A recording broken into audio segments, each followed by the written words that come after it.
that your wallet? Or are you just glad to see me? Both, I hope.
Okay.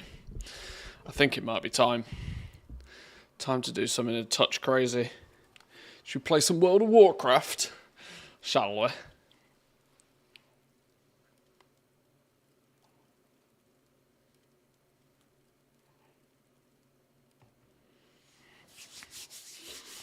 Alrighty. I think we're going to do it. I think we're going to play some WoW today. I think I must have gone mental. Welcome in, boys and girls. Hope you're all well. Coffee is almost ready. So it's time to play some video games. Chalina, firstly, thank you very much for the tier 1 this morning. Appreciate it. Kahani, welcome in. That damn sun was shining directly on my bed this morning. Oh, dear. Oh, dear. We've had 2 days of sun and people are complaining. Right. Let's get in. Let's load up. There is some sneaky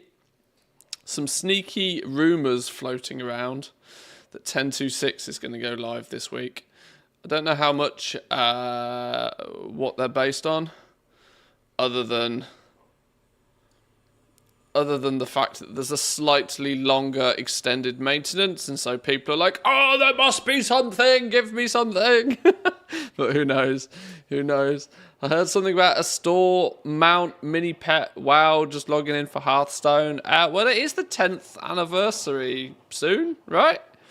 That sort of stuff we should know about. if I am right in assuming. Just realised we should probably update add-on, shouldn't we, before we log in? Yeah, I'm going to play a little bit of catch up, I suppose. I'm going to see what's going on. We've spent a couple of weeks outside the World of Warcraft, and it's been quite refreshing, to be honest. A little bit of Deep Rock Galactic Survivor last week. A little bit more Deep Rock Galactic Survivor than I expected. That tends to be how it happens. Both, I hope. Pumba, how are we doing? Welcome in. Thank you very much for the tier 1. Good morning, good morning. 15 months now. Good effort. Appreciate that. Thank you. Yeah, there's we should start to see some stuff. We saw Cataclysm beta launch last week. Cataclysm beta's live. Oh, hang on, that's me updating Classic. We should be updating Retail. Cataclysm beta is live, so for those who are playing Wrath of the Lich King, it might be worth to pay some attention to what's going on over there. In true fashion, I didn't get a beta invite, so I can't play it and showcase it to you guys. In all honesty, I wouldn't have too much desire to be playing Cataclysm beta anyway. I had Cataclysm beta way back when Cataclysm was the new thing, so not too fussed about that sort of stuff. Not to mention, we also took a little bit of a look at the fact that there's practically nothing Cataclysm-esque in it right now. It seems to be the shell of the expansion, so it's very early, very, very early. We might, whilst I do actually want to focus on, what are these icons? Hello, all the things? What are these icons? Oh my god, all the things is leveled up. How long have we been away? How long have we been away? All the things looks different. Let's put that there. Even all the things looks different. My lord. I reject Cata Classic and will deal with it when I have to. Yeah, I suppose that could be the mindset of a few people. Oh, we are still chilling on our peacock. We are looking fabulous on our peacock. Where's the calendar? Calendar. Hearthstone 10th anniversary. Oh, does that literally begin 7 minutes ago? Well, check me out. I guess we'll figure out what the hell this is then. I equally haven't played Hearthstone in about 10 years, truth be told. Oh, I think my coffee's done. We know what time that is.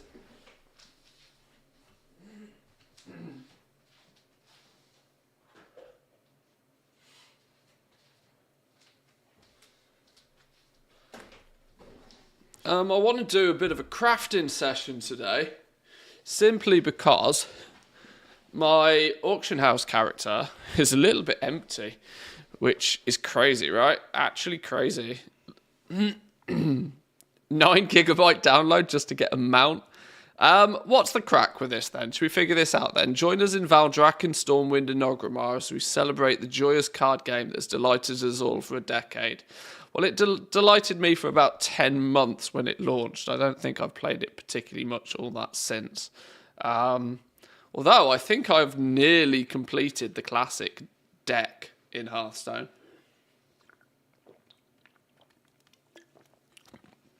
There's a part of me that for a little while has been tempted to just 100% liquefy everything I own in World of Warcraft and turn it into like Hearthstone packs and like as much Blizzard balance as I can get my hands on and Rumble coins and just do anything to get rid of all of my gold. Now I know that seems silly because I could equally just give it away, but I think for me, the only thing that's going to really drag my attention back and give me that passion for goal making in WoW again is going to be starting from absolute square one. My option for this might be to go Team NA, because then that would mean I can... But that still means I've got that security blanket, you know? This is the thing.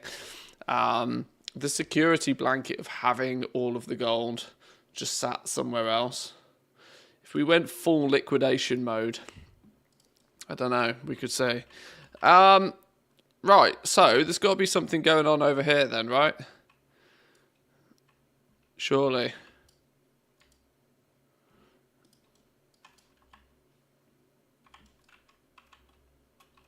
That's still the rumble thing knocking about.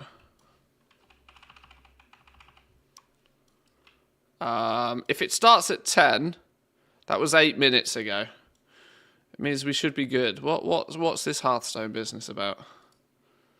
Let's get rid of some of these out the way. Come back to you in a minute, Zygor. NA is where it's at. Maybe. Oh my god. Oh, you know what I've done? Oh dear. Oh dear. You know all of those Lovebird mounts that I bought? Oh dear. Ripperoonie. Ripperoonie. Well, that was about how many of those Lovebirds did I buy? I bought 7 of them. Okay, 700k rip. Oh well, 600k because I still have one in my one here. Oops. Well, that's whoops. Can restore them. I probably won't. Hearthstone invitation letter begins a quest. What's this then? What's this? What's this? What's this? Hearthstone's been played for 10 years, can you believe it? I'm hosting Hearthstone games in Valdrakken, way up in the seat of the aspects. Come join us. Oh, so it's not... Okay, we'll go Valdrakken then. Please ignore the bags. The bags are horrendous.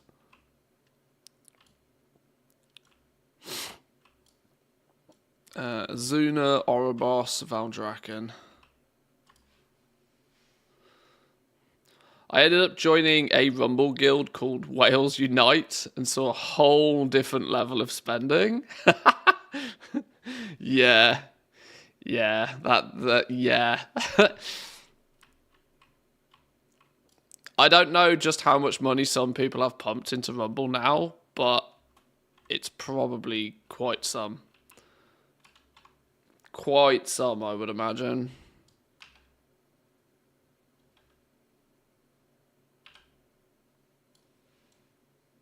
Hey, look. What's occurring here, then? Hearthstone Arena.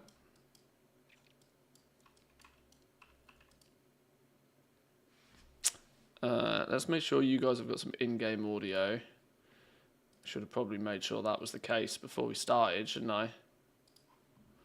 Okay. And dare I say, the in-game audio actually sounds very quiet. Audio... that's because it is. Right. Good day to you. Have a good one. Welcome to the celebration. Now get out there and join the fun. Safe travels. It's time to play Hearthstone. Here's a starter pack. Open it up and add those cards to your collection. Then if you find a seat at the game table, sit down and play with somebody else and play. Or if you can't find a seat and you'll want some wild cards. I didn't tell you this, but there's a shady card dealer lurking around here somewhere. Play 5 Hearthstone cards at a Hearthstone game table or wild cards near a Hearthstone game table. See you around. Okay. Well, there's only one table, for starters. What have they put one table? Okay. So it's going to be... What? Hang on. I'm going to have to do the honourable thing and get rid of the pets.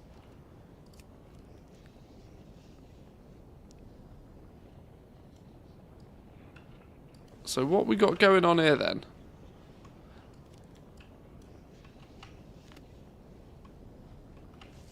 Okay.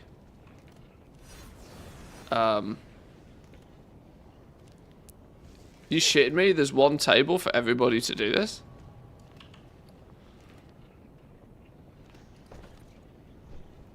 Where did that card pack go?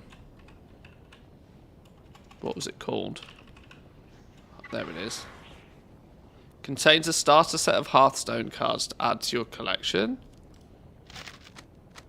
Oh, shit. Is this the integration with Hearthstone that I've been telling Blizzard they should do for a decade now? 2 tables would clearly break the server. Clearly. So what do we get then? Hearthstone card, Charge Devil Saw. Add this card to your collection. Right, we're going to start with the basic ones. Basic ones. Rare ones. 2 epics, 2 Legos. So we got Alley Cat. Achievement in progress. Okay, so there's a new achievement to collect all the Hearthstone cards. Please really love shit in our inventory. We are, yeah, rip inventory today, I reckon. This is the place to use the toy to turn people into love hearts. Oh my god, you are actually so right. What was that toy called?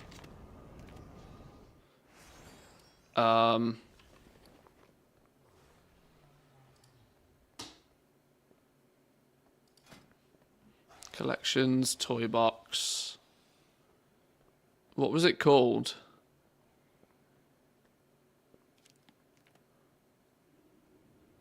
I think I favorited it though because I knew it was going to be useful. I mean, we could do corgis. Corgis is close enough. Let's just have everybody's corgis. That's close enough.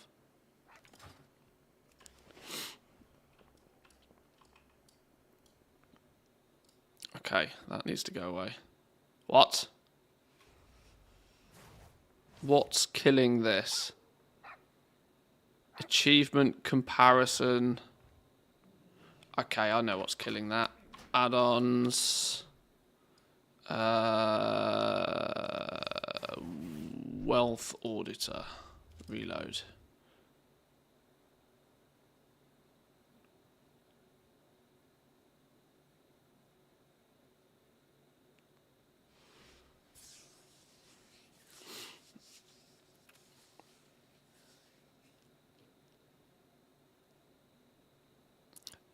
They really do not think that Hearthstone would survive this long. I mean, decade, not bad really. Rumble coming to PC definitely looks that way as well. I'm still convinced Rumble will be dead by the end of the year, but they're going to throw a bit more money at it, I guess, by the looks of things.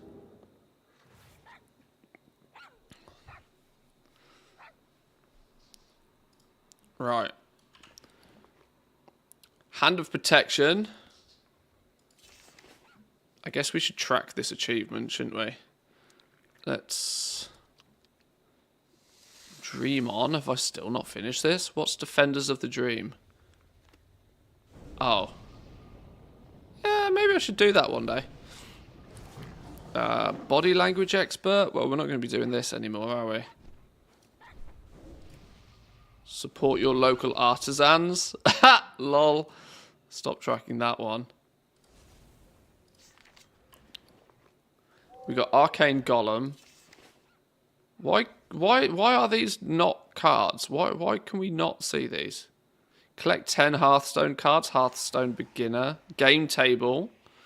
We get the toy.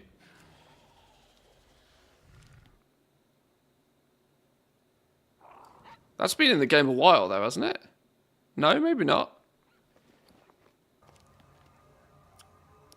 Arcane Shot. Charge Devil Saw. Why can't you inspect these and why can't you see them? Shadow Word Ruin. Jive Insect. And Barongeddon. Okay. So we've got 8 out of 10. There's an achievement to collect all of them.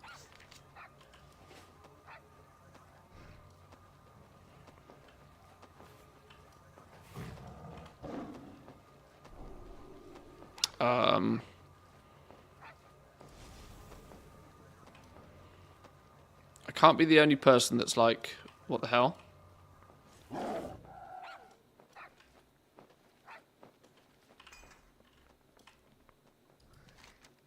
Play 5 Hearthstone cards at the Hearthstone game table or wild cards near a Hearthstone game table. Then, if you can find a seat at the game table, sit down and with somebody else and play. Or if you can't find a seat, then you'll want some wild cards. There's a shady dealer lurking around here somewhere.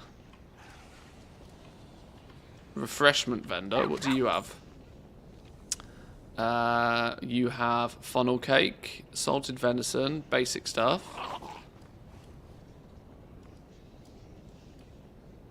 Master of the ceremonies. There's a mini table, look. Okay. Where's the shady vendor? I'm assuming over this way, considering this is where somebody... No. This is maybe where being corgis is a problem.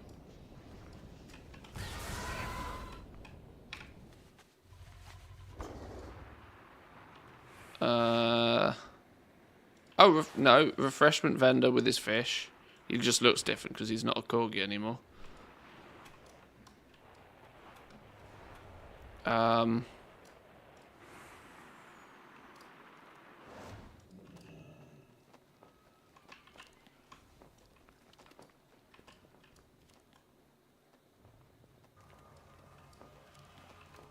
Well, are we going to have to do a classic thing and form an orderly queue? We need an orderly queue.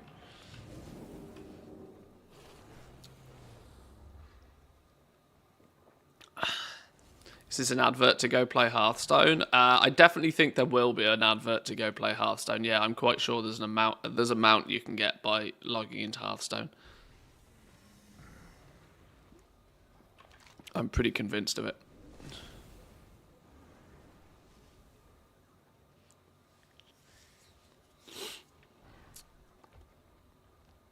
I hope I can use my Hearthstone cards in WoW. On the premise that I think we're going to need to at some point, let's quickly, in the background, make sure we have Hearthstone installed. Yeah, all of that, sure. 9 gig? Sheesh.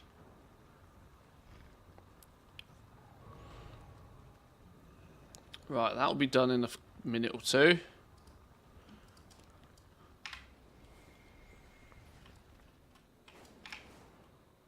Well, so much for crafting. Who are you? You look shady. You look pretty shady. Hello, fella. Can I help you? Hearthstone wild cards. 20 silver apiece. Have a Bargain. great day now. So since we're not going to be able to get a game by the looks of things, we can throw some wild cards. 1. There are more people watching now than in any other Hearthstone tournament. Oh, it's funny because it's true. My favourite kind of funny. Right, it's a 10-second cooldown on these. That's fun.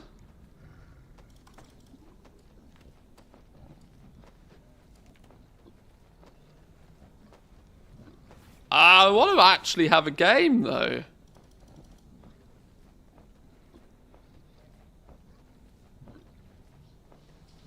Oh, the shady dealer, by the way, he's on the bridge. He's on the bridge. Right, 5 of 5. Hey there. How did you do? Some good, clean fun, I'm sure. Have a good Absolutely. one. How are you? Safe travels. Oh, wait, was that it? Okay. Okay. Do they actually play the game? I'm not sure. Well, they still have... They have their health bars. But, I'm not sure.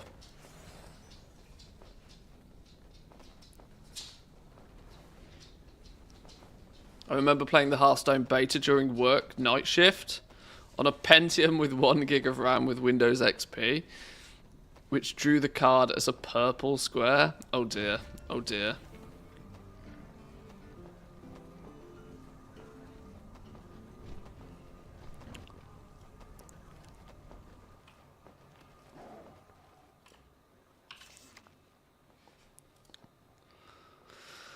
Okay, well, you get a game table. I see, this is probably it, right? You somehow need to get 10 cards to then set down your own game table. That's clearly the thing, right? And then there's an achievement for collecting all of the cards somehow. Is this going to be... Do we think this is something that is going to run over a few days? Well, it goes on for a week and a bit, by the looks of things.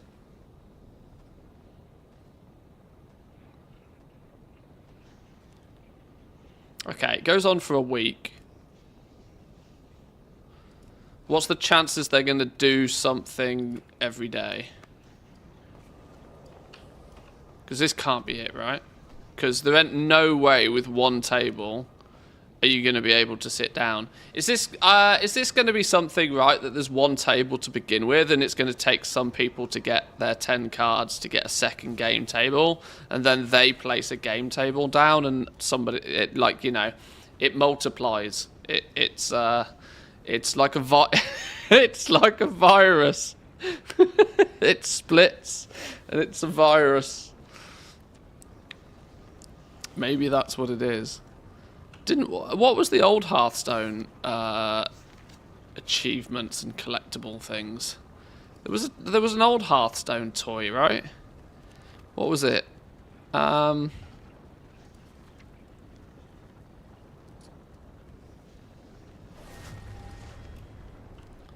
can't remember. I can't. Yeah, I don't know. 2 seats and 2,000 players. Autographed Hearthstone card.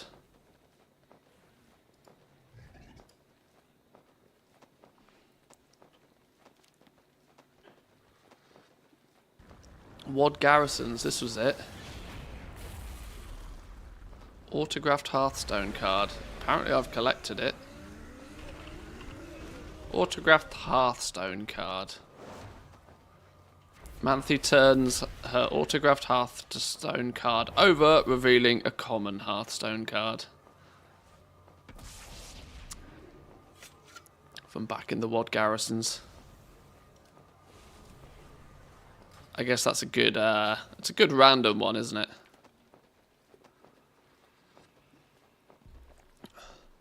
Right. That's my assumption. My assumption here is that there is only one table, and it requires somebody else to get the toy to place down another table, and so then 2 becomes 4. By the end of the day, the entire area will be flooded with tables, I reckon. I almost don't want to look up a Wowhead guide for this, but there probably already is one, because I would imagine this has been tested, surely. Possibly. 36 slot bag on the loot table.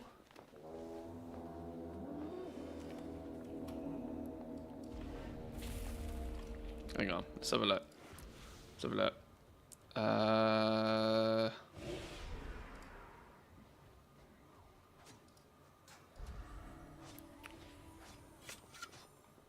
What's the crack with this Hearthstone business then? First look at the Hearthstone 10th anniversary event, freebie mount and collecting of the cards.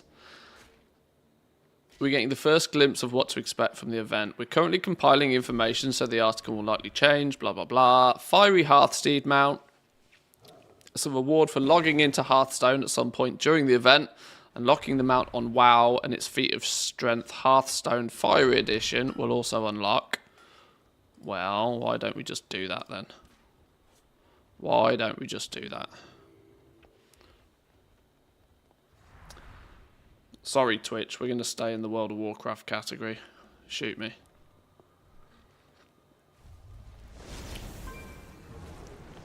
Fucking hell, that's loud.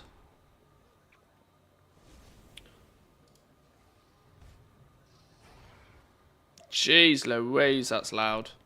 Luckily you don't have audio for this. Hang on, let's switch it over. Now you do. Welcome back. It's been a while. Sorry, very loud, very loud, very loud. Options, less loud. Minus louds, please. Holy smoke. Sorry. blew everybody's ears for a minute.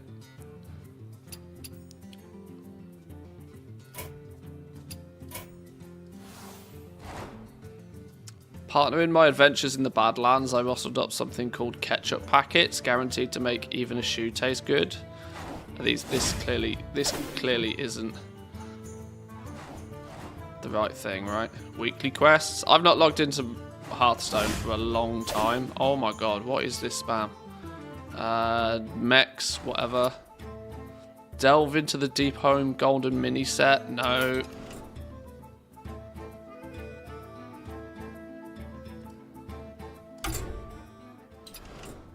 What?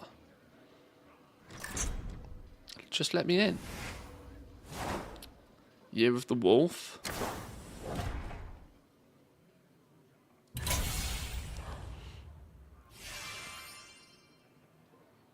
What?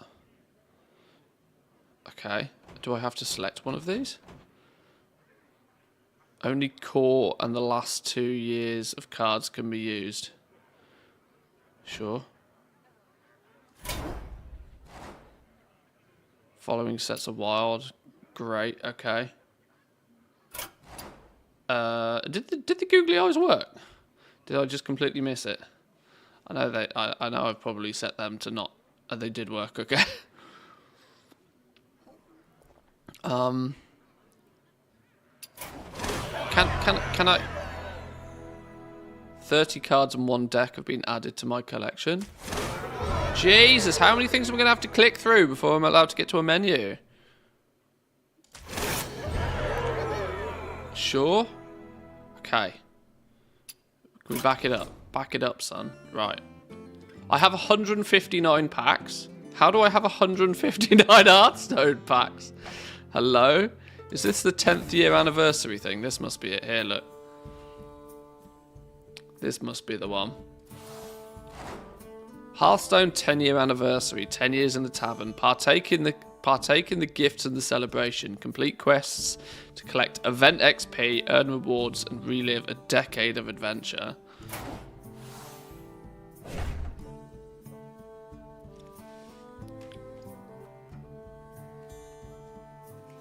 Best restart. Sometimes there comes even more. Okay. Well, let's see what this is then. Damn, are we going to end up playing some Hearthstone this week?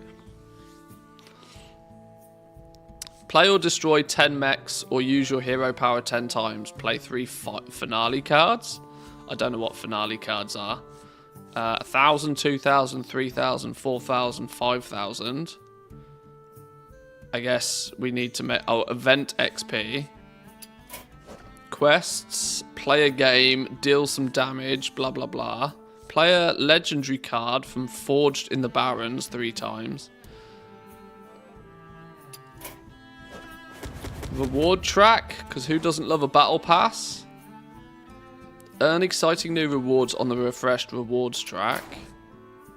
Claim your first reward, because, you know, the first one's always free, right? First one's always free. Yeah, I'm going to move me slightly out of the way. I'm not quite sure why I ended up being so in the middle of the screen here. Boop. Sheriff Barrel Brim. If I have 20 or less health, open the Badlands Jail. An uncraftable legendary. Sure. Progression, gameplay, collection, game modes, adventures. Do we reckon there's anybody out there, apart from Hickons, who has a full, complete Hearthstone collection anymore? I mean, and maybe Criparian. Because it's literally his job. Step completed?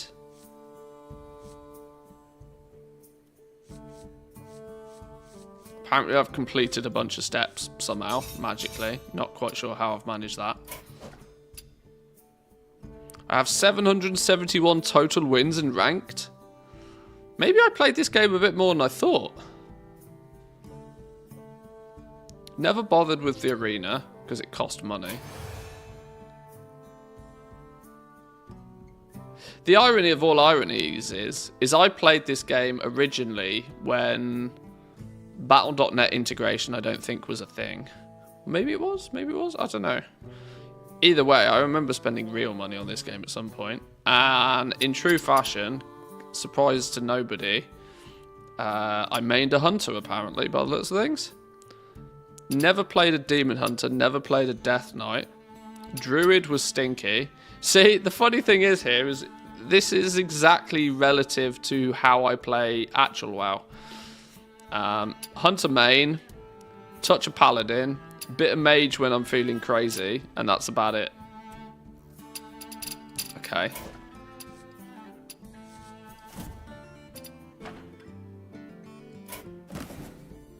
So that's just what it is, right? I just got to do play finale cards or something. Play a game. Play a game, play a game, play a game. Why have I got 159 packs to open? I have 250 unopened packs.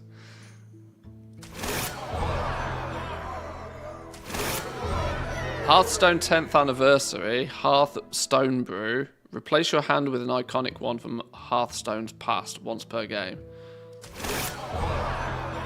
Festival of Legends. Maybe this is just because my account's really old. What is it? Is this the... I don't know what these packs are. Click and hold to open multiple packs at once. Wow, so even opening one pack at a time is not whaley enough anymore. Do I dare examine what the shop has to say? What's this currency? What's this stuff? Whizbang's Workshop Mega Bundle. Pre-purchase. Hearth to Hearth Bundle. Signature Raden. God, I knew this was a cash grab, but I mean this is on another level.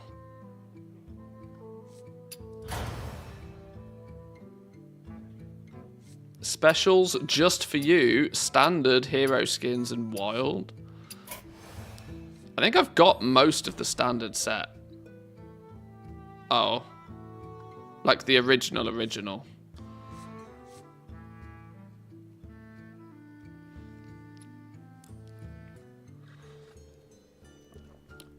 Locked complete battlegrounds tutorial to unlock this shop. Wow, you have to unlock the right to spend money nowadays.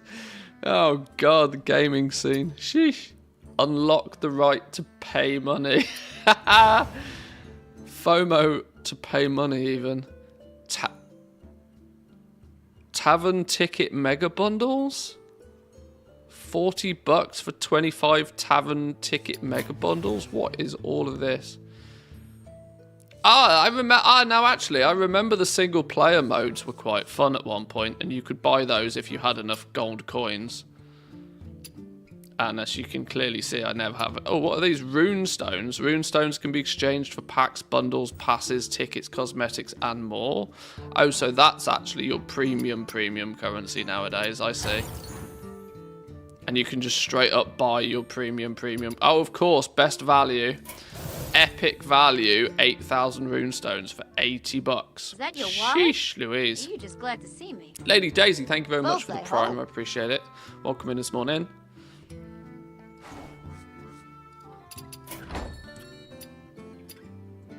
Should we play one game just for the lols? Twist mode. Try out our fresh new game mode with rotating rules and card sets.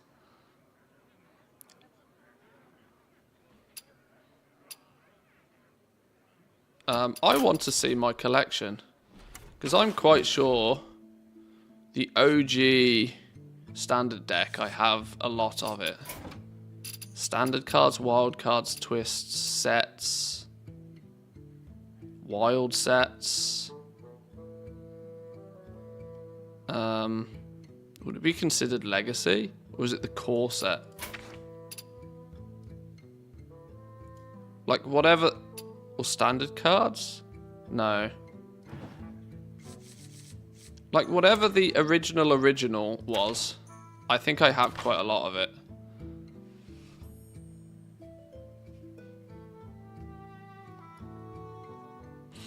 Somebody found out how to get the mount because I played a game and won it and logged into WoW. No mount at all. I don't know. Spend money? I'm joking, by the way. Crafting was a thing in this. Disenchant extra cards. Okay. I'm going to be honest. I don't really want... I don't really want to get into this.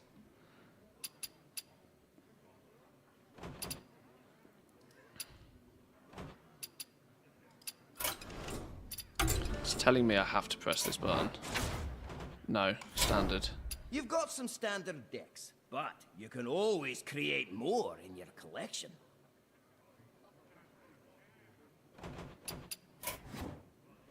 Big Beast Hunter, go. Big Beast Hunter, let's go. Finding opponent. Does the login to Hearthstone for the WoW mount already work? Good question. I don't know. I've logged into Hearthstone. Logged into Hearthstone. I'm gonna try playing a game, and we'll go back over to WoW. I've still got WoW open in the background. Let the hunt begin. Right, keep or replace cards. Let's see if I can remember what the hell I'm doing here. I have no idea what any of these cards are. Let's get rid of the high value stuff.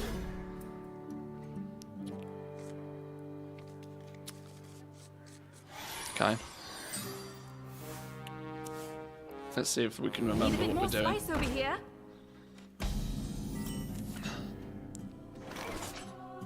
Give a minion 1/1. The next beast you summon gets 1/1. They love a little fiddle. Summon a 1/4 monkey with taunt. No.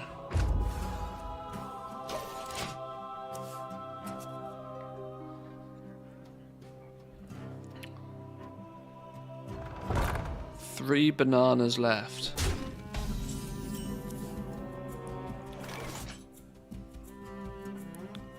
What do we got? Summons a random dormant wild steed.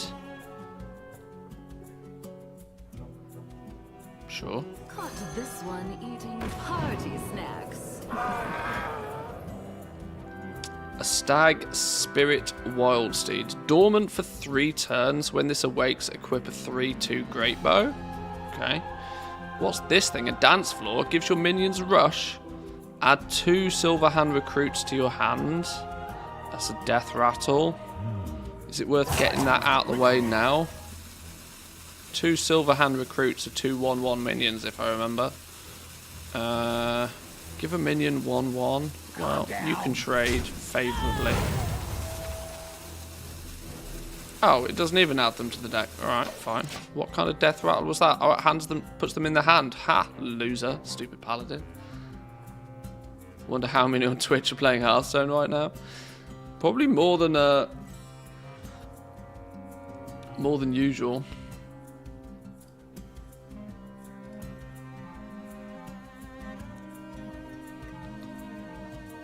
Reporting for duty. I really should probably put myself in the Hearthstone category, but forget it. The light dims, but we fight. I'm only going to play 1 game, just to see if I remember what the hell's going on. Okay, you're going to come alive soon. What was that? Discover a beast from your deck and summon it. Mana Thirst 10. Summon a beast from your hand. What the hell is Mana Thirst? A bonus if you have X amount of mana crystals. Oh, so if I do it when I have 10 mana crystals, GG. Give a minion 1/1. Do I get to choose?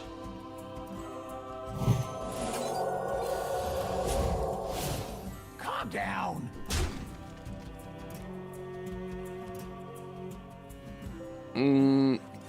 Summon a big old monkey. Spit that out. Is it worth doing a 1/1 bananas business now? You can't get through there anyway. I loved Hearthstone the first couple of years, but the pay to win was too much for me as a poor student. Budget decks every season was kind of meh. Yeah, it was always it was always incredibly heavily monetized. And if you were, I felt that the second I took time off playing Hearthstone, I came back and like there was a whole new €250 cost to being competitive again, and I was like, nah, see you later. But as far as Blizzard were concerned, they got the cash out of me in the first place, so. How did it clean my deck? That's not very nice, is it? Discover a copy of a beast in your deck.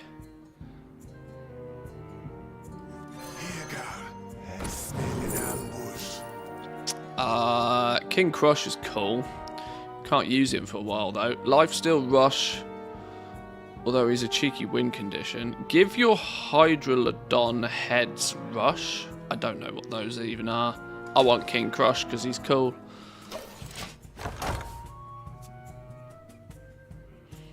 The WoW part is fairly underwhelming. Every top of the hour you can kill mobs that drop random cards and cosmetics. Mount drop chance only once per day per account though. Oh, it's another one of those situations. Oh, we got 15 minutes until something happens, okay.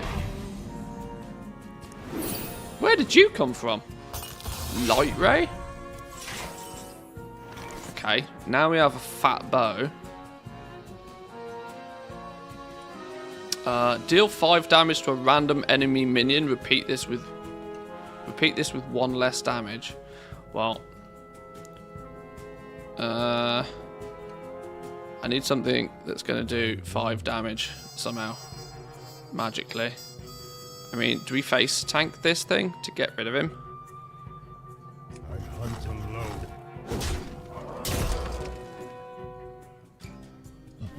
Circle round. See you later.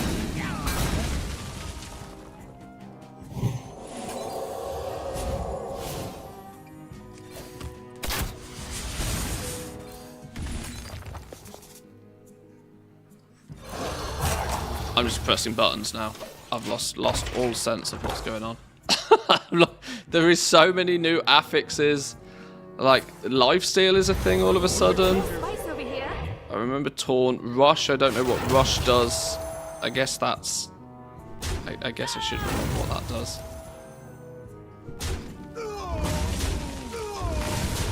Reporting for duty. Are you British? I am indeed. I am indeed. Summon 2 different dormant wild seeds. Make your wild seeds awaken 1 sooner. Let's get a monkey out there with a bit of health. Get some of these fellas out here. Let's get you out of the way because you're stinky.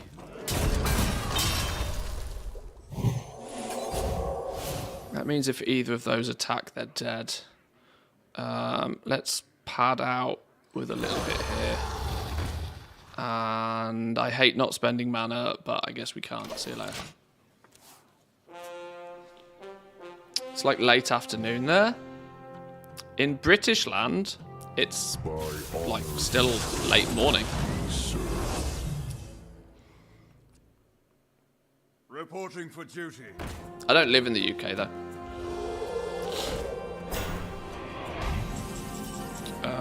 Right. I was smart enough to get out of there before it collapsed. Before it went crazy. Deal 5 damage to a random minion. I need some AoE.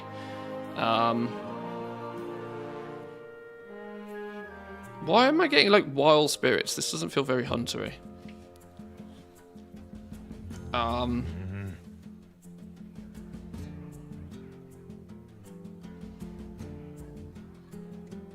Deal 5 damage to a random minion. Let's just see what that does. Oh, it deals 5 damage randomly split amongst minions. I wish it had said that. Or maybe it did, I didn't read it.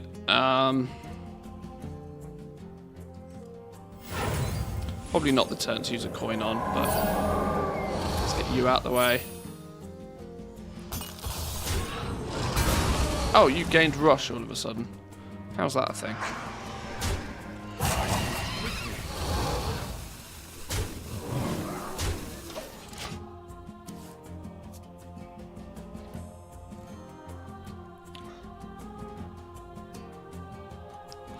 Rush monsters can attack monsters the turn they go. I will not forsake. Isn't that what charge does though? How is charge different to rush? Or have they just renamed it rush?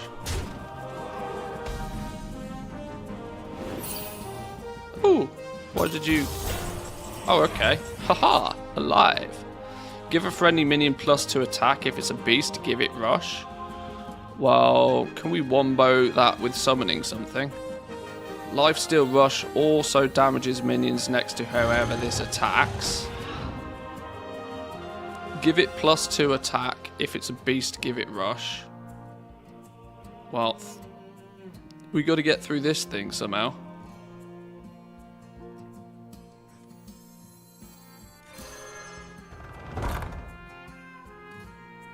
Oh, it didn't do it. What? I'm confused now. Can I use that on you? Oh, and it just sort of chills there. Okay.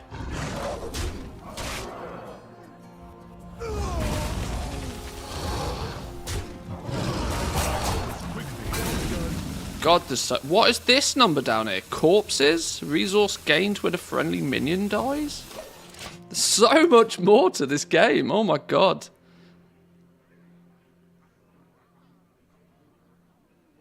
Charge can attack the player too. Oh, can rush only hit other minions? Can't go face with rush.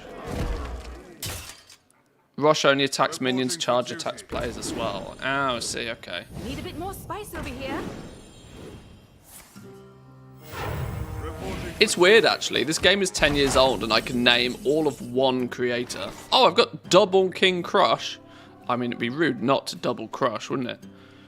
It would be rude not to double Crush. Get you out of the way, see you later, loser. And go face like a crazy person. Boom.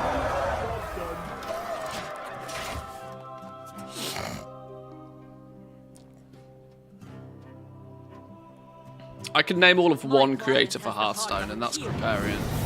I'm quite sure there are prominent others, but he's the only one that seems to have maintained my attention, at least. Oh, how sad! You think that you did a good job. Oh, how sad. See you later, loser.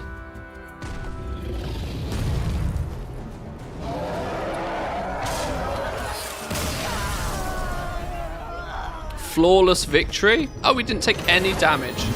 Suck it, loser. GG. Yeah, I remember Trump, actually. Does he still play? Not the Donald variety.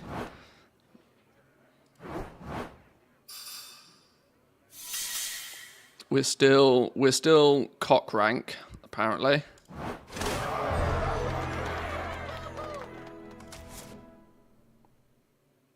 Only one overkill was too kind. Hey, look, I'm pleasant in nature. It's a fact. Cock rank is the best rank.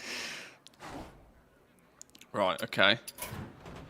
Well, that's satisfied my itch to play Hearthstone for another decade. No, we're not. No, we're not doing. No, we're not doing.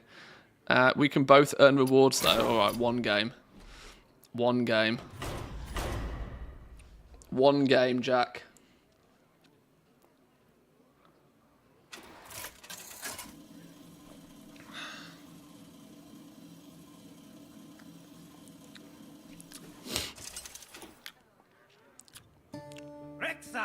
You're playing as the Lich King? Oh dear Lord! Oh, I've been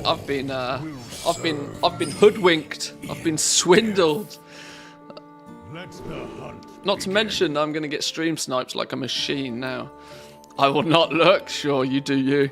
You do you. You stream snipe all you like. Then it'll only be even more amusing when I win. We got to get rid of that. Got to get rid of that. Got to get rid of that. They're all stinky.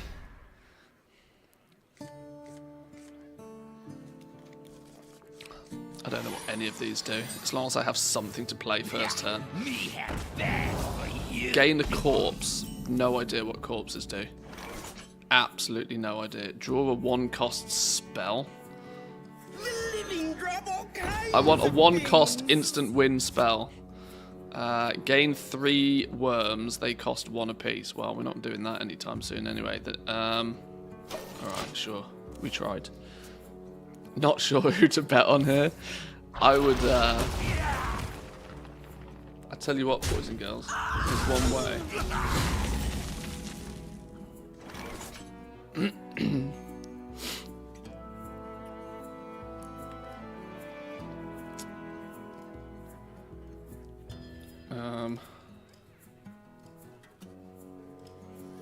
Most intriguing.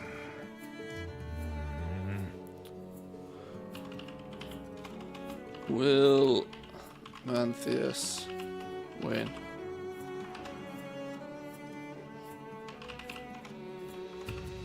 You serve well. I move quickly.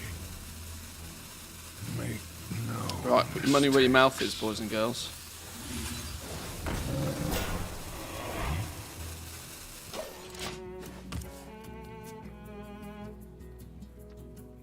Jack is not looking, but he's probably listening. Manthius cannot shut up. But that's also a slight problem, yeah. Viewers in your region can only predict without using any coffee beans. Hey? What does that mean? Me have that for you.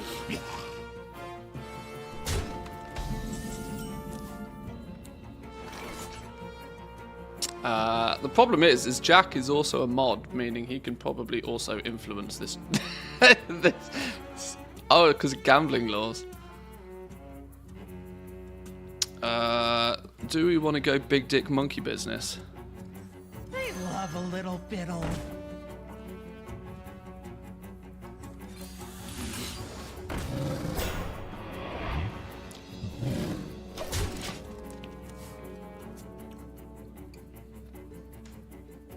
I wouldn't necessarily say that Hearthstone's got me.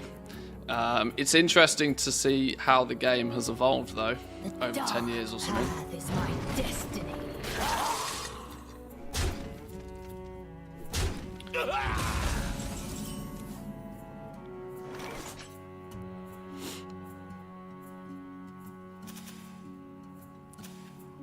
Yo, boys and girls, you clearly don't have any faith in me whatsoever. There's 100,000 coffee beans on the line that I'm going to lose. This is 7 levels of stinky. The fact I have to look at every card first to just decide whether it's something I want to do. I'm also somewhat concerned that Jack is going to randomly, out of nowhere, summon a monster. Calm down.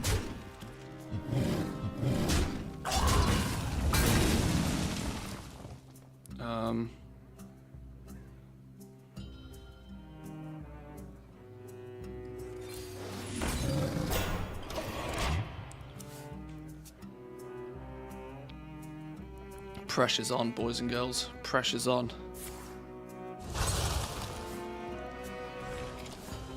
Where did the prediction go? Reach for the skies. Apparently the event mobs spawn in every 20 minutes and cycle through Valdrak and Stormwind Orgrimmar just like the treasure goblin did. Oh, I see, okay. So it's once an hour depending on where you're AFK, but it'll cycle through them. That sort of makes sense, I suppose. Add a 1/1 Nargling to your hand. Discover a spell that costs 3 or less to teach it. I have no idea what that means. No idea what that means. So I guess there's only one way to find out what that means, really, isn't there? And that's to coin this one. Calm down.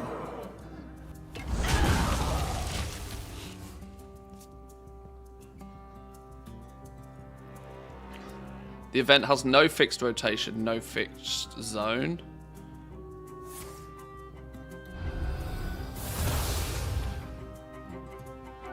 No, I had to attack the middle one. What does this one do? Give a friendly undead +2 attack. That's only as a battle cry. That's only when it was played. These lands.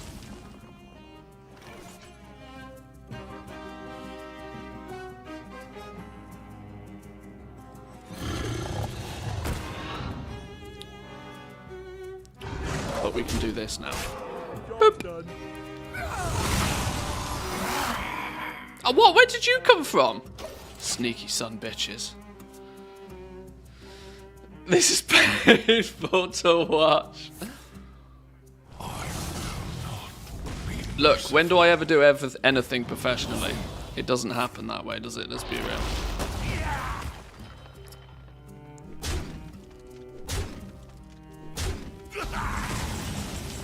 Jack's collecting corpses as well. I'm not sure I like this.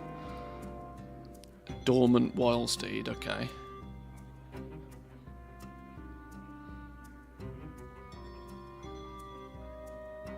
You are prepared for the wars to come.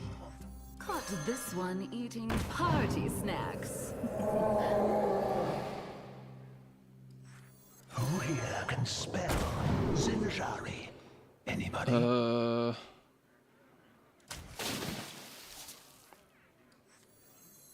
Pick me! Pick me!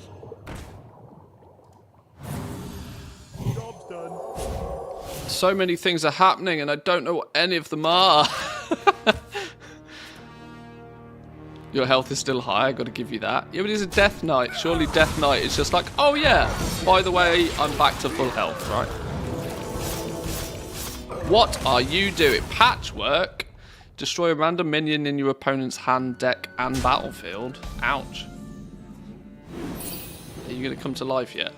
No, apparently not. They love a little fiddle.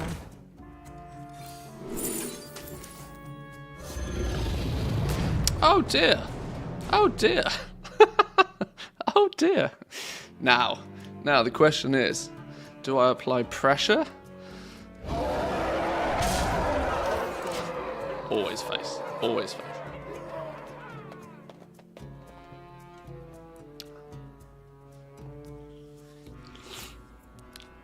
Destroyed my Lego, but I summoned King Crush. You know, King Crush, GG. Behold the might of Stormwind! Stormwind champion? Not seen him for a long time. Not seen him for a long time.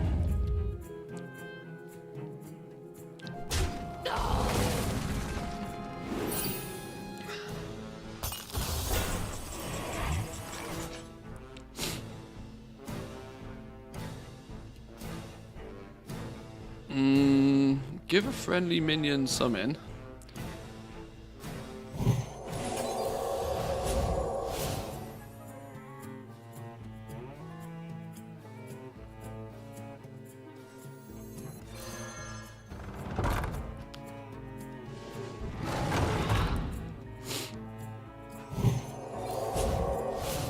This is the least value trade I think I've ever seen in my life, but we'll take it for now.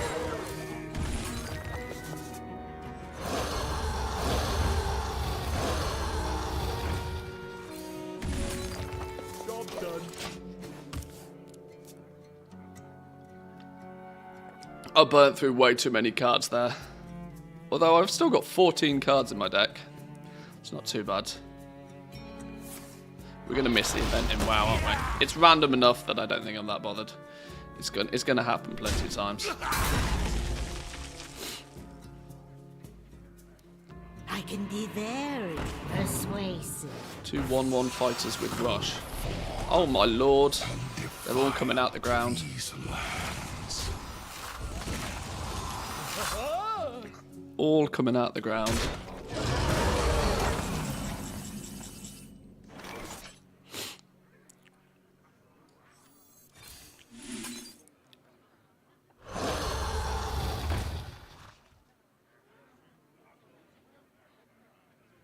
Was that it? That was 7 mana? Are you shitting me? That was 7 mana? There's no more beasts in my deck? Oh, well, it's GG then, isn't it? Caught this one eating party What was that? Oh, dear lord. Flipping hell. There was me like, oh yeah, I've still got 14 cards in my deck. Not a single one of them is a beast. And I'm playing a hunter.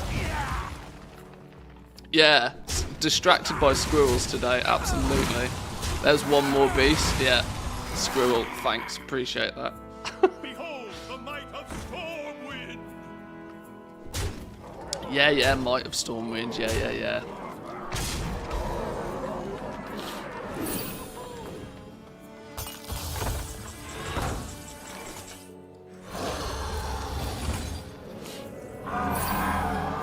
Oh dear, oh dear. Oh dear, oh dear, oh dear. Oh dear, oh dear, oh dear. For the wars to come. What do you mean that's not a valid target? See firsthand. Stupid game. Stupid game.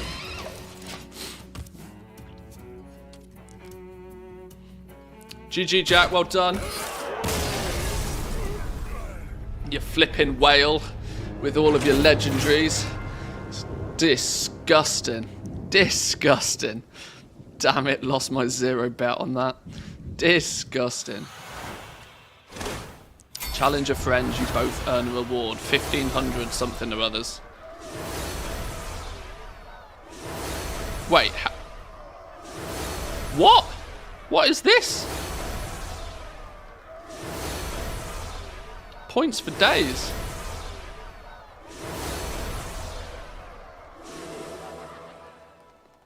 Take it, sure.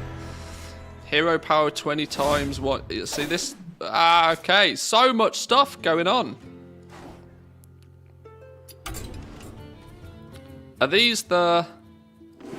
I don't know. Are these like the new ones? Oh, catch-up cards. Hey, why can't every pack be like this, please? Wow, so many cards. 50 cards. Too many to see here. See them all in your collection. Alright. I got 4 of those, apparently.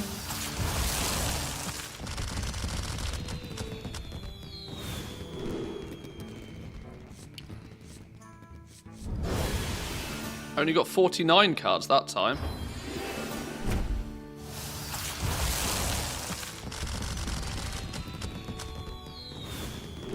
$47 cards this time. The number seems random.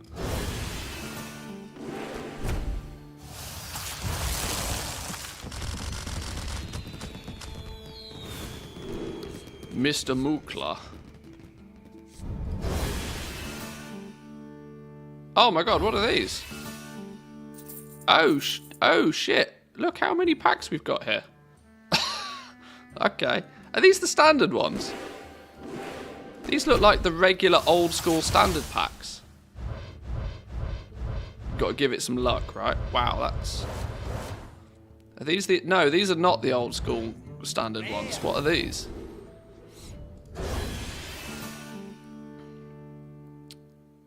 Maybe we don't have any standard ones. Hearthstone event in Stormwind in 3 minutes. Alright. We'll come back to Hearthstone maybe some other time. I'm sure there's plenty of time for this week. People are more intrigued by what's going on in WoW. Let's jump back into WoW.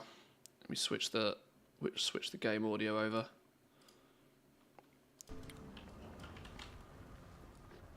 What the flipping doodah are you doing here? Okay, well there's more people knocking about all of a sudden. It doesn't look like my theory was correct. It doesn't look like there'll be more decks available because people get cards or something. No? Okay, I don't know.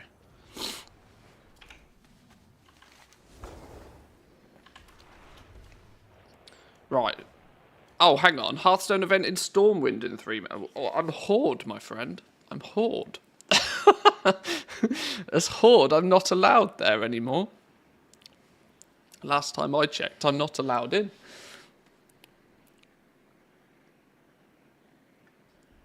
Wish I had this back in the day. Remember spending hours on opening Hearthstone packs? Yeah, you and me both. You and me both.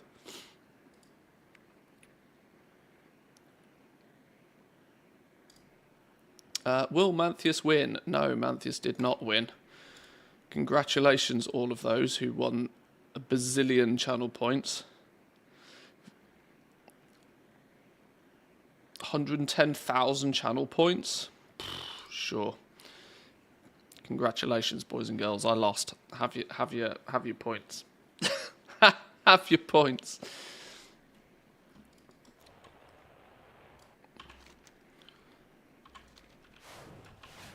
I should use those predictions more often, actually. I forget that they're a thing. Any week aura with the event schedule ready? Well, Not yet, but I'm sure it will happen. So, Fiery Hearthsteed, logging onto Hearthstone at some point during the event, unlocking it in WoW. Can we maybe do a reload to get this now? Are we good with a reload? Or should we log in, log out again? Risked 100k, 1-0. I think the amount you win is also somewhat determined by how many bet against you. Because absolutely nobody, yeah. It's just nobody, not a single person decided that yes, I was going to win, because you all have utmost faith in me. It meant that those of you that bet no, there was no pot, there was no winning, there was no pot for you to claim a percentage of. So,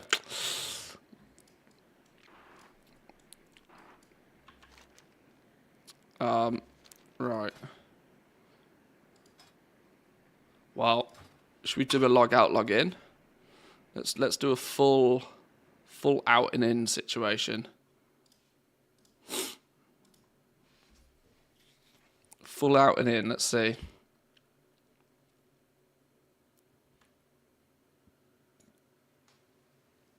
Can you put the tunes back on, please?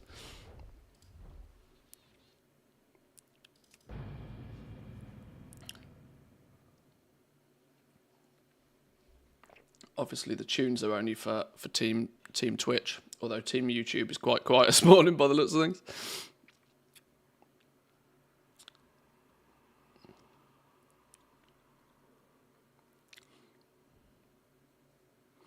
All right, give me my mount. Give me the mount. Give me the mount. Give me the mount.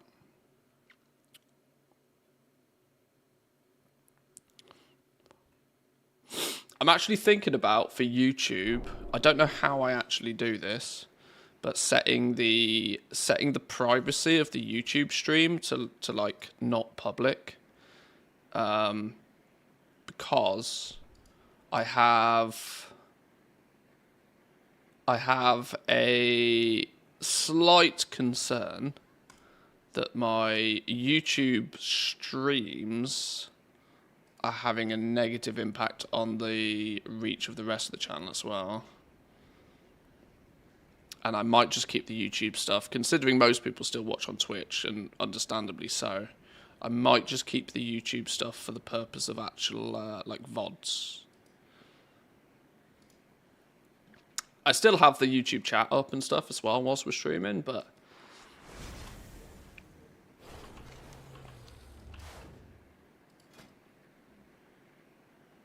it means that things like notifications and stuff won't go out for YouTube.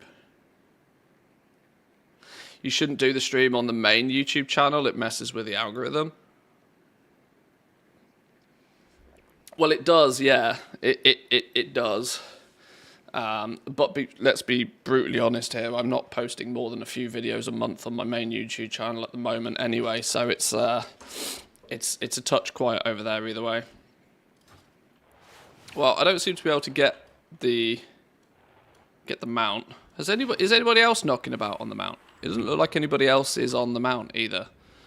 So I'm going to assume the mount thing doesn't work yet.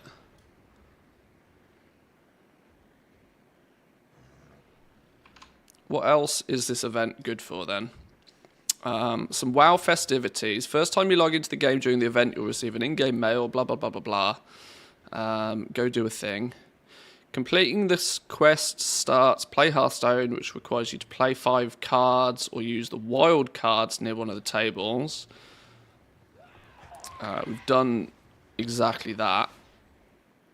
Only 2 players could use the table at a time, meaning everybody else had to wait until their match was over to do their games.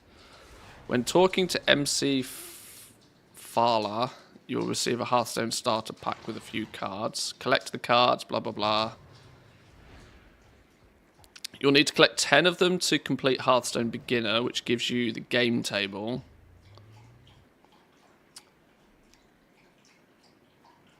You can obtain cards by staying around the tables in Valdrakken. Occasionally, monsters from the cards will spawn and drop their cards as a reward. During these invasions, there's also the chance of getting Whizbang to spawn. Okay. I didn't even get the mail? Oh, really? I don't know what to say on that one, then.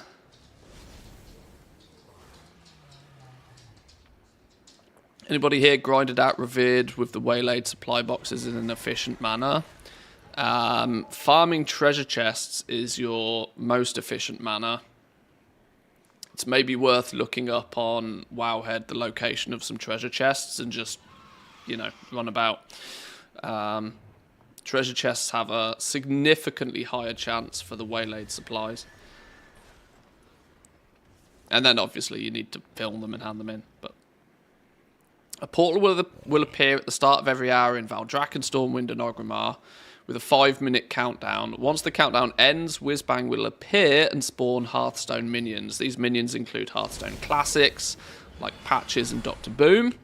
They have a chance of dropping random Hearthstone cards or collectibles from the event, including Collector's Carryall, the Tavern's Tabard, and Compass Rose. So we have... This is the mount, right? So... This is another disc mount. We haven't seen one of these since, what, Mr. Pandaria? Mr. Pandaria, I think, was the introduction of the disc mounts. I used to like these. I liked these specifically when I was multi-boxing, because they didn't hover or do any strange, weird noises. They were weirdly convenient for multi-boxing. The carryall is the 36-slot bag. A bag, a tabard, and a mount, apparently.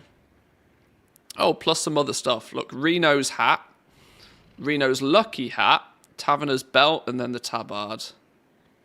Okay, sure.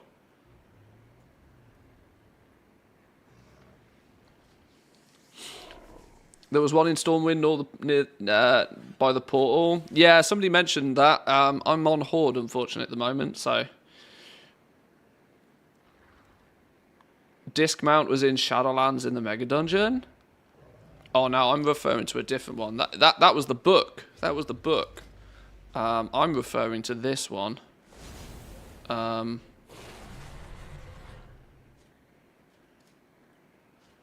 These ones.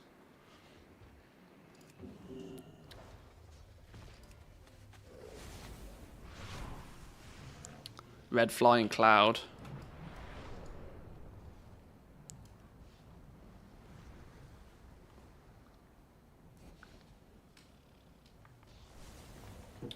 Oh, the Mage Mountain Legion was a disc as well. Oh, was it? Okay, well maybe there's just more of them.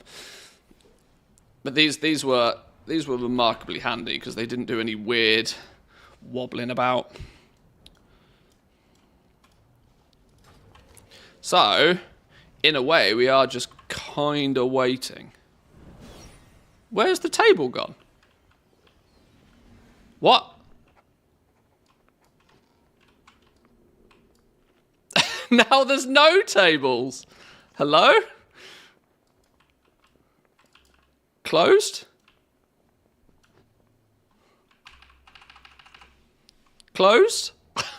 Hello?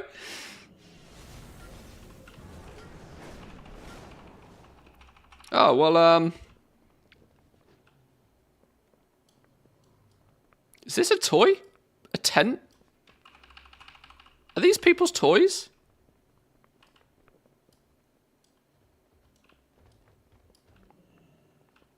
God, there's so many toys in this game I've never seen before. And this is coming from somebody that's played the game since vanilla.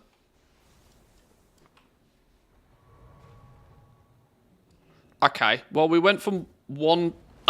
I took a day off for this. Oh, you're a fool. Oh, hell nah. It's like literally not a table. Okay.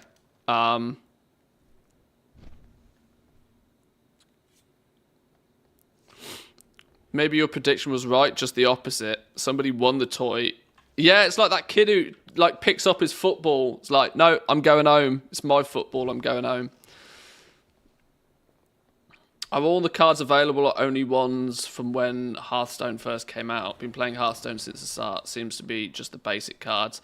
I'm quite sure it'll probably only be the classic cards, but there is You can see all of the cards here. Abomination, Ancient of Law, Arcane Golem, Baron Geddon, Bloodhoof, Chillwind Yeti, Grove Tender, Hogger, Preparation, Righteousness. You know, you can see them all here. Oh, okay. So there are now more tables popping up. People are getting them, and starting to see more stuff. Okay, clever, clever. So this is theoretically what's meant to be, right? It's meant to be that people get their 10, they get their toy, and then they can place more tables down, I guess.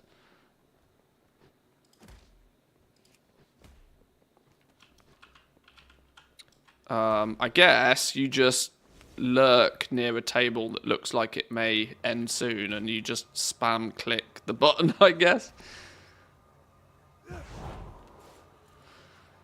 The playing table is buggy, not necessarily for any achievement or loot, really. The quest with the place 5 cards leads nowhere. Yeah, that was just basically to tell you to go to this area.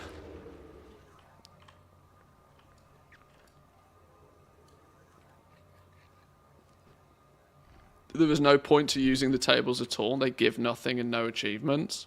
Do you not get to play like a mini game of Hearthstone or something?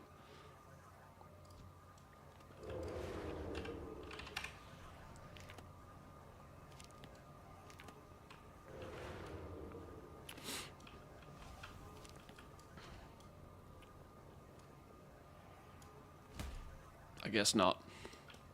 Well, in a way, I guess we kind of just need to wait and see. How good are you with ATT commands? What do you mean? There's not really many, like ATT random's the only one you really need to know, right? Oh, I want to see what I need from a set expansion. Oh. I don't know if you can break it down by expansion. ATT have a really good Discord though. Jump into their Discord. They've got a really good Discord. Somebody will be able to either tell you exactly what you need to do, or just even give you a command. Had a code for it a long time back, but lost it. Yeah, honestly, check out their Discord. It's I don't know if I can even give you an invite maybe to their Discord. It's not an invite only thing.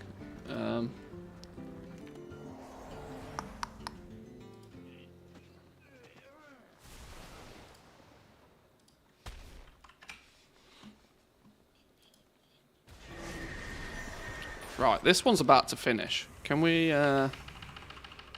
just maybe...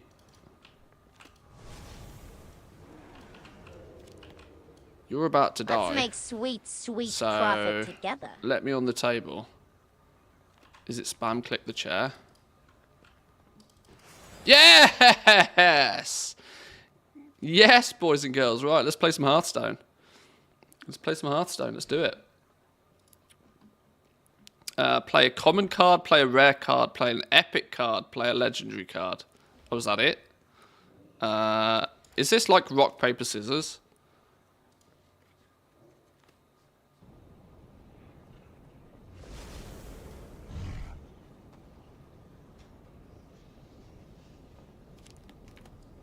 I don't seem to be able to move my camera at all either while doing this.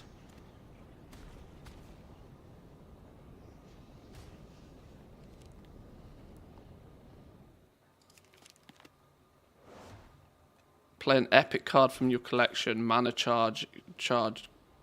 Okay. This is our mana by the looks of things. I've got no mana. It seems to almost autoplay. I'm a touch confused what's going on here.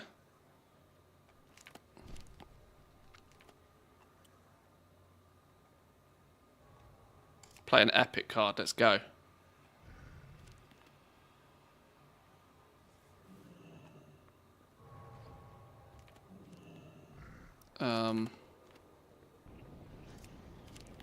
Not enough mana. What do you mean not enough mana?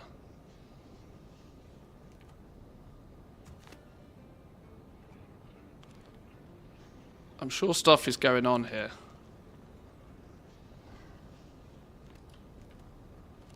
Play a common card. Play a rare card. 1, 3, 6, or 7 mana. Legendary. Oh, what? Double Geddon.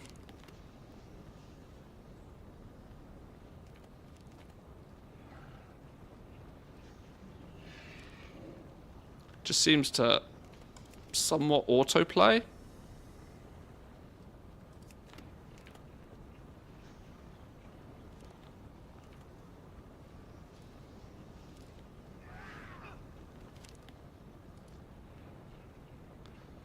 I have more health than him, apparently, though. Oh, no. Oh, I just got my ass handed to me. More legendaries. Go. Go. Hey!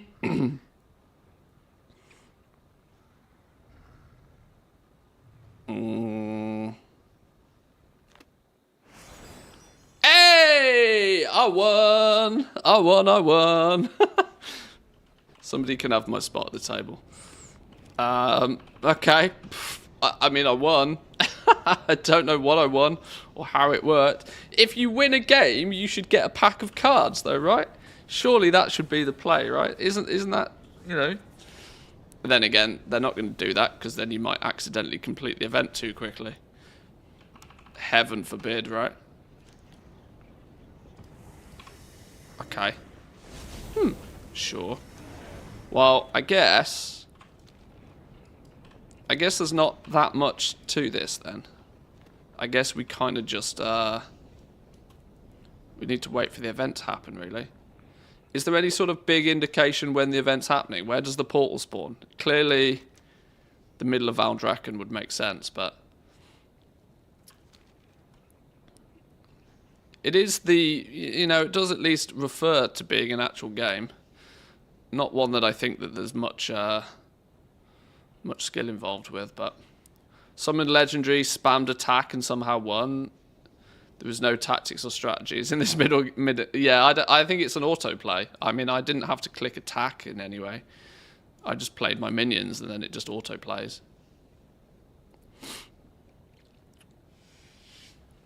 Appreciate the tier 1 though, Jack. Thank you very much. Thank you, thank you.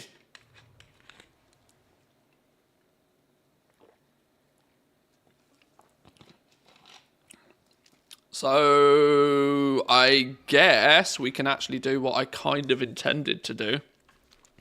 Which is maybe, maybe do some crafting while we wait.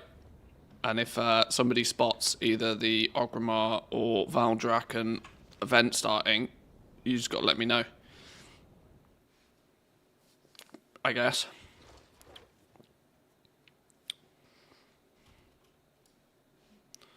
Is there anything else going on this month, this week? What's the other things going on? Oh, comp stomp is a thing. Oh, God, I should probably do some comp stomping. Some comp stompage.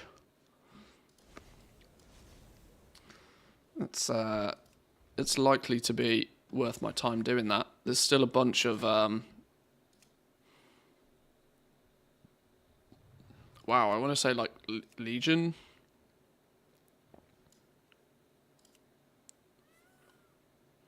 I still remember there being some things I needed. Right, let me see if I can remember how this works. Actually, before we do this, what we should do is check the old auction house account, make sure that they're synced up, make sure that stuff's working, make sure I haven't lost 1 million, billion, trillion gold worth of stuff on this character either. Oh dear, login boss has been my problem. Okay, got mail in the mailbox at the very least. How long has it been since I logged onto this tune? Boss spawns copy-paste of the Diablo event. You can't possibly imagine that they would create something new, would you? Is this Blizzard we're talking about? Their favourite buttons are Control-C, Control-V. If they can get away with pressing Control-C, Control-V, they will do it. Ooh, the lag. I've not done anything for the trading post this month either. 16 days. Wow, it's been 2 weeks since I've logged on to even my bank character. Ouch. No wonder we lost stuff in the mailbox. That's Last Epoch, and that's Deep Rock Galactic Survivor for you.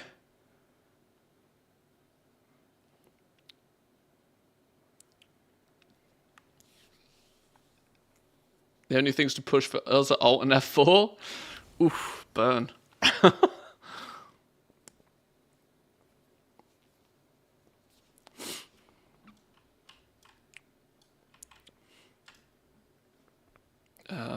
Sure. Go. Invalid. Why are all of these invalid all of a sudden? Your minimum price of market value is incorrect. Invalid. Why is it invalid?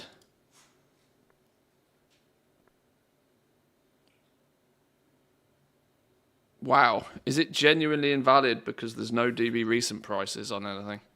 Oh my god. Dead game.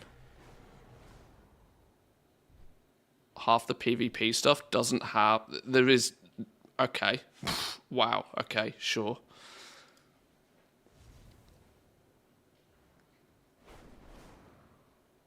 I have a little custom price operation that I use. Custom price source. Which is just to sort of get, in my opinion at least, the best of both worlds between what the current price of stuff is and what the like market value is. And it requires on a new price source that they added in Dragonflight called DB Recent. Which, if my understanding is correct on DB Recent, it's basically the very last snapshot. What the DB market price would be, but it only takes into consideration the last snapshot. Now, that obviously means if there isn't something listed, there isn't a DB recent price.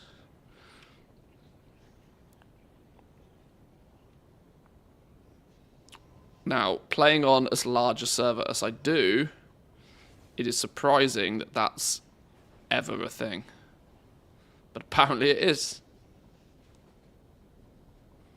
And without a DB recent price, it's causing that operation to fail. That makes me wonder why... Oh, maybe because my old crafted stuff... Because that should also invalidate my normal price. Because normal is something that only occurs if and as and when there isn't one already listed.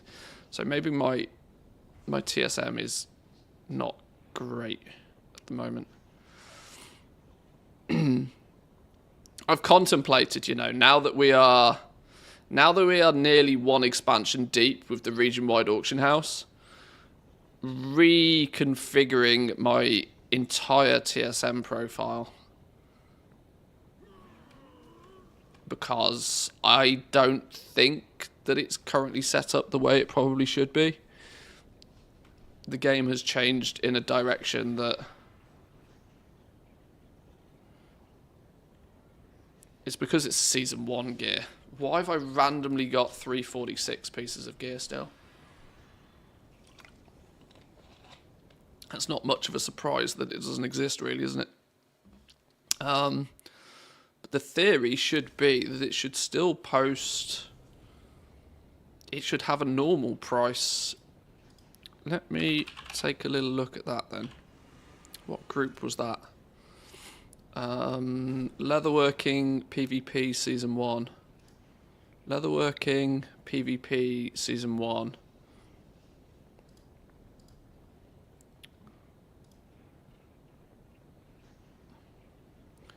Oh, it's just using my default market value one. Okay, that might be a problem.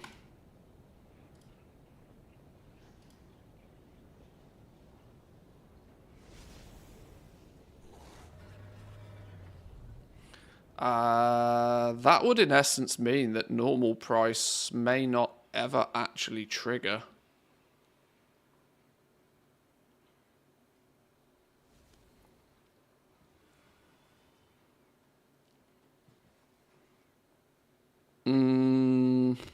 That then needs a...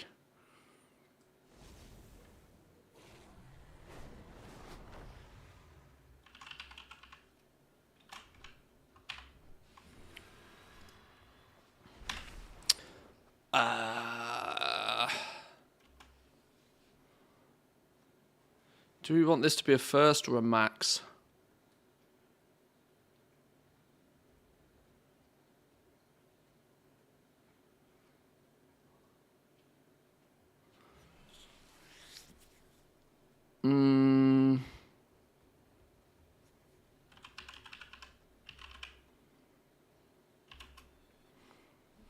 Some percentage of crafting.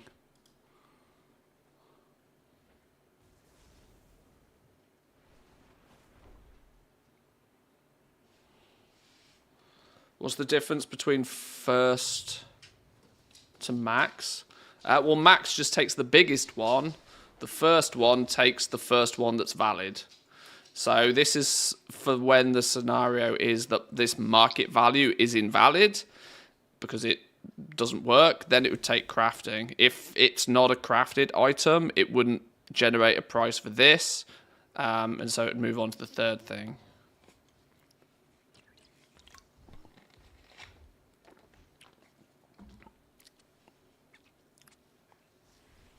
So it's rather than picking the biggest number, it looks at them in order and it picks the first one that's actually valid.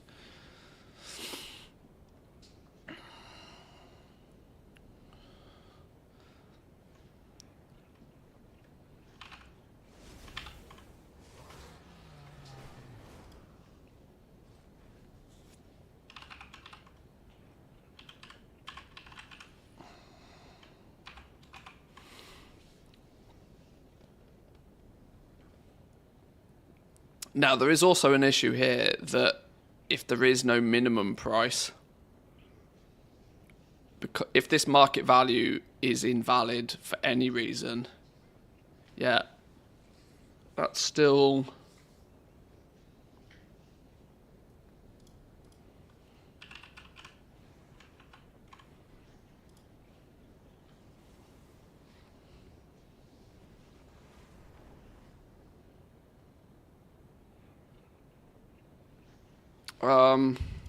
Okay.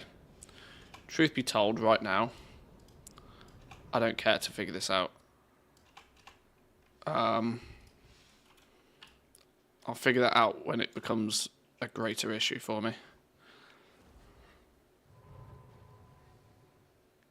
Like I said, I do want to rework things a little bit now with my TSM setup to just make it a little bit more fire and forget.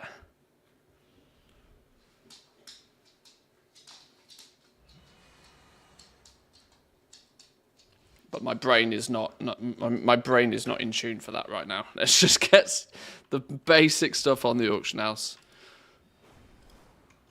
How are we doing over here? Is anything happening here yet?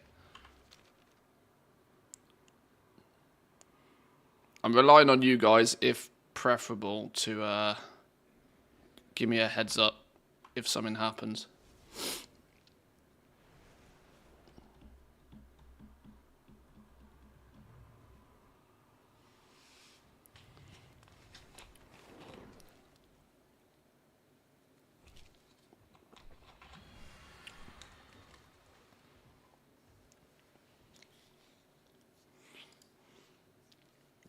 This is another one, randomly. Triple reinforced mining bag. Apparently, there is none on the auction house, and so, well, that's not right. Your undercut of 5% market value is invalid. How can you have an invalid undercut?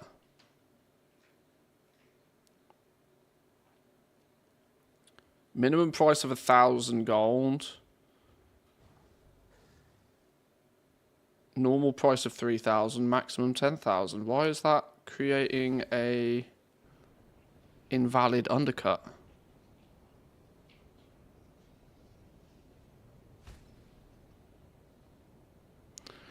Did not post you sembled because your normal price of 200% of market value is lower than your minimum price. Oh, because my minimum price takes into consideration smart average buy price. Oh, okay. Oh, God, my TSM settings are all over the place.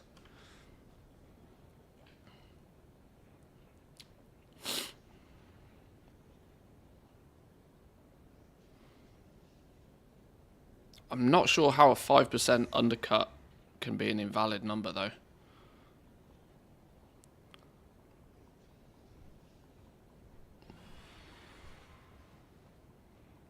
And yes, I know people are a bit shifty about undercut values, but I prefer to sell stuff.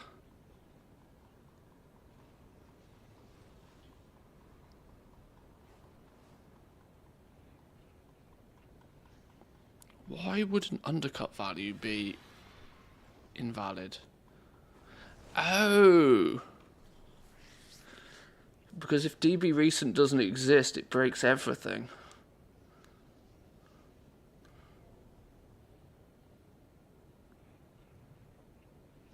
How do we fix the scenario where if there is not a DB recent price, it doesn't break everything?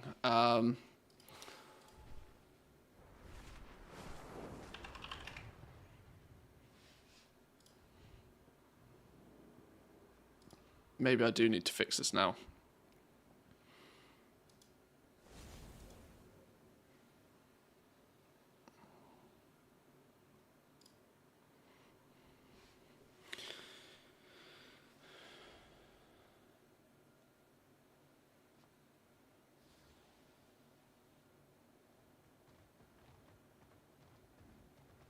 That one doesn't have an undercut value. So why has... Oh, is it because it's in a sellout group? Oh.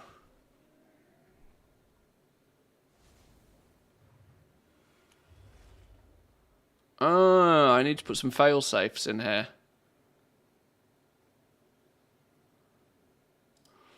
Yeah, Old Profession Crafts doesn't have a fail safe. Or it does, it just doesn't have a fail safe on the undercut amount.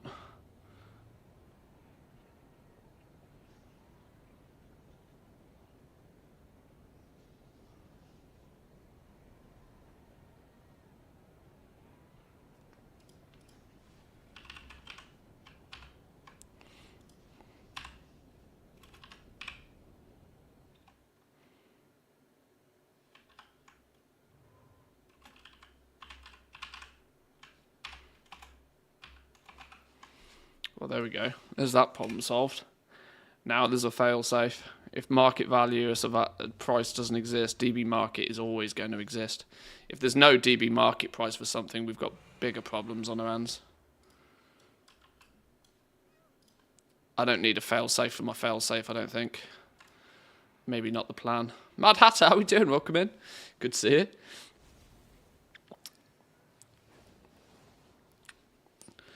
Make a custom price source to replace DB recent. Having some first structure using that custom value would work. Yeah, that's kind of basically what I've done. Because I clearly cannot, in today's game, I clearly cannot rely on there being recent prices, even playing on one of the biggest servers. So if there isn't a recent price, because my custom price source isn't that complicated. It's not anything particularly clever. It's just, where is it? It just is a weighted average of the DB recent price and the market price. Now, obviously, it means if there isn't a DB recent price, this fails. So something in place for when there hasn't been a recent price of things means that I end up with auctioning operations that that will break if there isn't a recent listing. So I do need to tweak these somewhat to make it so they don't totally balls up. But that's tomorrow's problem. Today's problem is now doing some crafting and seeing if these work.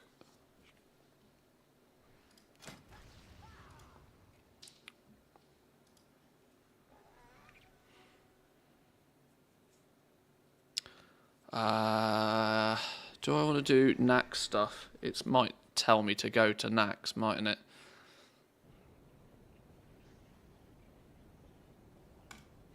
See what it suggests. See what it suggests and see if I agree with it. It's suggesting some things. Suggesting more things than I would care to craft already.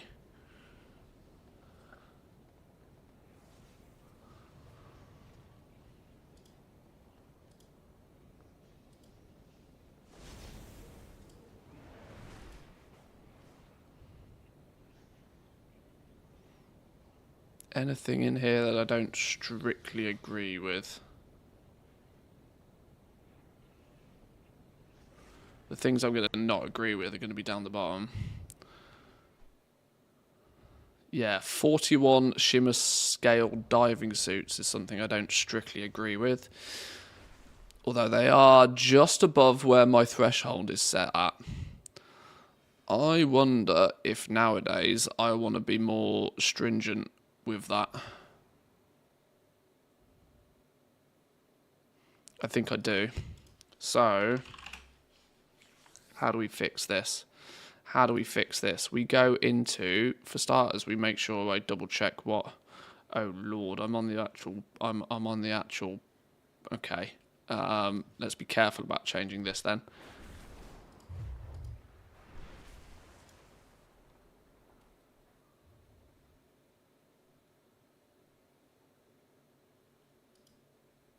Happy Monday, watch this game.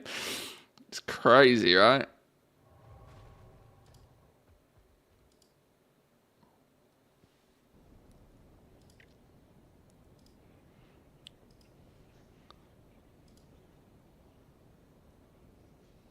Okay, that's the auctioning ones.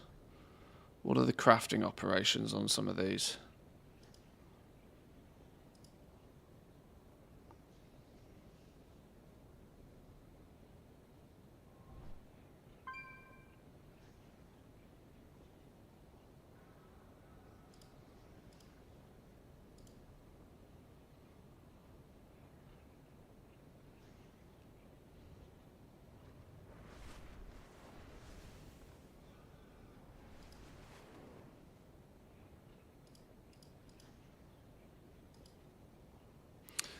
Okay. Okay. Exclude shit that we don't care about. Or should I say not necessarily exclude it, but just filter it heavily.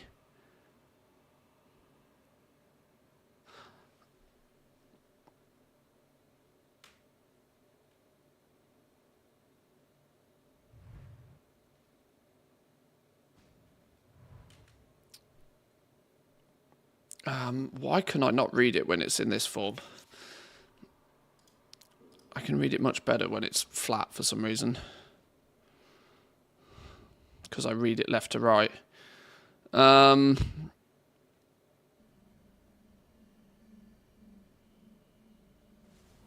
So if the sale rate is greater than or equal... No, if the sale rate is greater than 0.009...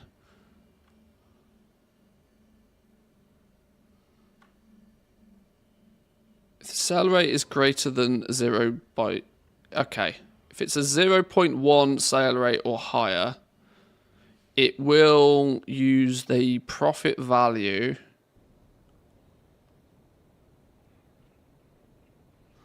of whatever 20% the crafting is. Only if the DB market value is also over 10k.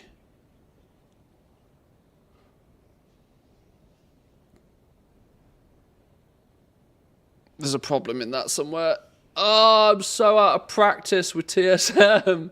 I'm so out of practice. This is doing something very clever. I'm so out of practice. I've heavily increased the sale rate on my crafting operations. It's no fun to list 1,000+ auctions every couple of days. Well, yeah, this is the purpose of it, right? This number here is critical, right? This basically means... This number in here is basically surmising that I am never going to craft anything unless there's at least 50 gold profit on it. But this is a number where I'm actually very tempted to jack this up to like 1,000 gold or something ridiculous. Just to ensure that it cuts out all the trash.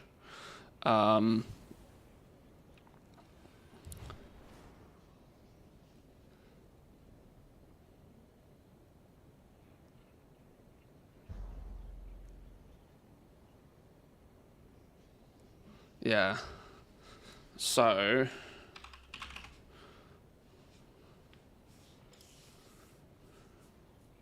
clear all this for a minute.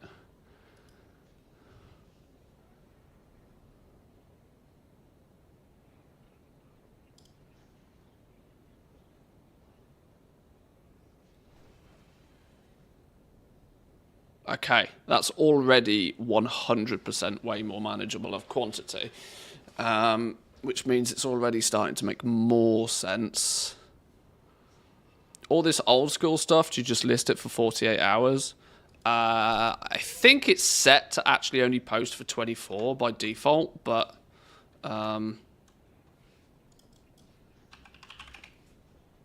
either way.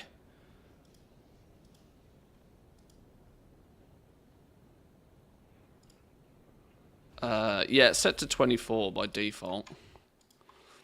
It's all my whole TSM setup's just a bit of a mess nowadays because I've tweaked it and tuned it and played around with it almost too many times. So if we go down to the bottom of this list, there should realistically be nothing.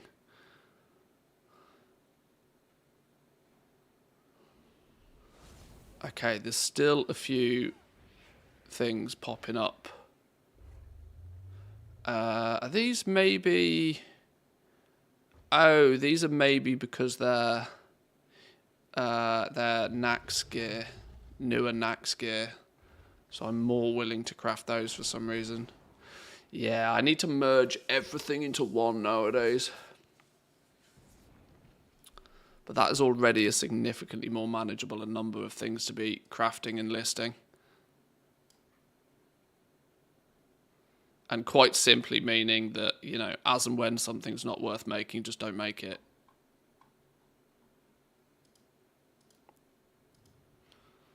Slightly worrying that it's still telling me to craft some of some random jewel crafting stuff, which I don't really think it should ever. But...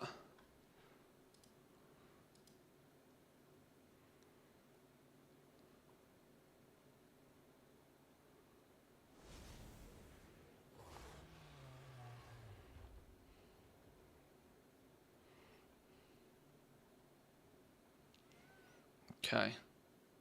This makes a little bit more sense.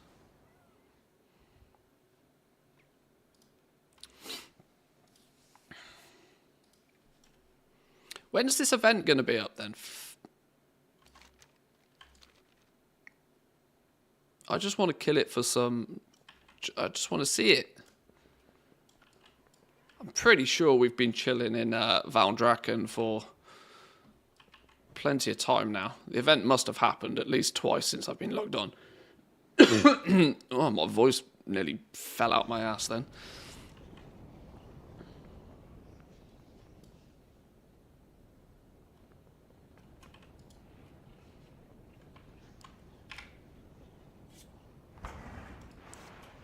I've got a strange amount of lag going on. Why is Valdrakken running at 20 FPS all of a sudden? There's no way my computer should be running at 20 FPS.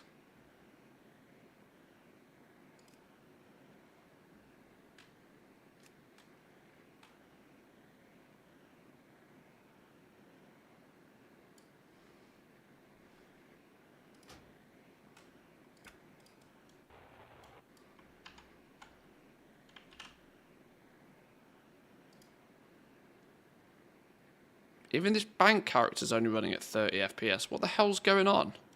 Why is my computer having a heart attack?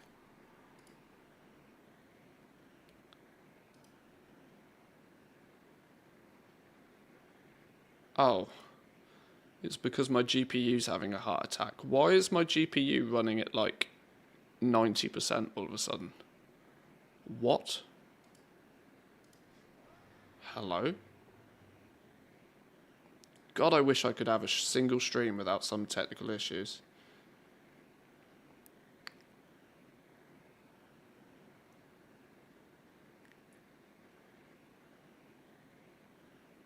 Oh. Flipping Nora. Okay. Now I know why. Camera's lagging as well. Yeah, I'm aware things are going horribly wrong all of a sudden.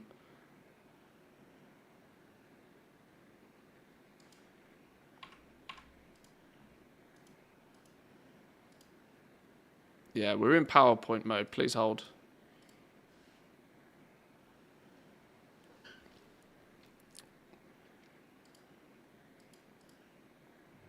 Right, that should give us some leeway. This is because I run far too much on my one PC at the same time. Right, that's better.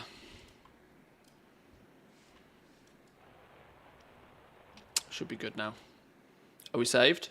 Oh no, we've gone into flipping. See, this isn't meant to happen. This isn't meant to happen because OBS is meant to get priority over absolutely everything.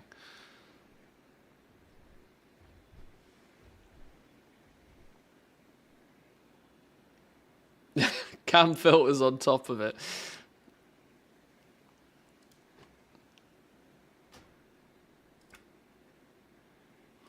Let's just turn this down a touch.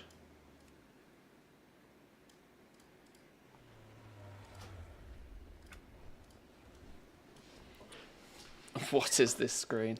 Ah! Okay, my computer's having real problems doing everything, isn't it?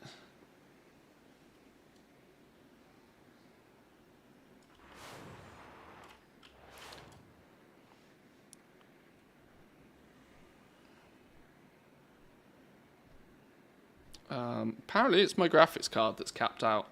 My graphics card is doing way too much. Hang on. Hang on. Bear with me, boys and girls. I'll fix this. I'll fix this. Let's just turn you off for a minute.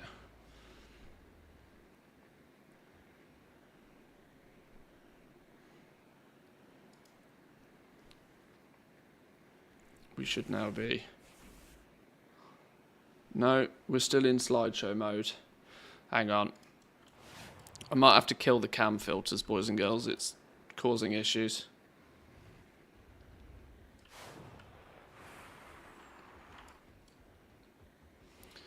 Turn graphics down from 10 to 7. Nothing changed. Yeah, I know, it's ridiculous, right? This game's graphic settings are like silly. I don't understand them half the time. We're still in slideshow mode. There's no reason I should still be in slideshow mode. I don't know how to fix this without restarting the stream. While I do know how to fix this without restarting the stream, we're going to purge a few things. Right, please hold, boys and girls. Take you away for a second. I'll come back in 1 minute. I'm going to have to turn the cam filters off. First Stanley, now the squirrel. Yeah. I will figure out why this is going crazy business in a minute.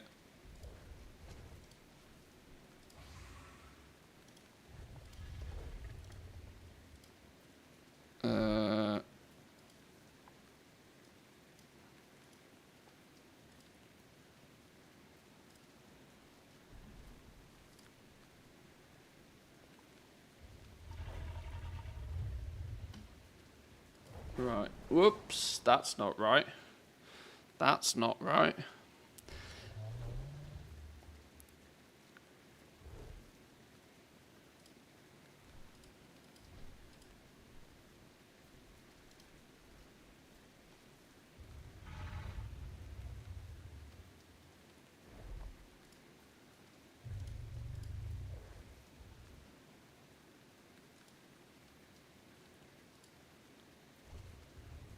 More hamsters on the wheel. Indeed.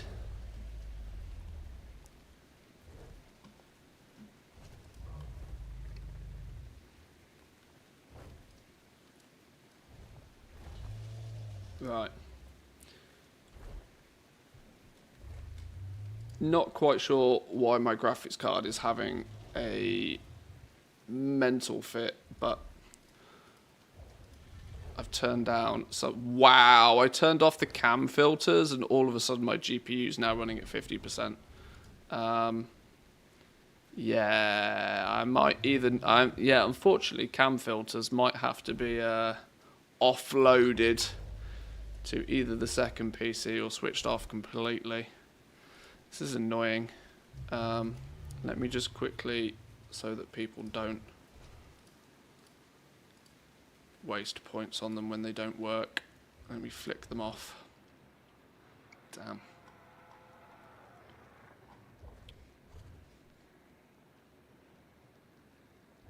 Doesn't look like a... No, no, no, no. It's definitely a graphics card problem, don't you worry. My CPU is chilling.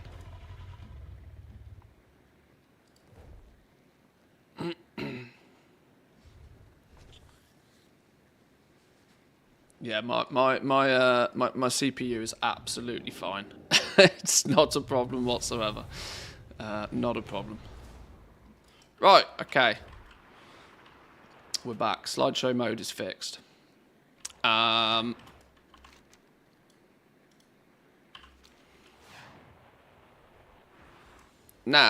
what I should be able to do, famous last words, is get the auction house account up so we can do some buying of some materials. Let's do leatherworking first. Let's gather some stuff. Leatherworking and jewel crafting. Task list. In fact, I'll just buy it on this dude. Do we have some gold over here? A little bit. Charmed. It's open. Why do you not think it's open? Oh, because we've got to click the browse tab first. Go! Go! Although, something's still not happy. Something's still not happy. Open that second account and all of a sudden it starts crying. Well, let's just get rid of it.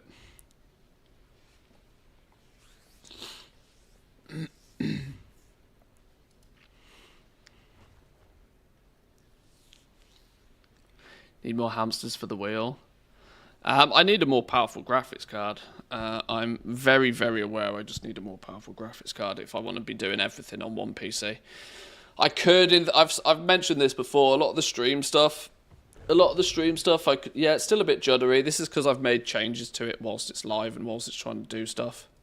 This is more of an issue with, this is more an issue with NVIDIA Broadcast than it is anything else, but I realistically should push a whole bunch of the stuff to my second PC, but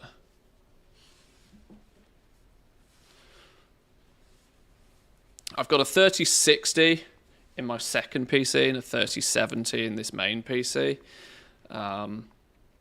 which in theory should be enough. It's enough to play games, but it's not enough to multitask as heavily as I tried to tell it to do. Bobby Kotick wants to take over TikTok. Yeah, I kind of saw this. God, I hope he doesn't. Of all people running TikTok, that's the last person you want. That's genuinely the last person you want, isn't it, really?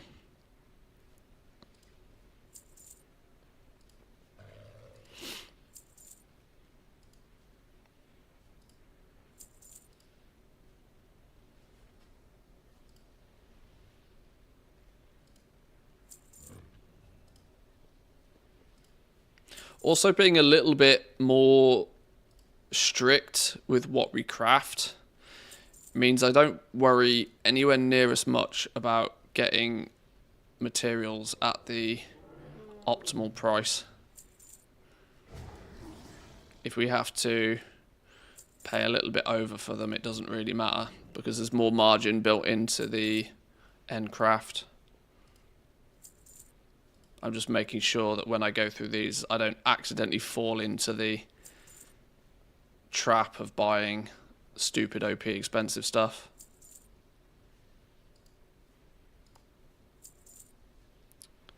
put two GPUs in the one PC. I mean, I technically could. Obviously, I know that the. Or the question is, I don't even know if my motherboard supports it.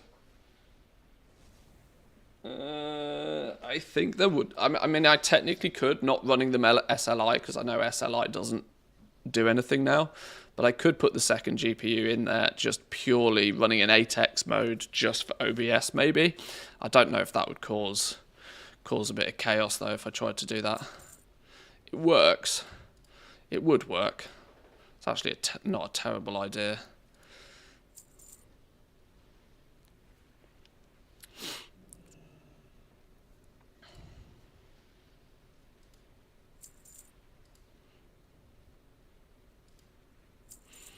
The only issue with the 3070 is not that it's strictly not capable, it's just it's only got the 8 gig of VRAM, which gets chunked through super quick nowadays.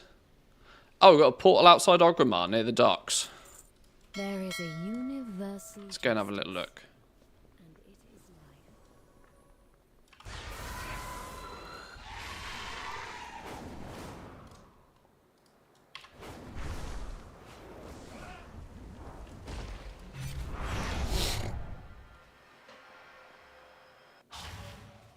Yeah, there's enough overhead on my power supply unit as well. I don't know. I'll figure it out. I'll figure it out. Don't worry.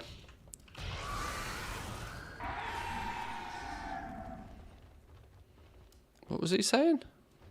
Trading post stuff. Outside Orgrimmar, you said.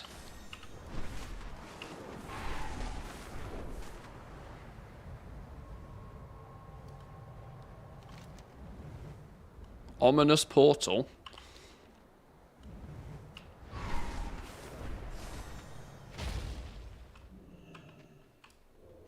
What's going on here then?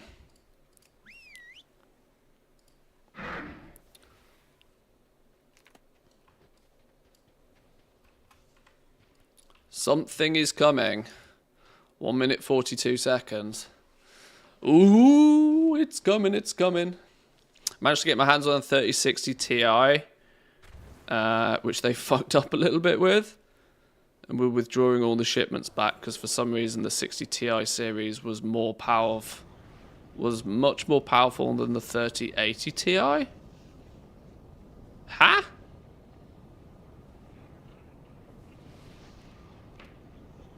Okay, that sounds odd.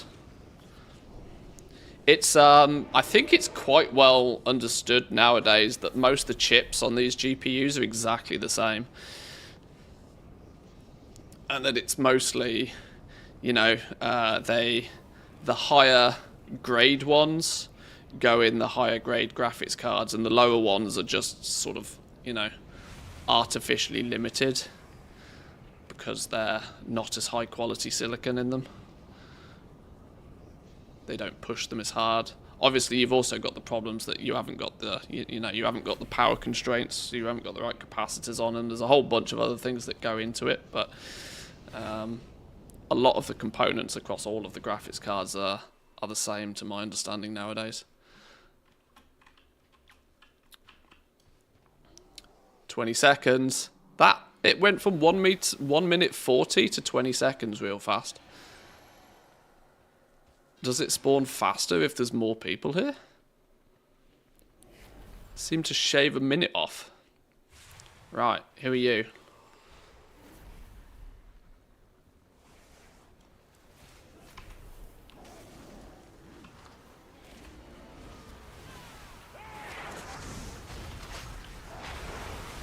Boulder Fist Ogre. Patches. Dr. Boom.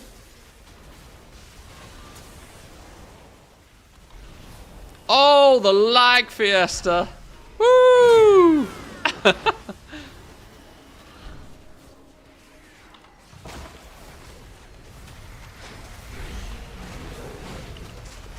One day Blizzard will learn. If you pump everybody into one spot at the same time, crazy shit gonna happen.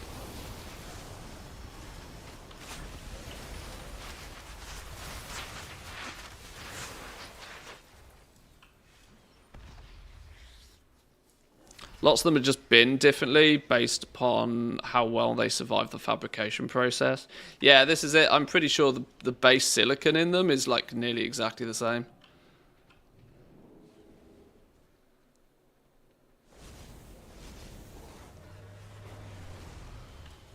Right, give me the juice then. We got the tabard, 2 Hearthstone wild cards. Well, that's annoying. You can buy them. That's worth 40 silver. Thanks, game. I'll take the tabard, though. Take the tabard, though.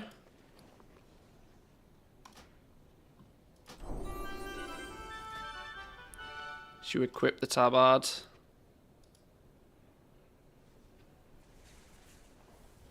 Where's me? Shop, browse. Ah, but it's gonna ruin our lovely attire. It's gonna ruin our lovely attire if we put the stupid tabard on.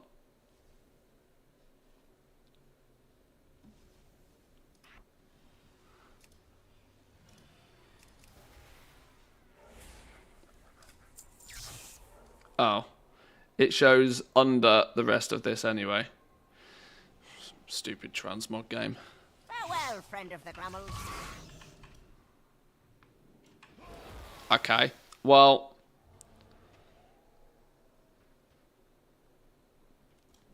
In fact, no. That's literally only 2 wild cards. You can buy 5 of them for like...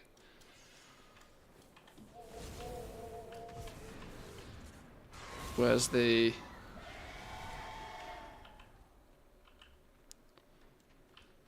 Okay. Adventurers, we shall depart for the Dragon Isles shortly. Alright. So I guess that's it then. I guess if people want the mount, they're going to have to just... It's another AFK. It's another AFK event. It's like...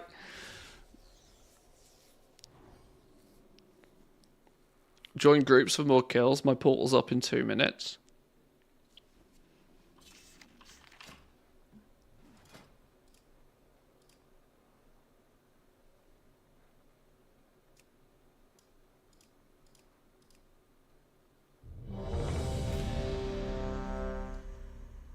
Aha.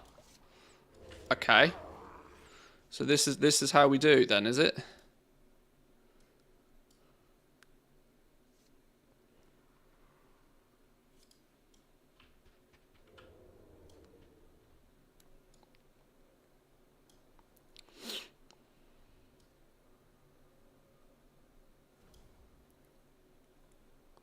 Someone said that the mount is 1 try per day.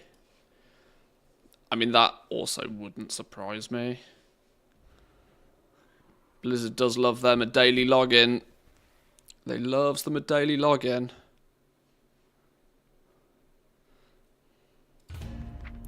I mean, realistically, let's not forget though. Let's not forget that the entire concept of this is to get people to go and install and play Hearthstone and then give them money. Like, that's the only reason it's in WoW in the first place. So, tailor your expectations accordingly. There was never going to be any gameplay involved in this particularly. There's the illusion of gameplay by playing the boards. But unfortunately, it doesn't actually look like when you play the game that anything really happens. Other than you get to spam buttons and then you either win or you lose. Right, let's see who drops now. Let's see if we can get loot second time. Tabard bag mount. We've got tabard. We're 33%.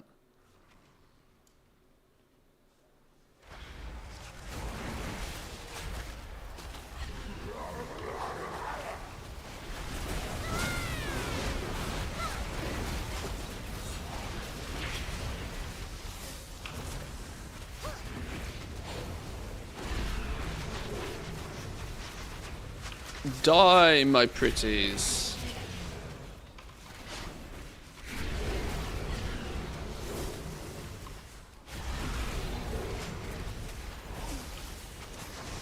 Is this what you're asking for? More crossover promo?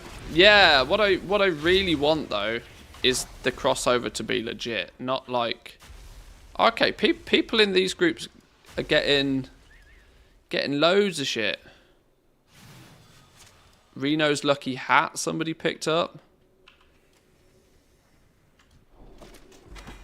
Oh, okay. 36 slot bag, stolen Hearthstone card. Flip it to see which Hearthstone card you got.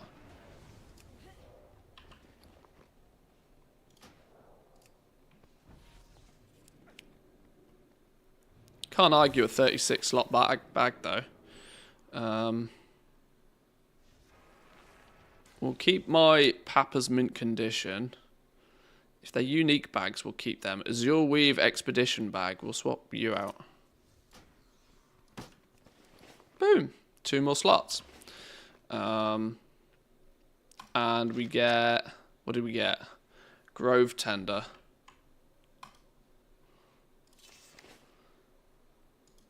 That's 9 out of 10.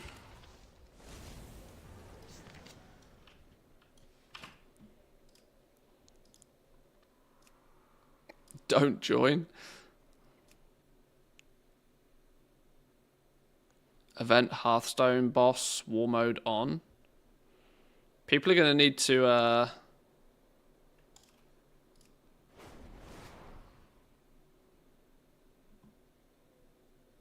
Toy is BOE it seems. Wait. Toy?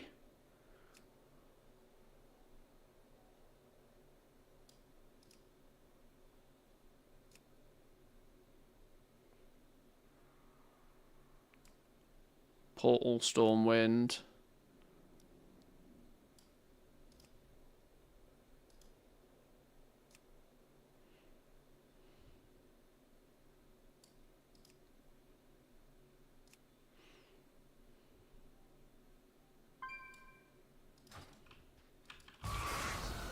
What's the toy called? Somebody must have got the toy a minute ago. Hearthstone game table. Toy not collected. Doesn't show any binding on it.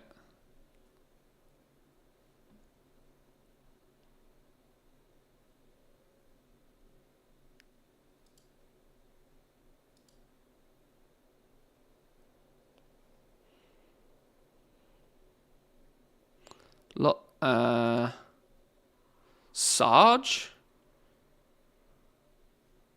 How did somebody randomly get that? Adventurers, we shall depart for the Dragon Stone of the Hearth? Bind on pickup epic toy. So there's a new Hearthstone toy apparently.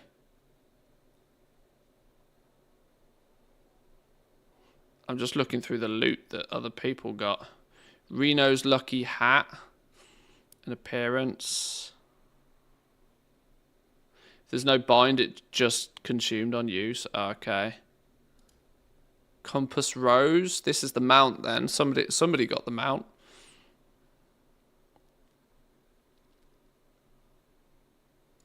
Sarge the pet then. So there is a little bit more to this. Yeah, there's a bunch of people getting this Sarge pet.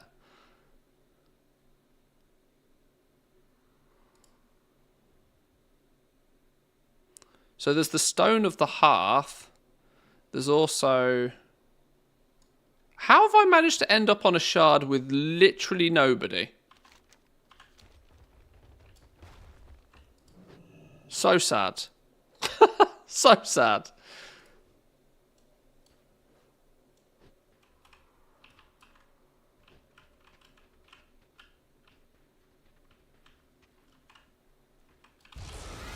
Anyway, let's get back to doing what we were doing. Hello? Have we disconnected? Have I effed? What's going on here? Look, no hands.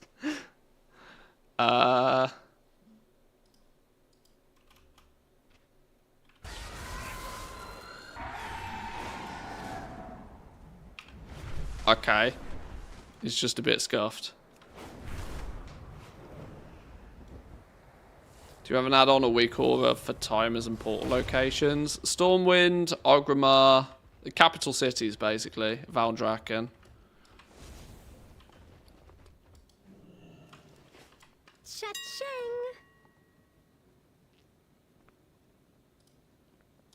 Right, let's get this crafting done. Oh, now TSM's died. Flipping out. Let's reload the UI. Something's not happy. Something's not happy. Got a new shipment coming in soon.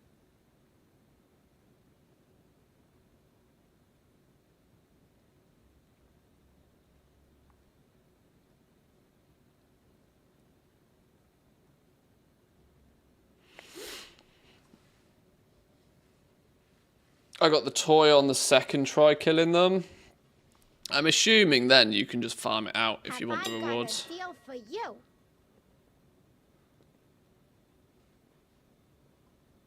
Let it load, let it load, let it load. Do a scan. No, still broken. Flipping Nora. Hey, can I interest you in a payment plan? Let's try again.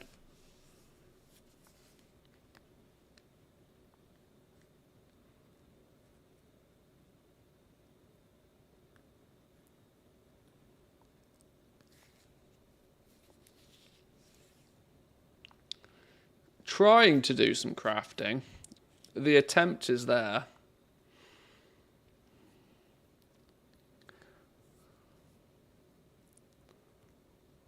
Maybe let's let everything load first.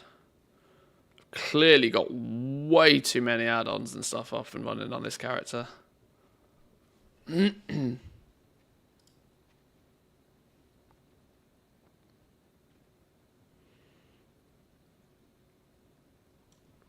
Right, are we loaded? Yeah? What do you want? Goblin products are built to blast. Gather, task list. Go. Do you know, and are you going to know about the materials I've already bought? What's the odds it's got no idea about these that I've already bought? On that basis, let's grab those first before it has a heart attack. I got what you need. Browse, scan. Now it works. Beautiful. Beautiful.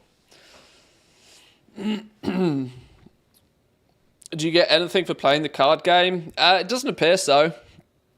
It doesn't appear so. It looks like if you want to collect, that there is a mount, a toy, a new Hearthstone by the looks of things, a tabard, a 36 slot bag. Did I say mount and pet? Mount, pet, Hearthstone game toy, new Hearthstone itself, tabard, and then a couple of cosmetic things. By the looks of things, playing the game doesn't seem to do much. If you log in, if you actually log into Hearthstone, you're meant to get another mount, a flaming Hearth Steed mount.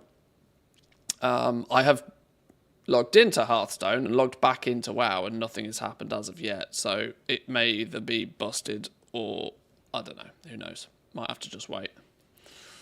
I have very low expectations from Blizzard about these things now. I kind of go by the assumption that they're going to be absolutely busted broken day one, and then they'll be sorted by tomorrow. So we'll get some crafting done. We'll jump into some groups and kill the bosses a few times, see what happens. But let's get this crafting done.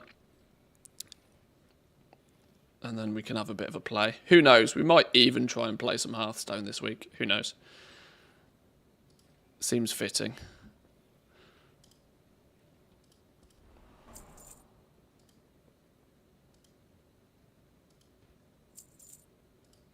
Infernal Brimstones. Not had to buy these for a long time. Monolite ore still going strong. Look at the monolite. Look at the monolite mafia in action.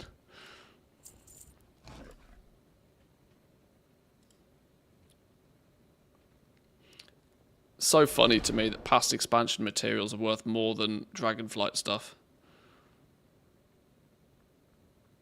Okay, doesn't like that one.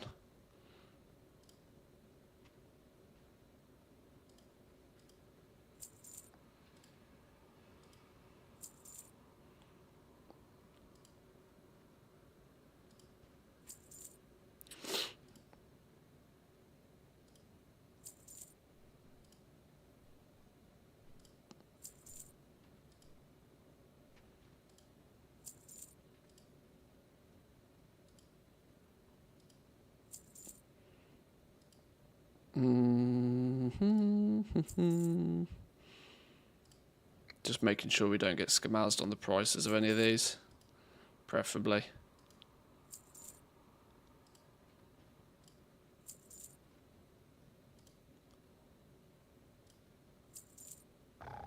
Dark runes, these things are still a thing.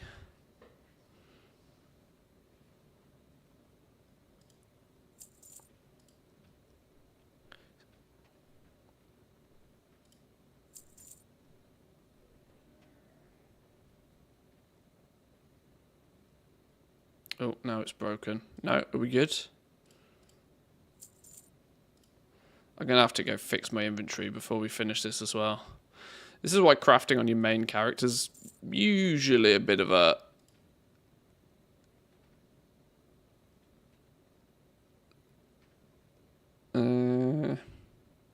Okay.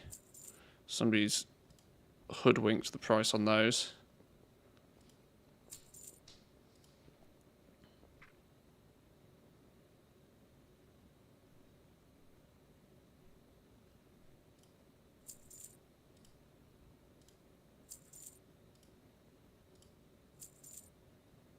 Spirit of Harmony's 50 gold apiece.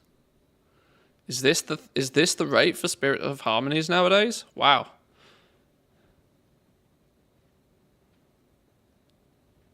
Sheesh. Do bots control literally every market in the game now? It does feel that way, doesn't it?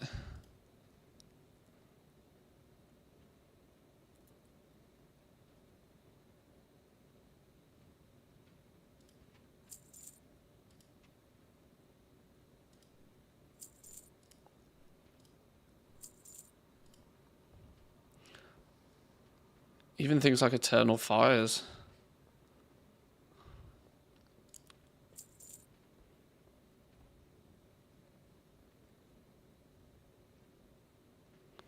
It seems to be oh, okay. It's dealing with it. It's dealing with it.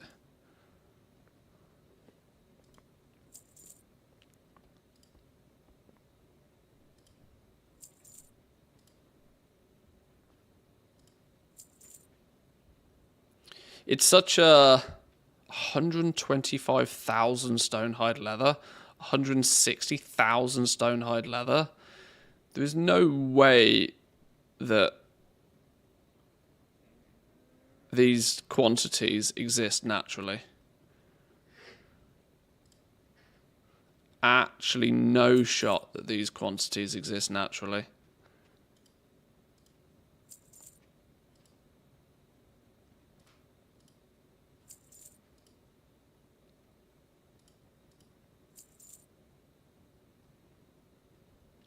It was always going to be mixed emotions with the region-wide auction house. The kiss curse effect of everything being readily available to you 24 hours a day material-wise is kind of very handy, but at the same time, prices are going to be almost 100% controlled by bots. Which makes any regular Joe looking to make a bit of gold at a massive disadvantage straight away. Because you've got to remember that this problem isn't going anywhere and is now amplified compared to what it used to be.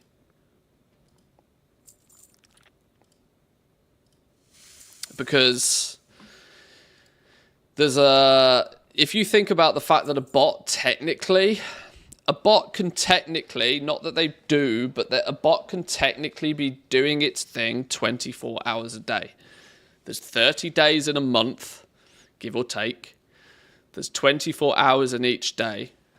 And a bot, for whoever that real person is behind the bot, they know, right, that all they actually need to achieve is one token's worth of gold in that 30-day window, and preferably not to get banned. That's actually all that really needs to happen for them. So let's do some simple napkin maths on this.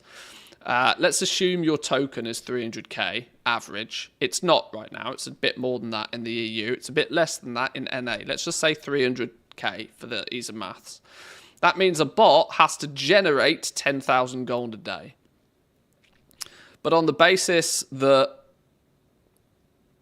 it can probably generate that 10,000 gold in a couple of hours of doing whatever it is it's doing.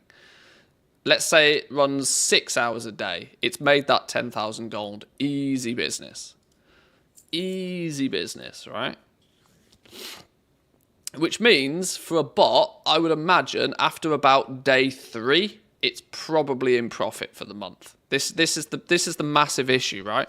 This is the hugest issue that we have with bots and why they are so cancerous for the game.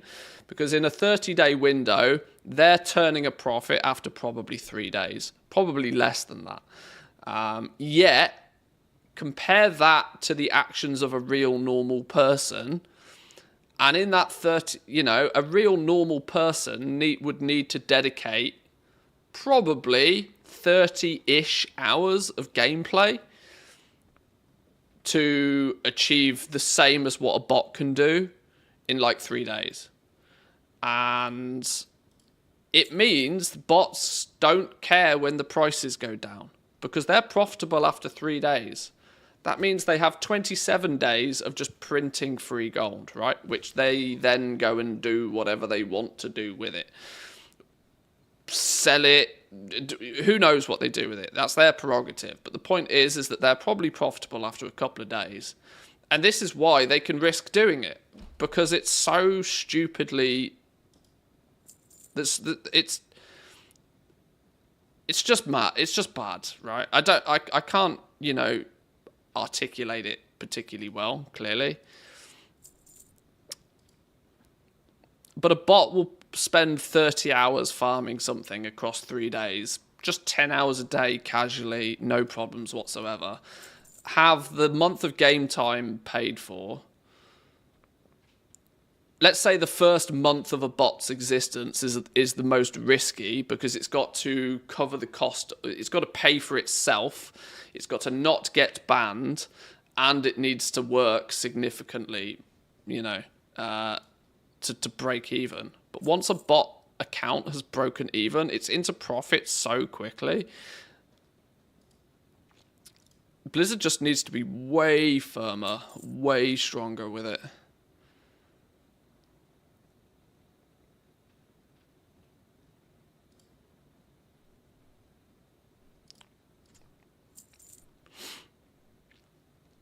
And the issue is, some people have started to spot that bots are now even no longer content with just farming materials and selling them raw.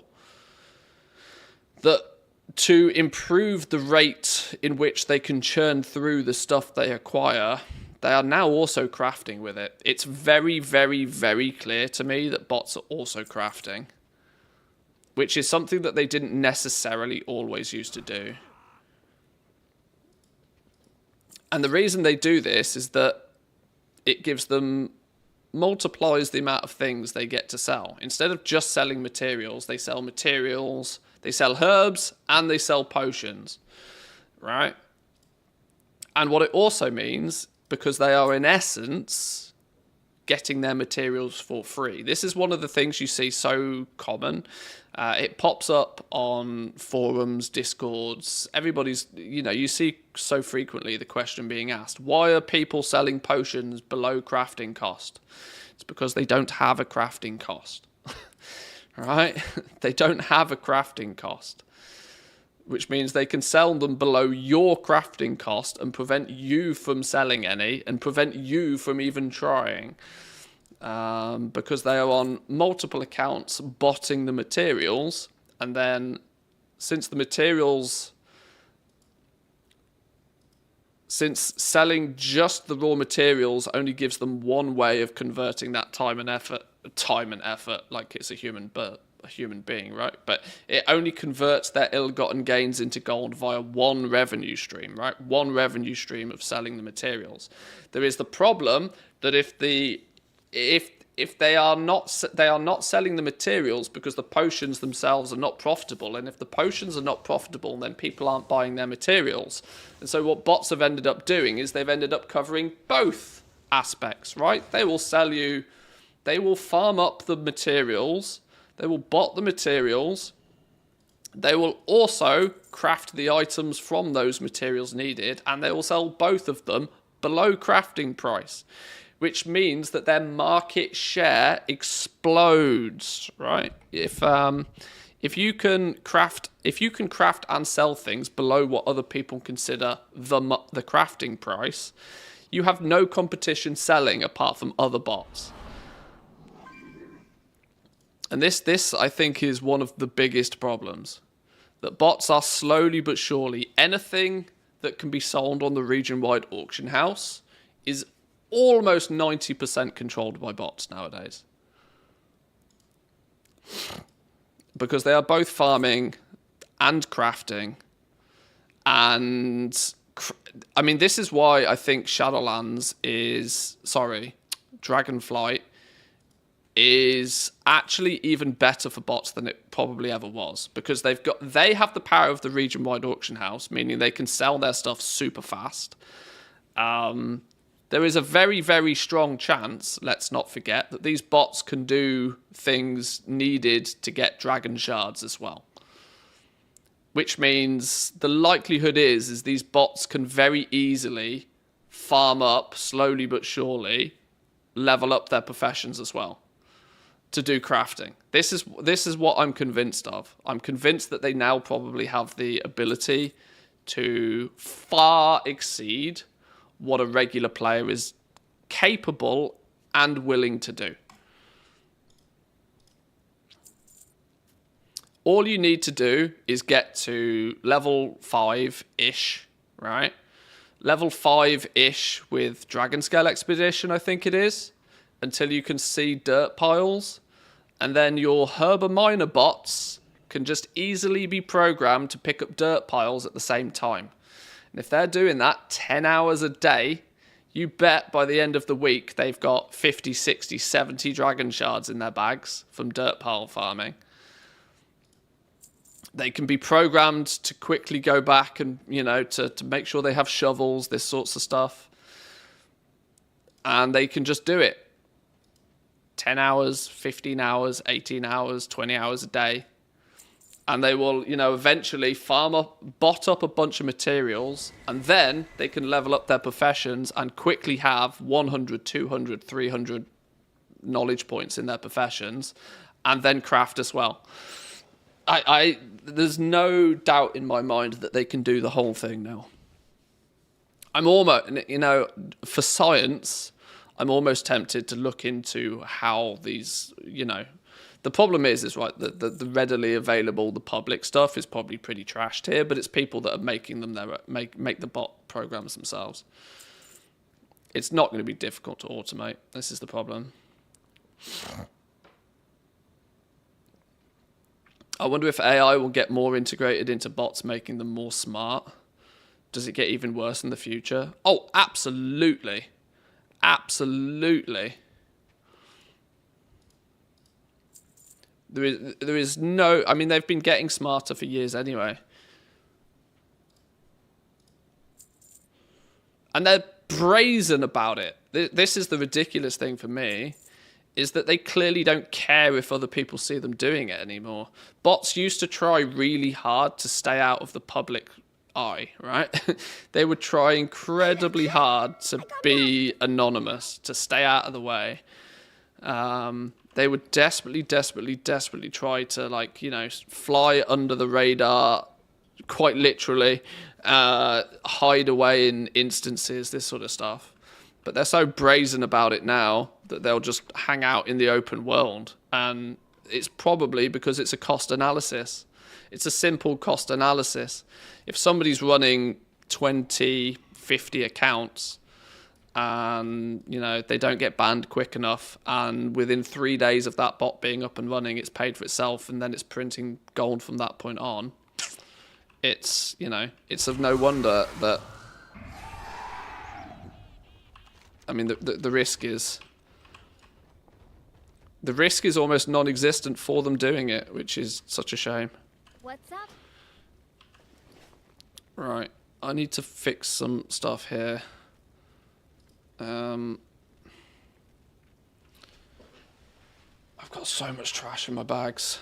You know what I probably should do? I've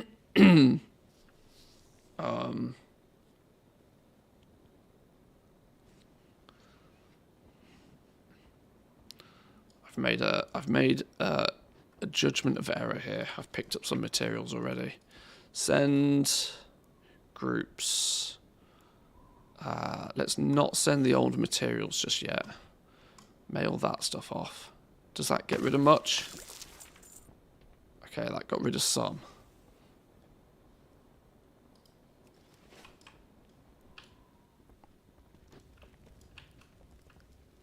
Yeah? What do you want? Can a bot also empty bags because you get a lot of trash for those dirt piles? A bot can do everything. There's almost zero restrictions to what the bots can do. Almost zero restrictions. If I put gear in my bags, it's just going to stay there, isn't it?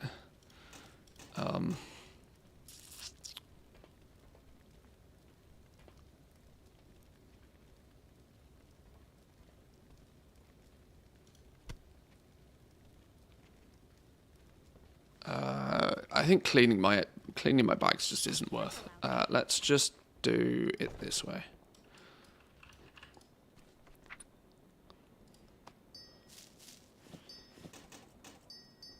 Let's do it in batches.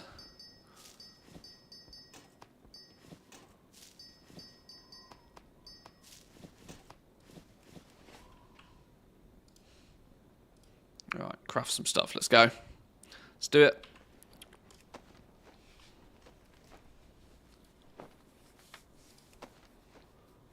A leather love seat. Wow. Pet leashes?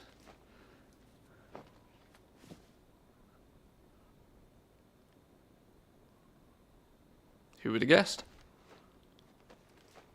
This is one thing I do like about TSM. It does prompt you to craft things you would have probably never thought about doing yourself.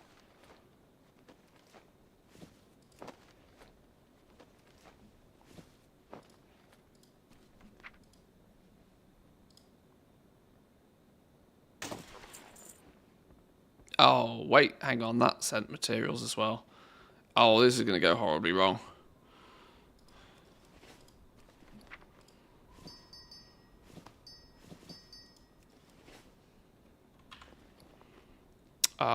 This is going to go horribly wrong.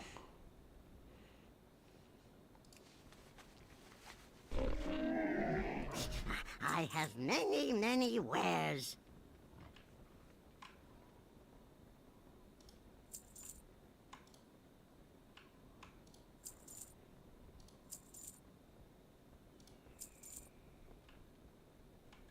Wait. What's going on here?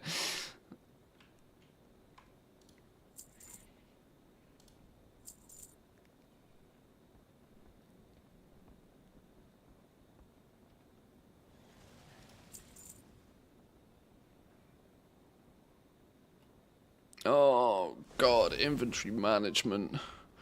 I really wish for the day where we just can have unlimited space and don't have to deal with all of this crap. It's genuinely one of the things that puts me off doing more of this, is that I spend more time managing my inventory than anything else. I should just bite the bullet and just delete everything once in a while and just call it a day. Just sack it off. Just yeah, just get rid of it all.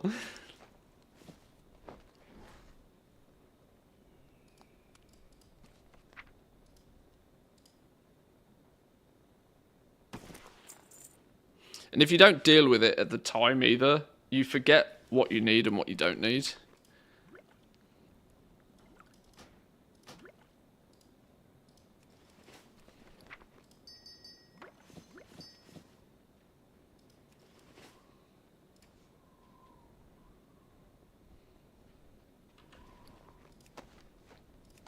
Inventory is full, of course it is. I don't know what that is. Delete it. Go.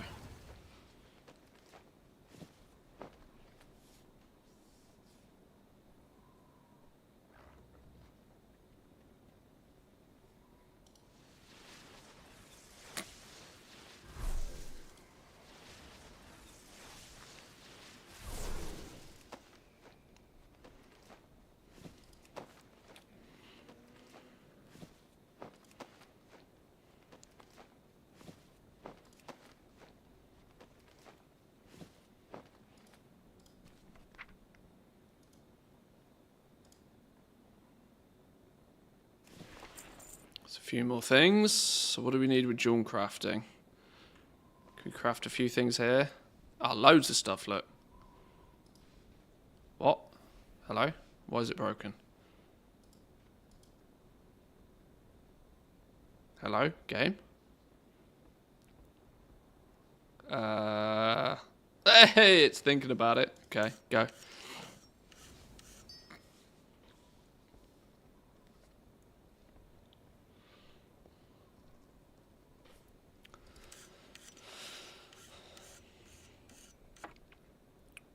So would follower dungeons have made a difference then, in the sense that bots would have had easier access to the Altar of Decay?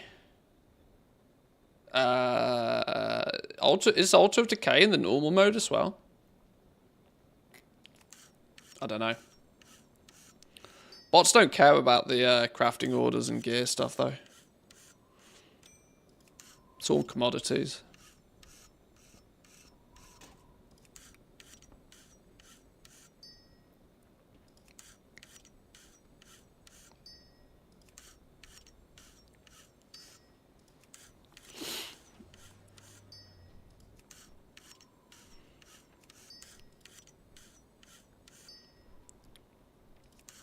Crafting most of these gems is probably a terrible idea. I make this mistake every time.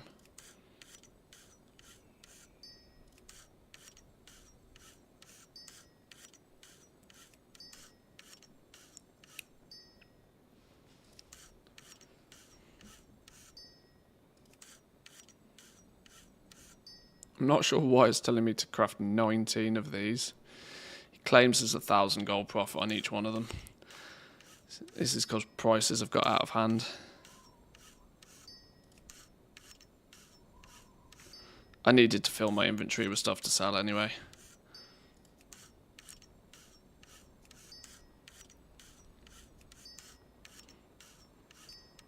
Right, whilst these are crafting, I'm going to take a quick break for 2 minutes, boys and girls. I'll be back in 2.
Okay, where do we get to?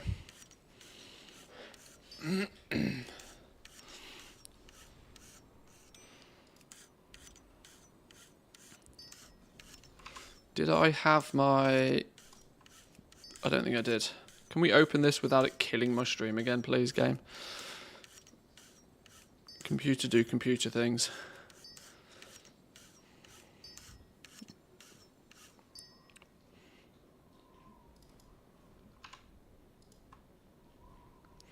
Right, send some stuff over.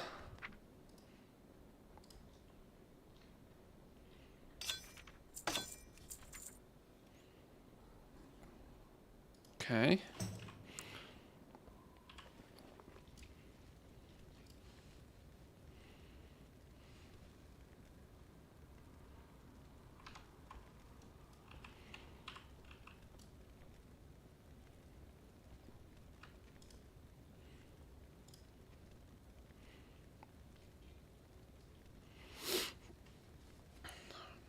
Right, let's get this lot listed and then see how we fare.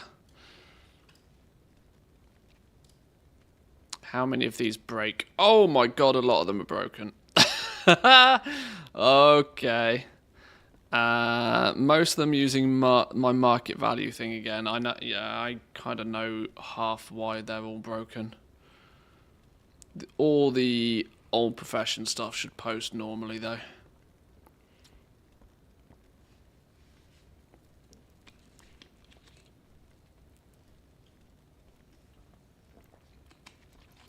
I should really strip my TSM profile bare and start again. Make it. I've got too many conflicting problems.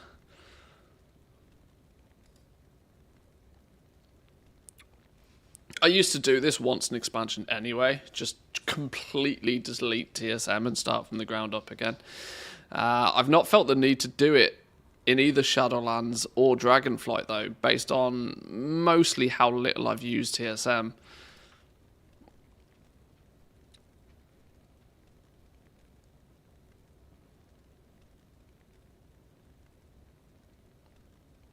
For Shadowlands, once I cracked the code for TSM being able to craft and sell, not even craft, sorry, but sell legendaries. That's all I really use TSM for in Shadowlands.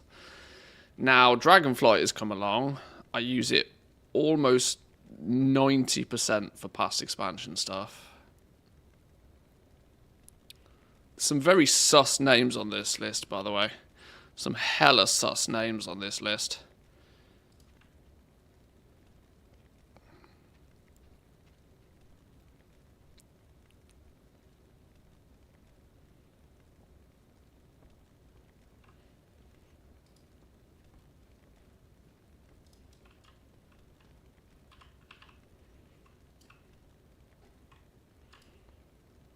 Okay, empty mailbox, that's a good start.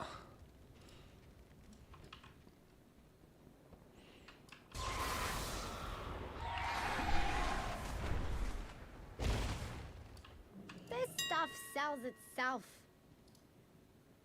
Right, what else do we need to finish the crafting off? Probably into expensive stuff that I don't particularly want to buy now.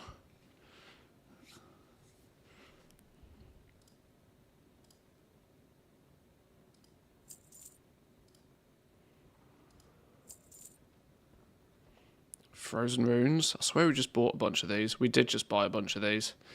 And I've just sent them to my bank character, and I've somehow accidentally listed them all for sale. Oops. Gold bars. We don't need that many of them. That's fine. Heavy knot hide leather. It's only a little bit over. We only need one.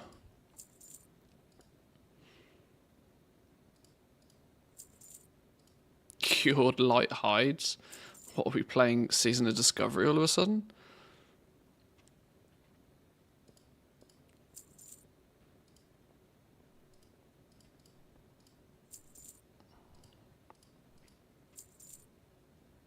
Mercurial adamantite. Why the flipping hell do we need one of these all of a sudden?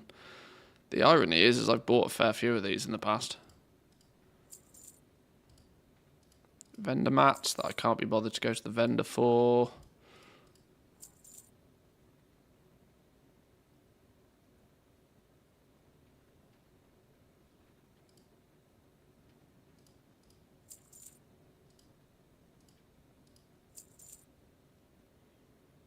And I'm not buying a cinder cloth cloak.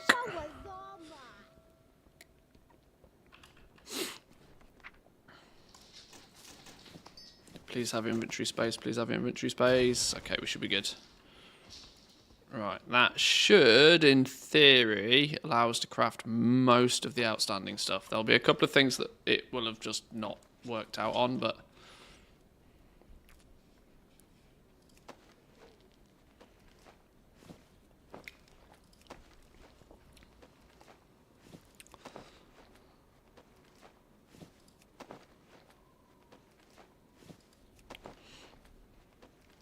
Oh, these styling hats. There's some achievement for having, yeah, free styling. Isn't there some achievement for obtaining all 4 of these appearances or something? I'm pretty sure there is. Where's... Why? Free styling. What is this? Oh, start a fashion trend by crafting each of the following ones. Craft the purple, craft the jungle, still. Okay, so it's not actually even... I was, you know, that there was part of me, once upon a time, that when I heard that there was going to be a bunch of profession achievements, I was like, ooh, I'll do some of those. And then I realised some of them are actually mental. There was a couple of jewel crafting ones that I did the cost of them. And I think I figured out that 5 achievement points would have costed me something like 80,000+ gold. And I was just like, no, just no. Like, I will chase meaningless rewards. But to put 80,000 gold in the bin for 5 achievement points, I was like, no, not doing that.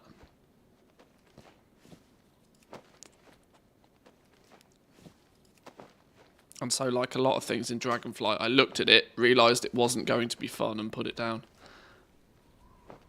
Still some of the best looking hats. They are cool. They are cool.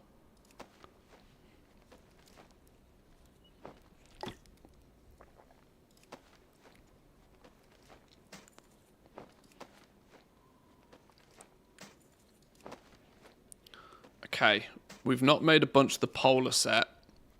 Presumably because I accidentally just listed all of my flipping war-torn scraps on the auction house. Can I claim these back, or have they sold already?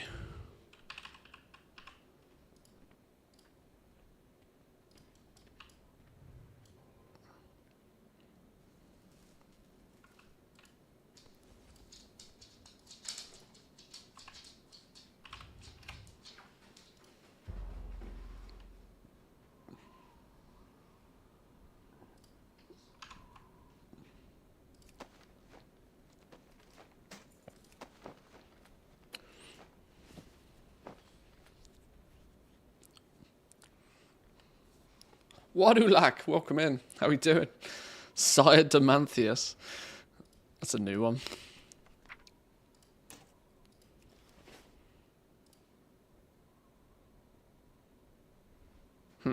What am I missing? Frozen runes? Did I not... Did I list all my frozen runes as well? I did. Ha! Give me them back, please. The slight downside of having even your materials in groups means that sometimes they get misplaced.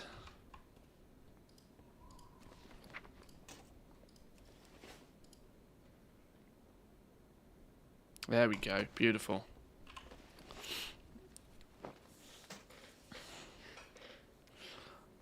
One of my guildies made all of those. He has all professions maxed on different characters. Yeah, I'm in the same position. One of my primary goals for some time has been to collect every recipe in the game. I'm getting there slowly. I'm just not putting a lot of effort into it at the moment. It's something I tend to do in the downtime more so. Although in the more recent downtime, I've taken a slightly different approach, which is play other games. So the time sinks in the game, such as collecting, has taken a back step even for me.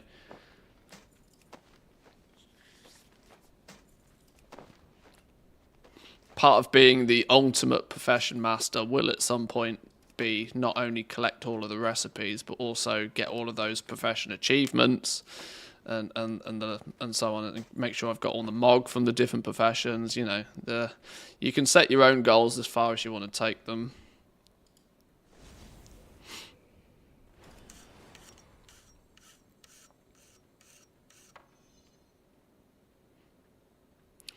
Frostworm's frigid stare.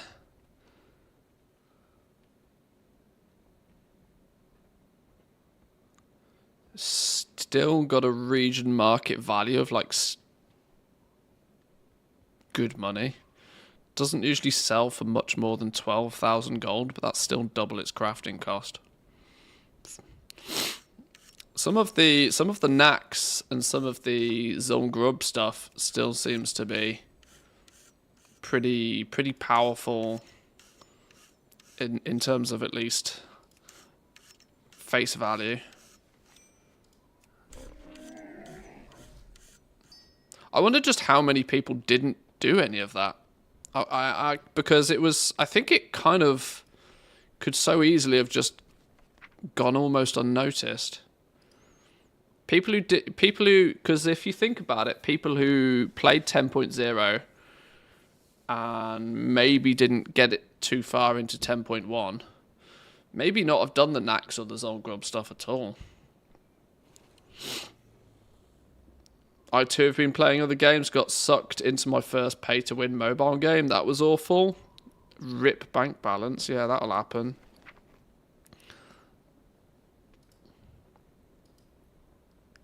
Yeah, you want to be careful with that. Be careful, be careful.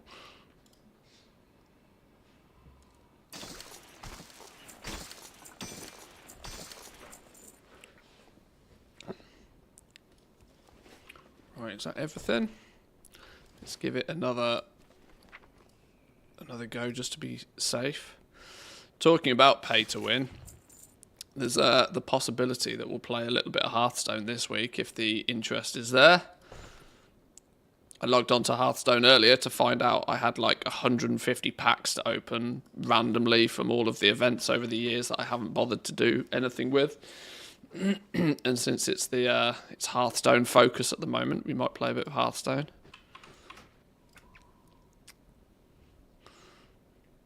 Had to cut that tie real quick.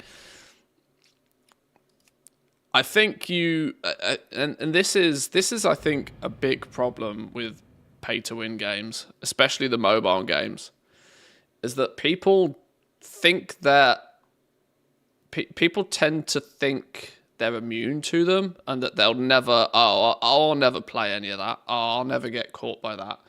And the worst thing is people get blindsided by it. They get blindsided because they don't realize some of the tactics that are being utilized, right? They genuinely don't see it coming. That these games are so devious in how they extract money from you that you just don't even realize. You don't even realize it's happening until you look at your credit card statement and realize, shit, I spent $200 on this game this month. They just completely blindside you. No,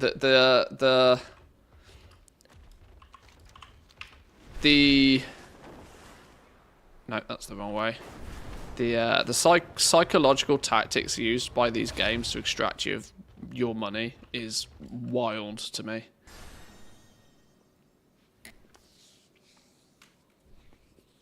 I'm gonna need to be somewhere that's not here, aren't I? Let me go back to Valdrakken. I know where I stand in Valdrakken. This portal? Still playing Rumble? No. I had high hopes for Rumble, but they're getting absolutely dumpstered on. Rumble is apparently coming to PC, though, by the looks of things. There was some... I saw something somewhere. I can't remember where I saw it now. But it appears as if they are looking to bring Rumble to PC natively, which will give it, for sure, a bit of a kick in the right direction. Now, that's not to say that it will do much for the... Well, in fact, this is one area where they could actually counter one of the biggest problems with Rumble. One of the biggest problems they have is the load times are too ridiculous. Straight up, batshit level, crazy, ridiculous load times. Which in a mobile game, you just can't have, right? It's like the equivalent of having a website that loads slowly. It's just the kiss of death. So, if they can fix that problem by bringing it to PC, they will do better for themselves. Because that's one of the biggest problems they've got right now. On mobile, if you can't log into the game and be playing that game within like a matter of seconds, people are going to close the app and go do something else. Way too many distractions on mobile between all of your notifications for all your social media platforms, your inbox, you name it. You know, the distractions are ridiculous, more so than they are on PC. So you got to be top of your game in that regard. If they can fix that by bringing it to PC, they stand some chance. But they do need to put a lot of work in it still. So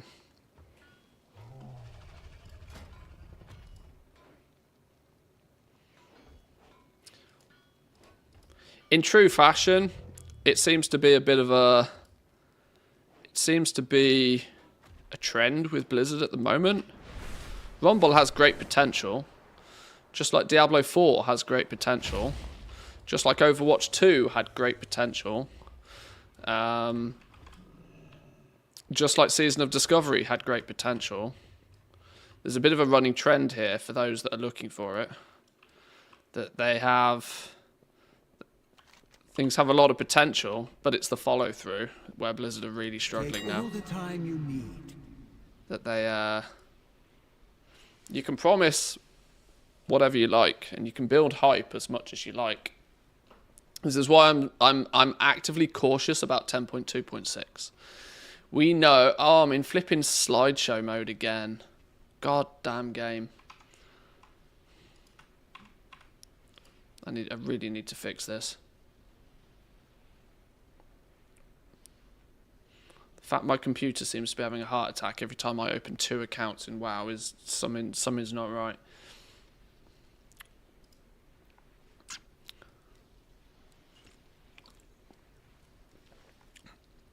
I'm skeptical about 10.2.6 just on the basis that they've deliberately decided to not tell us what it is. There's been no public testing, no data mining, no nothing. Yet the devs have seemingly decided to hype it up on Twitter predominantly. But in a lot of their marketing, they have hyped up 10.2.6 to drum up interest in it. And I really hope that's not the kiss of death for it, honestly. Turn off your green screen thing. Well, I don't think NVIDIA Broadcast is actually utilizing that much.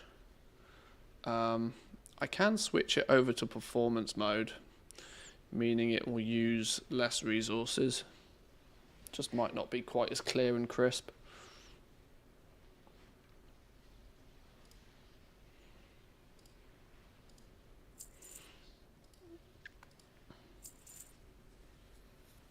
10.2.6 though has to be. There's not much it can be. I know the rumor mill is churning, but there's not a huge amount it can be because they've said that it's open and accessible for anybody with a WoW subscription, which indicates that it can't be a level 70 endgame retail thing, right? If it's not a level 70 endgame thing in retail, it has to be like a game mode or something. It has to be something that is accessible for everybody with a WoW subscription. So there can't be a level requirement. There can't be a class or a race or a spec or a faction requirement. If it's to be open for everybody, it's also theoretically got to do with attracting people possibly back to retail. I think 10.2.6 could be a play for them to get the Season of Discovery, the classic Andes back into retail. So there's not many things it could really be. There was some rumors, some data mined information a long while ago about some sort of tie-in with Vampire Survivors. I really hope, this is just my theory, I really hope that they bring like a Vampire Survivors-esque minigame into WoW, much like they did way back when with Plants vs. Zombies. Is that your wallet? I would love Just that. glad to see me.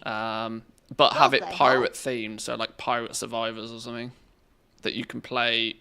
You go to a certain area, or even if they make a new island that anybody can fly to or something. I don't know. I don't know how they could do it. I guess we'll find out. There's rumours it's going to launch this week anyway, but... Senti, my man, thank you very much. Appreciate the tier 1. Welcome in.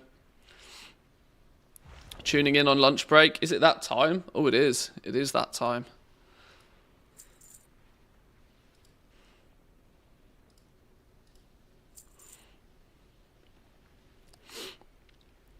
It's not sure if it's just me, but Rumble feels like it's getting harder on daily quest scaling, getting your troops more leveled. I've had a harder time to win comparing to a few months ago. It's not very rewarding. It's not just you. It's not just you. They did a balance pass, and they amped up the difficulty of the questing, clearly to make the graph go up. It used to be relatively steady amount of effort required to level up into sort of level 15, 16, 17. They've now seemingly made it so as you hit heroics, the difficulty just goes up off the flipping charts, right? Every level past I can't remember the breakpoints, but they've definitely made it the more you level, exponentially more effort is required to continue leveling up. And in turn, they've tuned and tweaked the AI, apparently, according to a lot of people who are playing it heavily. It's also something that's not uncommon to see in the mobile sphere, right? They want to get you on board and they want to get you hooked on it. And then they change. Then they turn the dials, right? Then they turn everything up to 11, just as you've kind of got used to winning frequently. They turn everything up to 11, and some people think that, well, maybe if I just spend $10, or maybe if I just spend $20, they turn everything up to 11, get yet more people spending as a cash injection, and to convert more people into whales.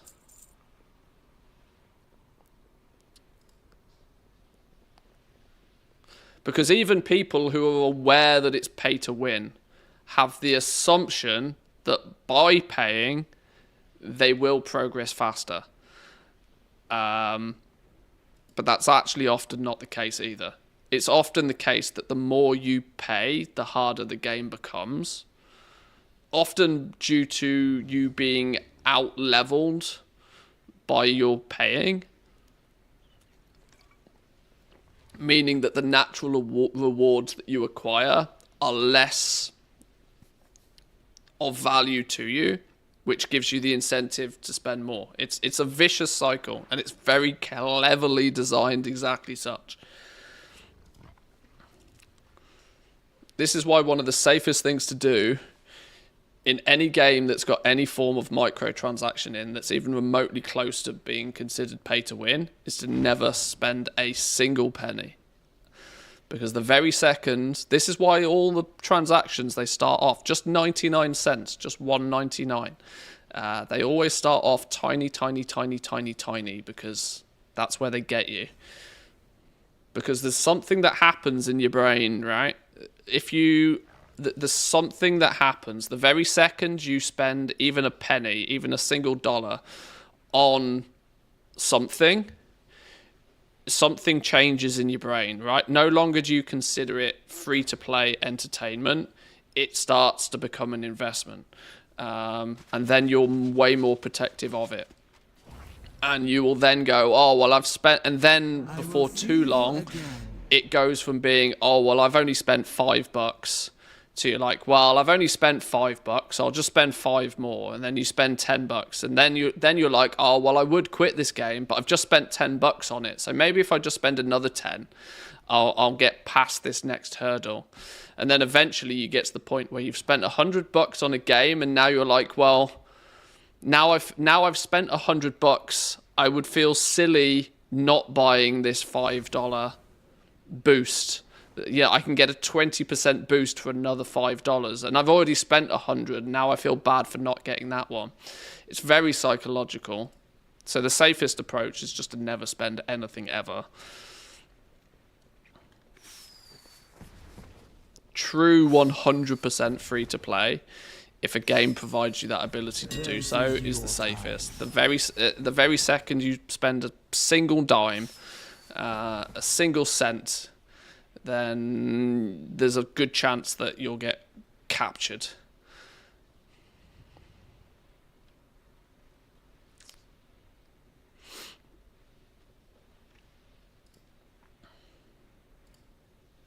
My TSM seems busted again. What the bag's like on this dude? Still not great. Not great, but better.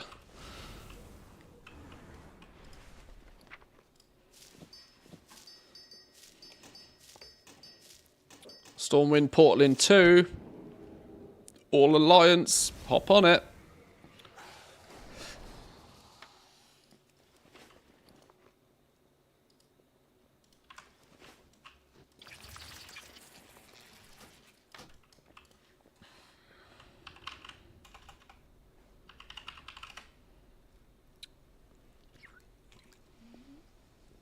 Spent 300k WoW Gold on Rumble. Was worth it in my opinion. I'd never spend real money on pixels. But this is the slight difference with spending like WoW Gold, converting it to Blizzard balance. That psychologically that's not the same as taking your credit card out of your pocket. It's because even gold you make in game, even if you convert it to Blizzard balance, it's still not quite the same as like money you've actually had to go to work for to make, you know? Because you might have put effort into making it in a video game, but it's still pixel money. It doesn't hit the same. I love the psychology of all of this. I just wish the gaming industry wasn't so abusive with it. It's very clever when you understand it, but... Is that your wallet? Or are you just glad to see me? Both, I hope. Wadulat, there we go. Thank you very much. Appreciate the prime. Thank you, thank you. 9 months. Baby time.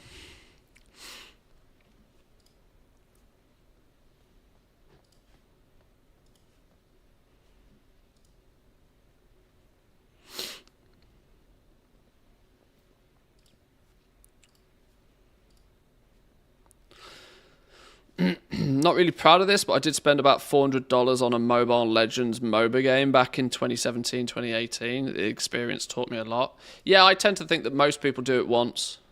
Like I said, most people do it once, and it's usually by proxy of the fact that you don't know it's coming. You don't know it's coming. It catches you off guard. It completely blindsides you. It's entirely not your fault.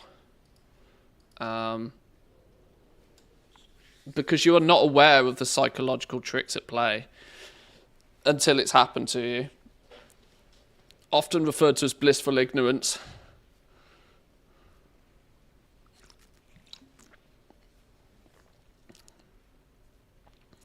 I have a friend that spent like 30k on Raid Shadow Legends, has legit had to seek help for gambling because of it.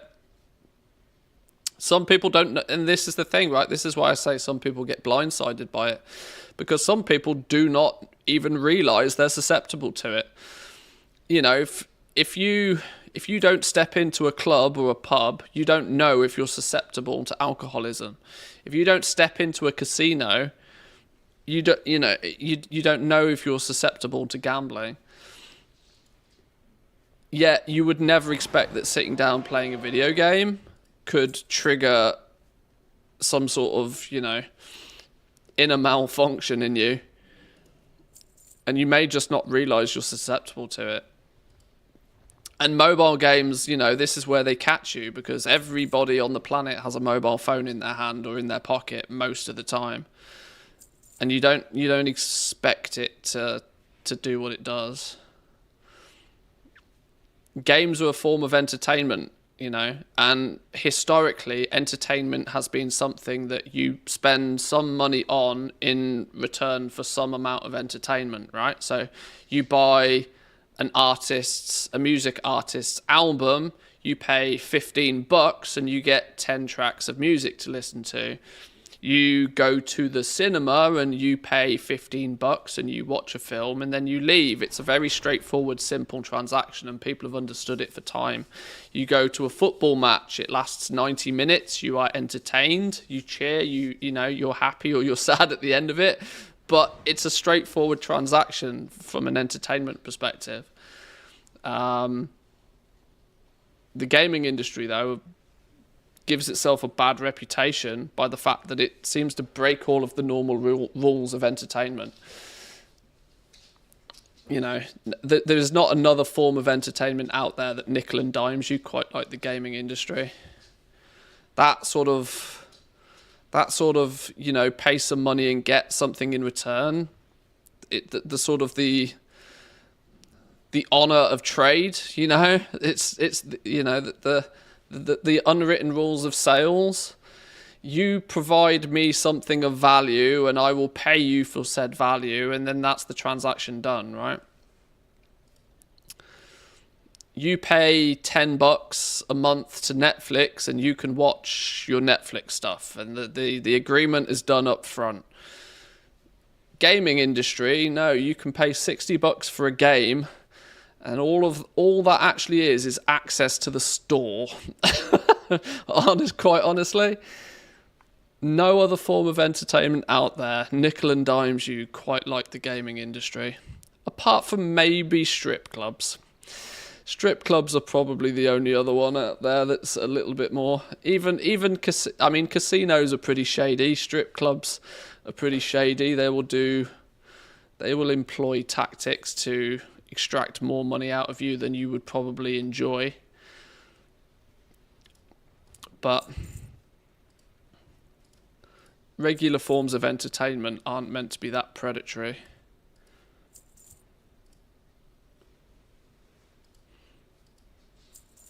Social media platforms are another one, right? Social media platforms make their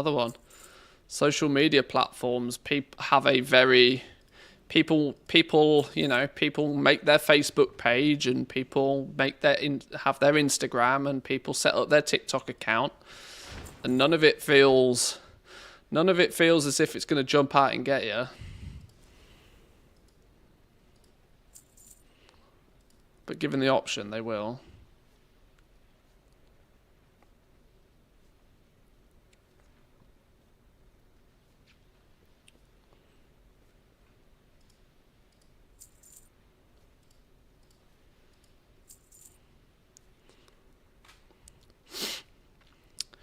He didn't destroy his life, fortunately, but it did set him back quite a bit, especially psychologically. Yeah.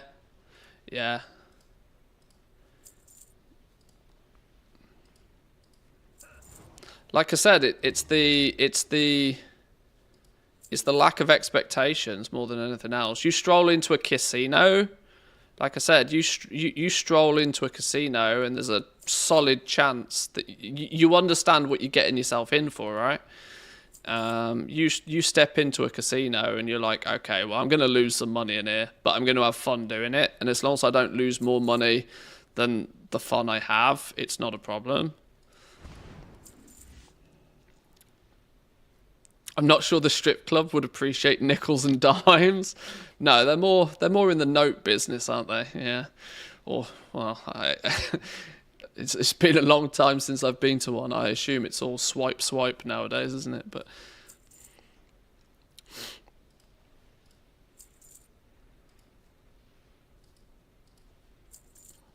how to lose 29 grand in one night, yeah.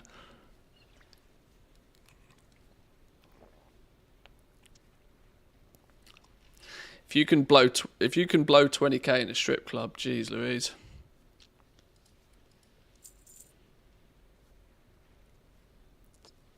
Also, like you mentioned too, you way underestimate how good they are extracting money. Yeah, it's because, like I said, you're not expecting it. Your defenses are not up. You're playing a little mobile game on your phone. You have zero defenses up, and some people just get straight knockout. You know, no defenses whatsoever. You go into a casino, or you go into the bookies. You know, you kind of have an understanding of that. Okay, I should have some defenses up, right? You should be you're semi prepared for what's coming. You know, some people won't take their bank card into the casino. They'll take some cash out and then they'll leave their bank card at home. So, like, you know, the cash they have in their pocket is the only cash they have. You don't take that same approach with a mobile game, right?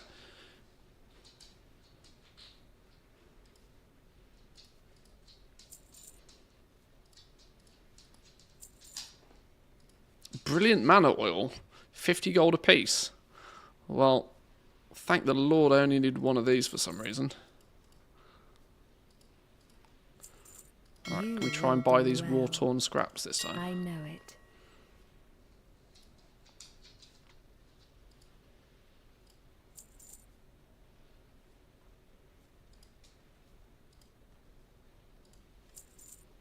Now, Right. Is that your wallet? There we go. You're just glad to see me.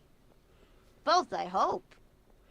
Kiang, thank you very much for the tier 1. Appreciate it. Thank you. Do they have mobile pay QR codes nowadays in clubs? I don't know, just tattooed on their ass. Maybe. I don't know.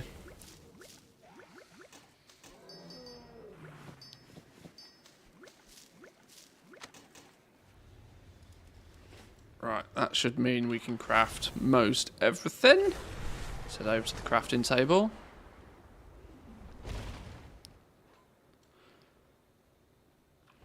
Study. 83% of gamblers quit right before... Hang on. This is admittedly on The Onion, so be aware that this is a meme blog, by the way. Yeah, cookies, whatever. 83% of gamblers quit right before they would have hit the big one. According to a study published Monday in the Journal of Financial Economics, none of this is true, by the way. Please be aware, none of this is true. 83% of gamblers quit right before hitting the jackpot and striking it rich. Confirmed 80... blah, blah, blah, blah, blah. Recklessly opted to walk away from blackjack tables, slot machines, roulette wheels, and other games of chance when they were just one big bet away from winning a massive fortune. Our research revealed that the vast majority of gamblers who chose not to continue wagering their money on games of chance would have, in fact, hit the big one on their very next try. Who analysed over 5,000 casual to heavy gamblers for the study. This was equally true for beginners who quit playing slots after their very first visit to a casino, and for high rollers who gave up on gambling altogether to avoid financial ruin. This is a meme blog, let me clarify. This is all a big, fat, stinky meme. And none of that is true.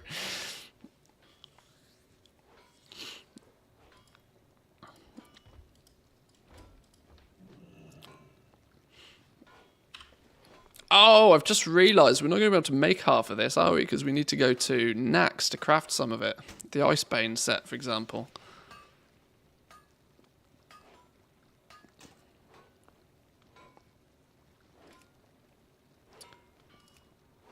Can we make the stuff that doesn't require the Ice Bellow Anvil?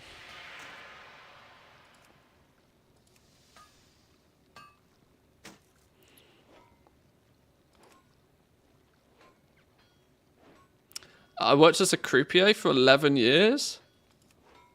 It's meant to be good money, right? It's meant to be good money. I guess it depends, right? Because isn't the position almost entirely tip based? I must admit I wouldn't know how it particularly works in most places, but I imagine it's very heavily tip based.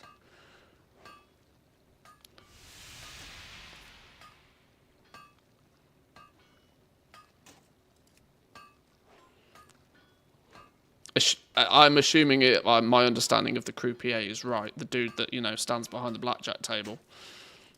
Dude or dudette, obviously. Everybody's dude in my books.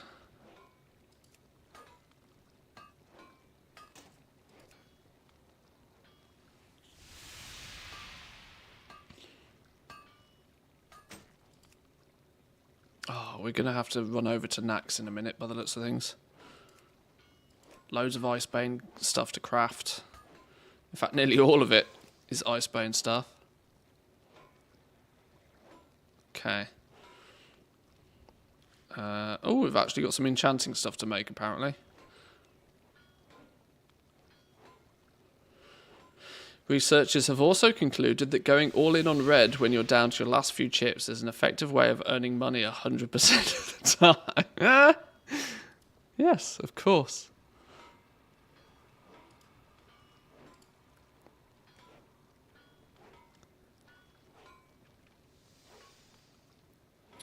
Yeah, tips were great mostly. Tips would always outbeat the salary. Yeah, I assumed as much.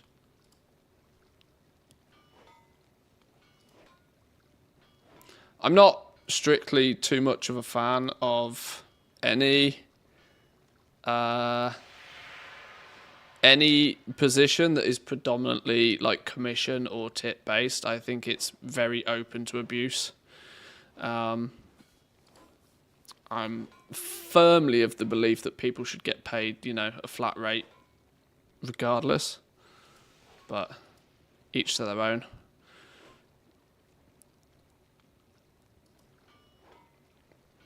Why is this dead?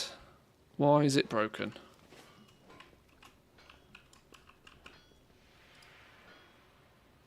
Oh, now it works, okay.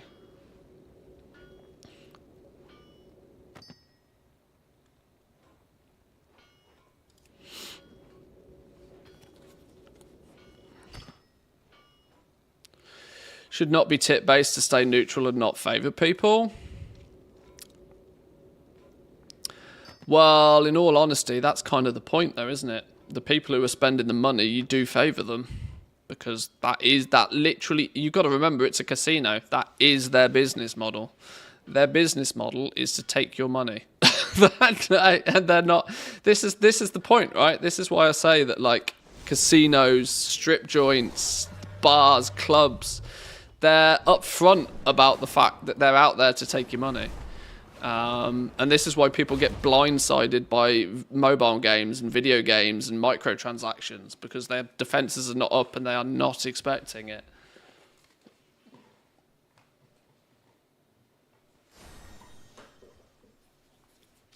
How do I get to Nax quickly and easily from here? Dalaran Hearthstone, Pet Dungeon Jobby, and then fly, right? Was that the right Dalaran Hearthstone, though? Or does it not matter?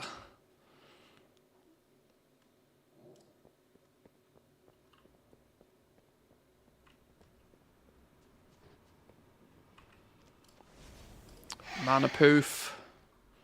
Send me to Strathholm. There we go. Beautiful. Right, let's get into Nax. Now, sensible of me would actually do a Nax one right now. Because I should still do Nax ones. Honestly. Baron Bloodbane. Where did you come from? I don't know. I'm not going to do a Nax one though. Let's just go... Oh, which one is it? Is it this one?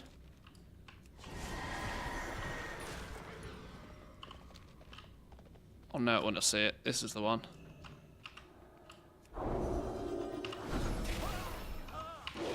Flee before it's too late.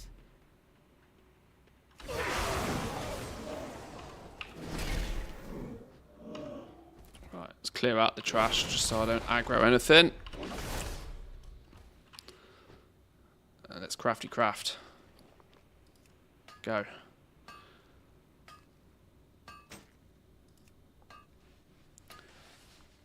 Do we know where the next Hearthstone portal is? Any week or a... I've not looked. I don't know. I think people are probably still figuring it out. There seems to be a portal roughly every 20 minutes in either Valdrakken, Stormwind, or Orgrimmar, is the rough conclusion so far. There might be more to it than that. There might be less to it than that. Actually, searching the group finder has worked as well, because they don't all actually seem to be exactly timed right. I don't know whether it's... I don't know whether they'll get out of sync by some realms completing them faster. I don't know when they're, you know... I don't know exactly how it works.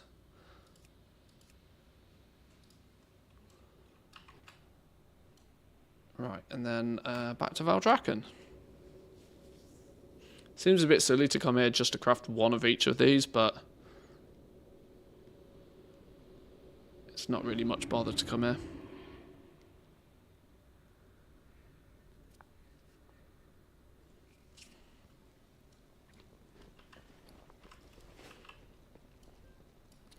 There is a sad amount of recipes I still need on my blacksmith though. I cannot say strongly enough to people to not unlearn professions ever.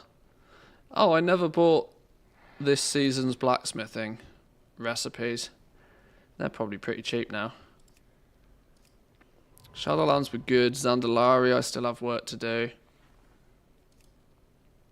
Legion, we're good. Draenor, still a bunch of stuff for this. How? Oh, they take these things. Okay, I'm slowly collecting those. Pandaria, flipping Mr. Pandaria crafting, man. Lord have mercy. These reborn things. You only get these by... this, okay. This means I should be doing my lightning steel ingot every day. You can cheese the reborn weapons a little bit, right? Because you can, if I remember correctly, you can use Spirits of Harmony to mass craft lightning steel ingots. Isn't there an accelerated lightning steel ingot? Or is there not? Oh no, there isn't.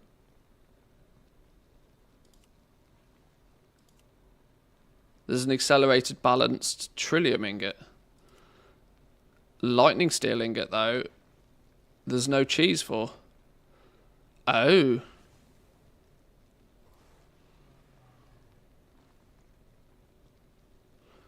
Oh, well, the likelihood is then I'm going to be making these for forever and a day.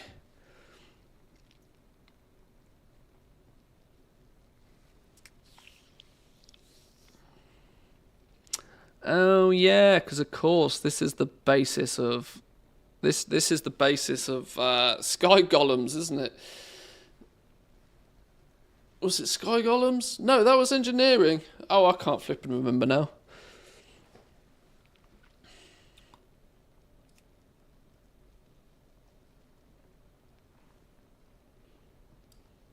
How do we get half of these then?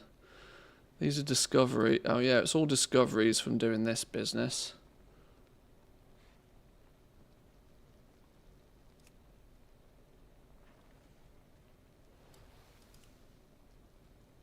And then I need to take the lightning steel ingots, combine them with living steel, spirits of harmonies, and the weapons to unlock the top tier variations of. I remember now. I also remember why some of these weapons are stupid level expensive.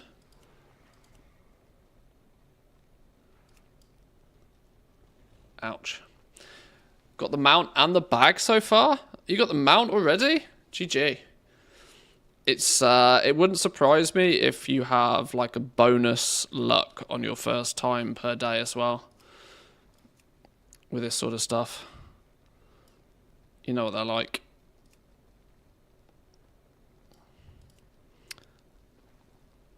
I'm missing a lot of old Cataclysm stuff.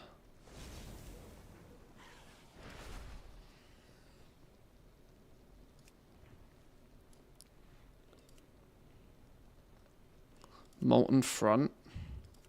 I don't think I ever touched the Molten Front on this character. But apparently I should do. Maybe we wait until all of that progress goes account wide.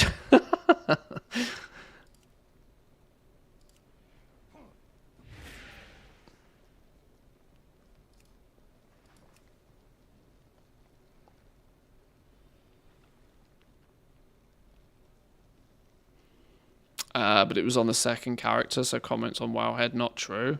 I mean, I live by that rule. I live by that rule. Especially on day one of an event. Take everything you read with a pinch of salt. Titanium plating? From Northrend? Howling... Horde Expedition Exalted?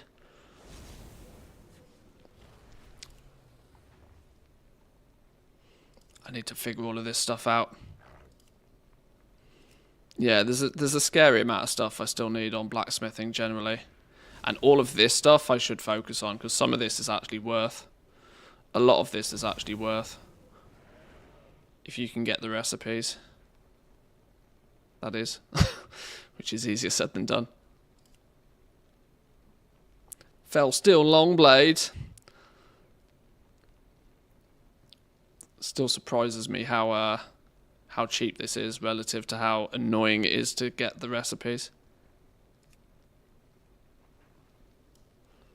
One day. One day. Right, let's get all of this crafted stuff sent over.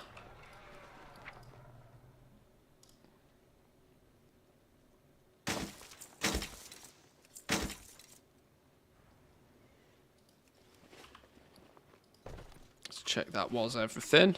I like to double check with TSM because sometimes it misses things. No, good. And let's get it posted.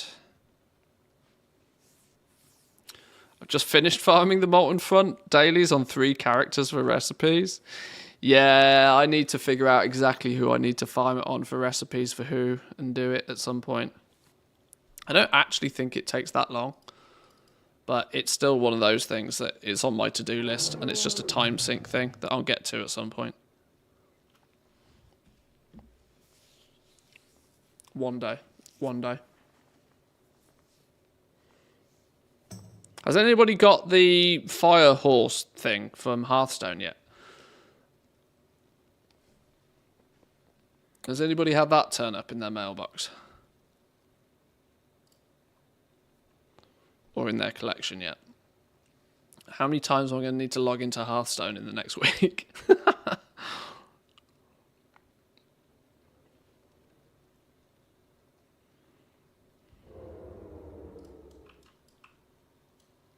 Oh, there was a long boy standing right next to me. Oh well, what are you going to do? We sold anything? No.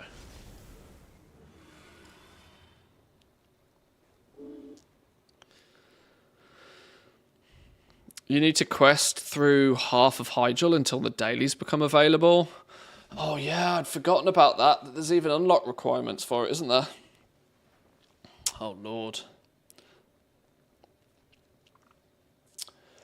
Random piece of trivia for you. My first ever YouTube video was of one of the daily quests on the Molten Front. First ever YouTube video. It's privated on my channel now, but when was that even? When was that even? Can I filter this the other way around? Oh, I don't even know if the videos are available anymore.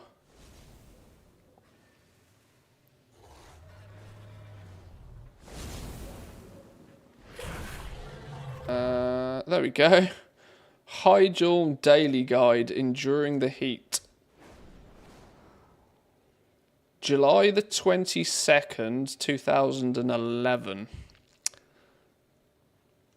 Ouch, that's a long time ago. what's it now, 2024? 13 years ago? 13 years ago, my first YouTube... Not strictly my first YouTube video, but the first time I made a few videos. Later part of Cataclysm. Yeah.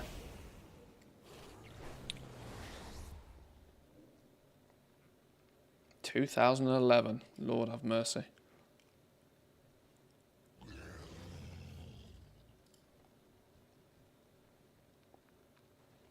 So I've been around a while. Been around a while. So about 9 years ago. I know, that's how it feels, right? That's the crazy thing. That's how it feels. Most everything past 2020 is just a bit of a blur.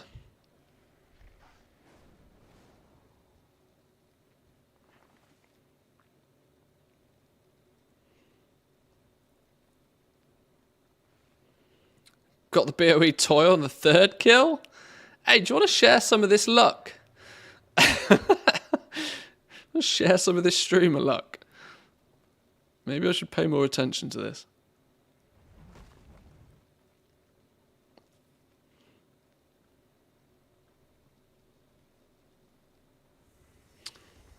What's the BOE toy called?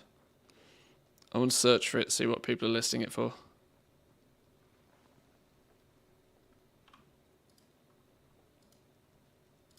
What's the name of this toy?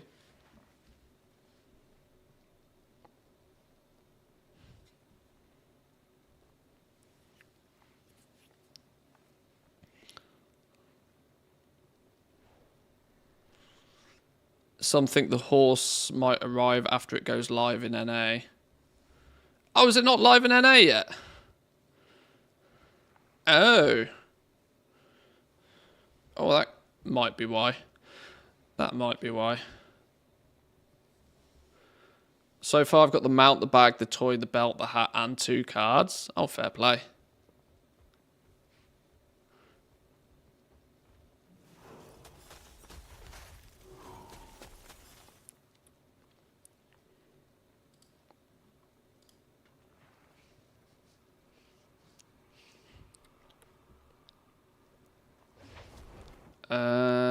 Starts on March 11th, ends March 18th. Yeah, this is the Fiery Hearthstone. This is the one you get from actually going into Hearthstone.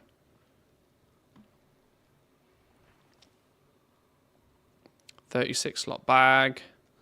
Mount. Oh, this is the pet. Oh, it's the little rat. Okay. It's the little rat mount. Rat pet. It's the game table. Got some pictures of it now.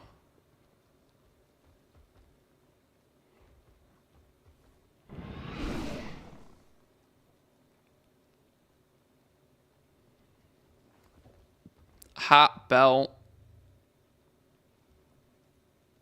tabard. Couple of achievements to get the table. What's the other toy then? Does the Wowhead article not know about the toy yet?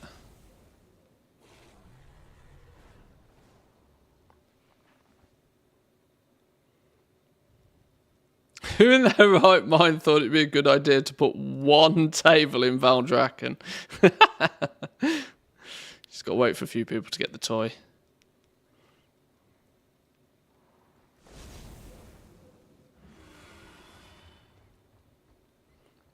Places Valdrakken, Stormwind, Orgrimmar.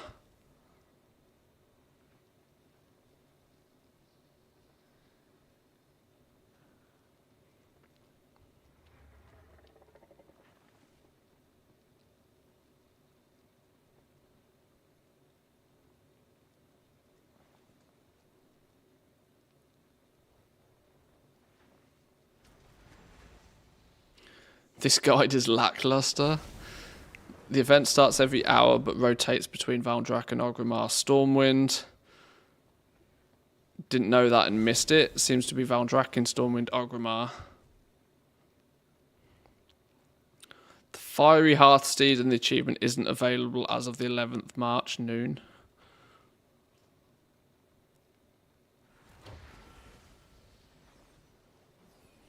Jesus.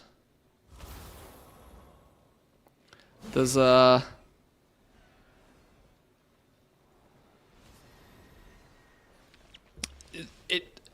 it's so clear to me that the population of players in World of Warcraft are absolutely desperate for something to do. Like this, you know, towards the end of an expansion, this is a thing always, like, to a degree, right? But it feels more so than ever. Players are just desperate for something to do, and it's weird to see it, right? Because it shows that people really want to play the game and they want to have some. And every time we get the slightest little something, people flock to it like flies round shit or bees round honey, whatever phrase you prefer to use. And it shows that the player base is still passionate about playing the game. And that given the opportunity to, they would still love to play, like, all day, every day. But it seems a bit sad that they can't seem to deliver on players' needs in that regard.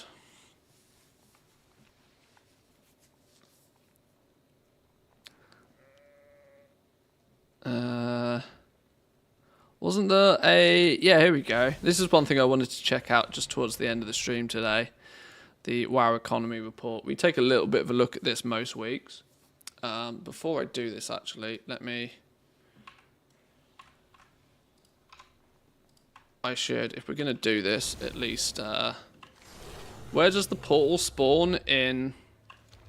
Hang on, let's not do it on this dude. Where does the portal spawn...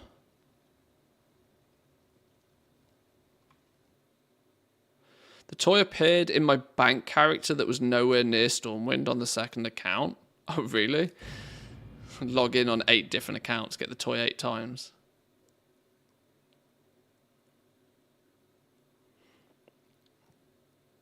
Time for new expansion. Let's move all development resources there and leave live with a skeleton staff.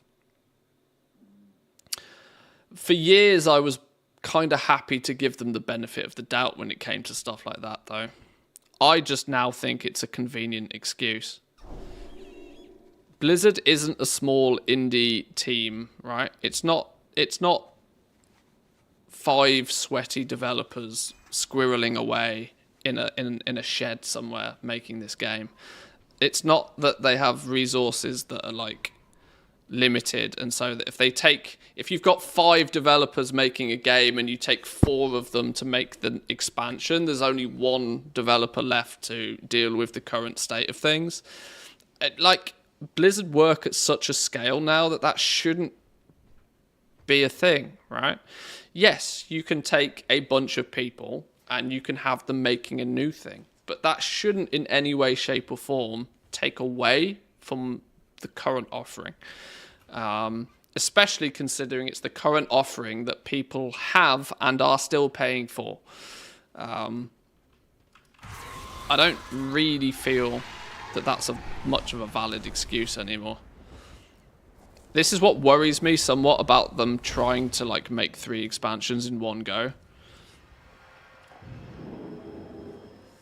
I really worry that, you know, their efforts to try and work on 3 expansions in, you know, for anybody out there that's like a chef or is into cooking will often know that, you know, if you put too many ingredients in a dish, you spoil it, right? If you try and do too many fancy things, you spoil the whole dish. And working on 3 expansions at the time is such a bold move that I wonder if it actually is ultimately diluting the creativity, the skill of any of it.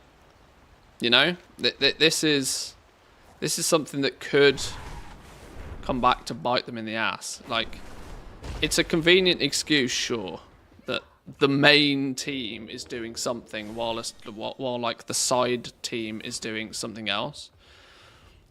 But if you got 10,000 people working for your company, you're telling me that, you know, even if 80% of those people are working on the new thing, that still leaves 2,000 people for like the current offering. You're telling me 2,000 people can't make this game nowadays?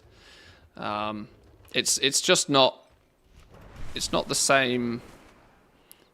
You know, it's a valid reason for a smaller company, but Blizzard are in no way, shape, or form a small company. This is funny. I'm also on a shard again where there's not even a single table. Oh, this is funny. Literally not a bean. Okay, let's not be too negative. Let's check the WoW economy report for the week. Samadan puts this together most weeks. I've not looked through this at all. Yet, so let's have a little bit of a look, see what this is.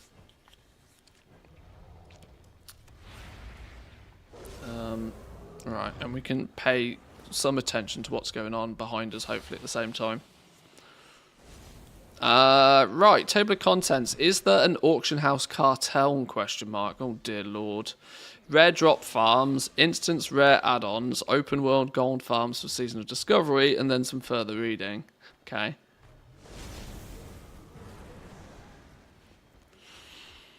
Table gets removed when the event starts. Is that what? Well, there seems to be lots of corpses on the floor, so I'm assuming that something's happening soon.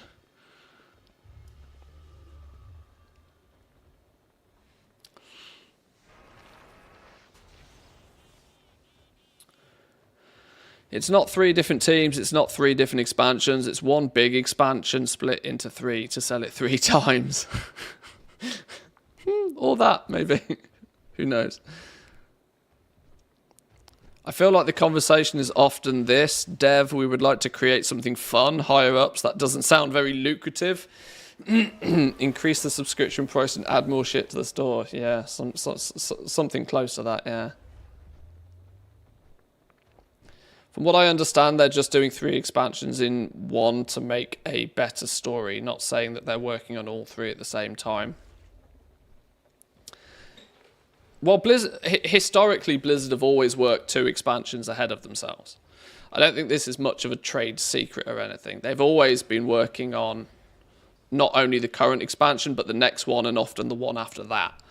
It has led to, in the past, them even switching the order of expansions.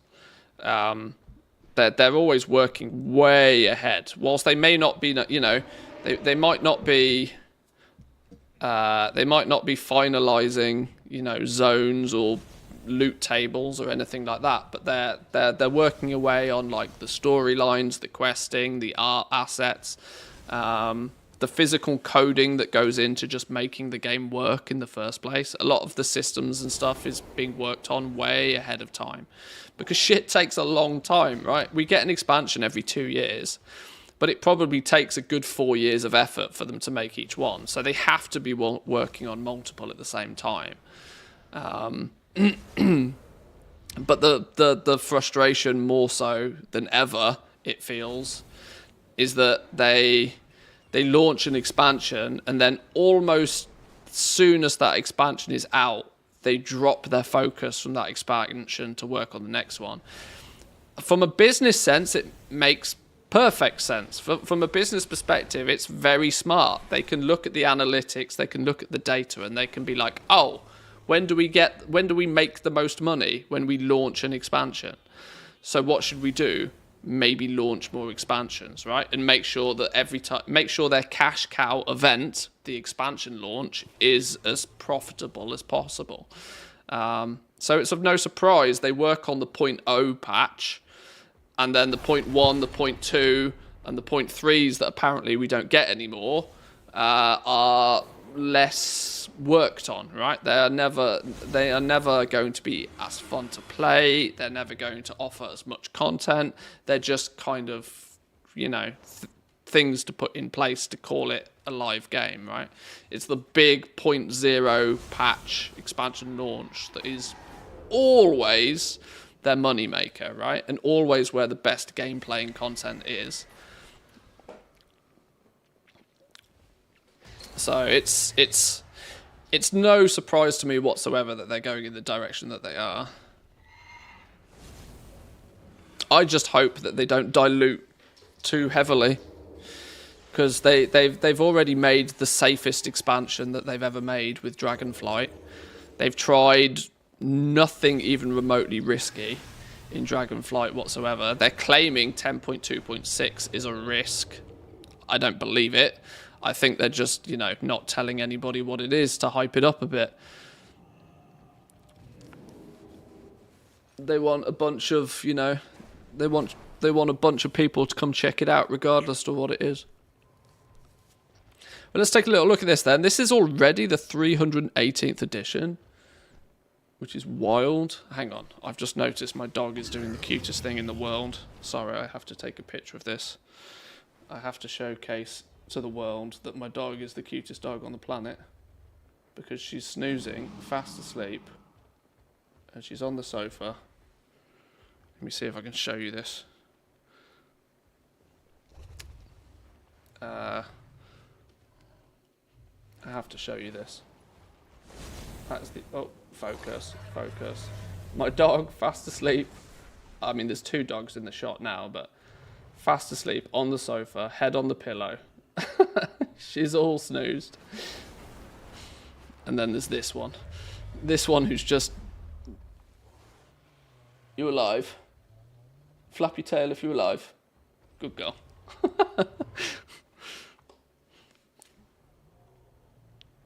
Had to check. Hope is one of the words I don't use in one sentence with Blizzard anymore. I would definitely want them to be in a better position.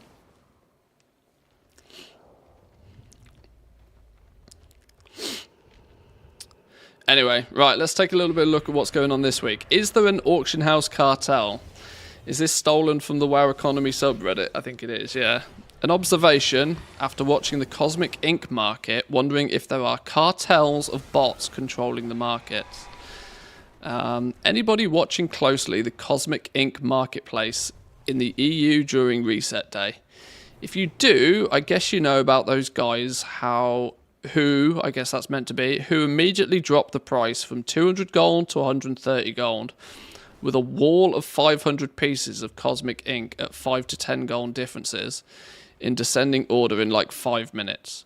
No undercutting or price action was going on for hours now at the market. Somebody reset it to 200 and they immediately started doing this. Who are they? Yeah, bots. Real simple. It's exactly what it is. They're bots. They're programmed very carefully to post when the price is right, tank the price back down, sell the stuff that they buy out cheap. It's just a script. It's just a script. While an interesting idea, anything on the region-wide auction house is going to be subject to the masses of people in one place. You're going to see what might be odd behavior, but it's unlikely to be a mass effort by a select few trying to control a market. It's not even a mass effort. This is the thing. You know, it's not. It doesn't need to be a mass effort anymore. This is why the region-wide auction house is a very risky place, because the effect of just a small handful of people running automated auction house scripts, just a handful of people running a bot on the auction house, can, for the most part, control the entire region of what happens.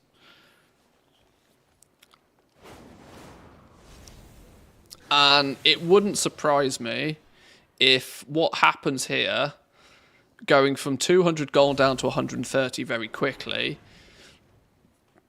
is simply a way to sell a lot of stuff fast. Reset day is the day you sell stuff, right? What often you'll find is that people look at things with too much of a narrow focus, right? People look at things with a very, very laser narrow focus.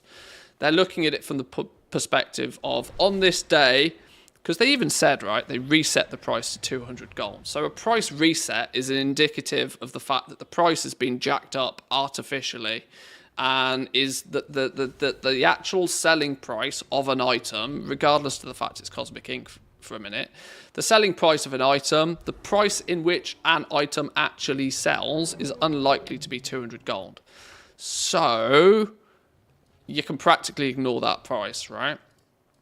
Something got reset up to 200 gold. Somebody probably came in and bought a huge amount to try and do a reset, to try and do a flip, whatever the case is. An auction house script, a bot doing some sort of scripting, is most likely going to be programmed to push it back down to the cheapest price that they possibly can, quite quickly.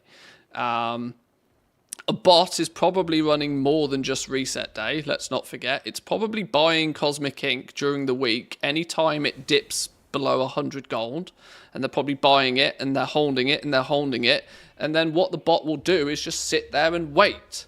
It sits and it waits for the price to get right. This is kind of the concept of how TSM works, but TSM is obviously meant to be utilized by real people. It's the concept of that you don't sell something until the price is right. So it waits until the price goes up, somebody comes along and resets it. Then all of a sudden, the bot's like, oh, okay, now it's time to sell the Cosmic Ink. And it'll post it, and it'll post it, and it'll post it, and it'll post it, and it'll be super aggressive, because that is the very small window of opportunity to sell all of your shit, right? Most normal human players are not going to even see this window exists. But a bot doesn't care, because a bot can live there 24 hours a day, right? This is the thing. A bot on the auction house can sit there 24 hours a day and they just wait. They're just waiting until the opportunity is right. And soon as that opportunity is right, they're super aggressive. They're posting, they're posting, they're posting, they're posting, they're posting, and they actually want to push the price down quite quickly again. Because otherwise, 20 other people end up doing the same, right? The very second something jacks up in value due to a reset, that is the period of time where you'll see the quantity listed go through the roof, because everybody's TSM and everybody is doing exactly the same. They see the price get spiked and they post everything really frantically, and any sales that they get at that high price point is like GG, well played. But very quickly the price comes back down to some form of normality. Maybe normality is 130 gold in this case. And then the likelihood is the bot just cancels all of the listings that they didn't sell, and either keeps them in their bags or posts them at a really high price waiting for that reset to happen again. And a bot can just sit there and wait. And they do this probably with as many possible markets as they have items for, right? So this is, you know, this is what will be the case. It's not a cartel. It's, you know, it could be a single character. It could be a single account. And the reality is the biggest and the best goblins out there do exactly the same. But the thing is they're real human beings and they're waiting for the opportunities to arise. And as a human, it's very easy to miss those small windows of opportunity. What's happened here is that somebody has just spotted it happening. It probably only lasts an hour, and it might only happen once or twice a week. That's how they do it. They snipe cheap shit 24 hours a day. If you post something under a certain price, that bot is going to buy it instantly. It's going to snipe that cheap shit very, very, very, very quickly. And then in those small windows of opportunity where the price is right, they aggressively list and push the price back down again. And any sales they make within that duration of time is where their profit is.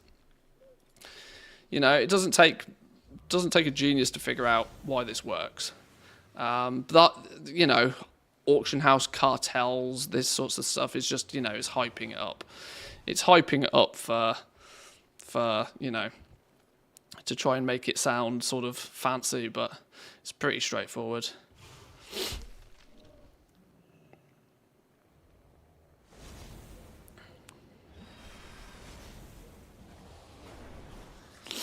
I've seen cancel scan wars where one of them will just remove all their postings and then it looks exactly like that.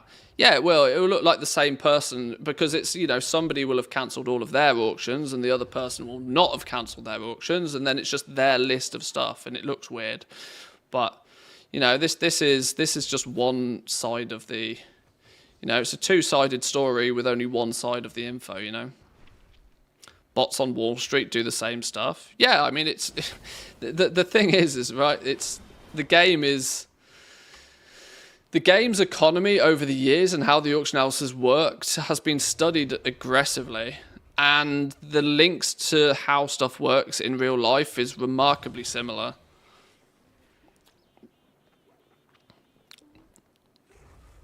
And this is where the problem lies, right? That a bot can be looking and watching the market 24 hours a day. They might not even need to be posting anything.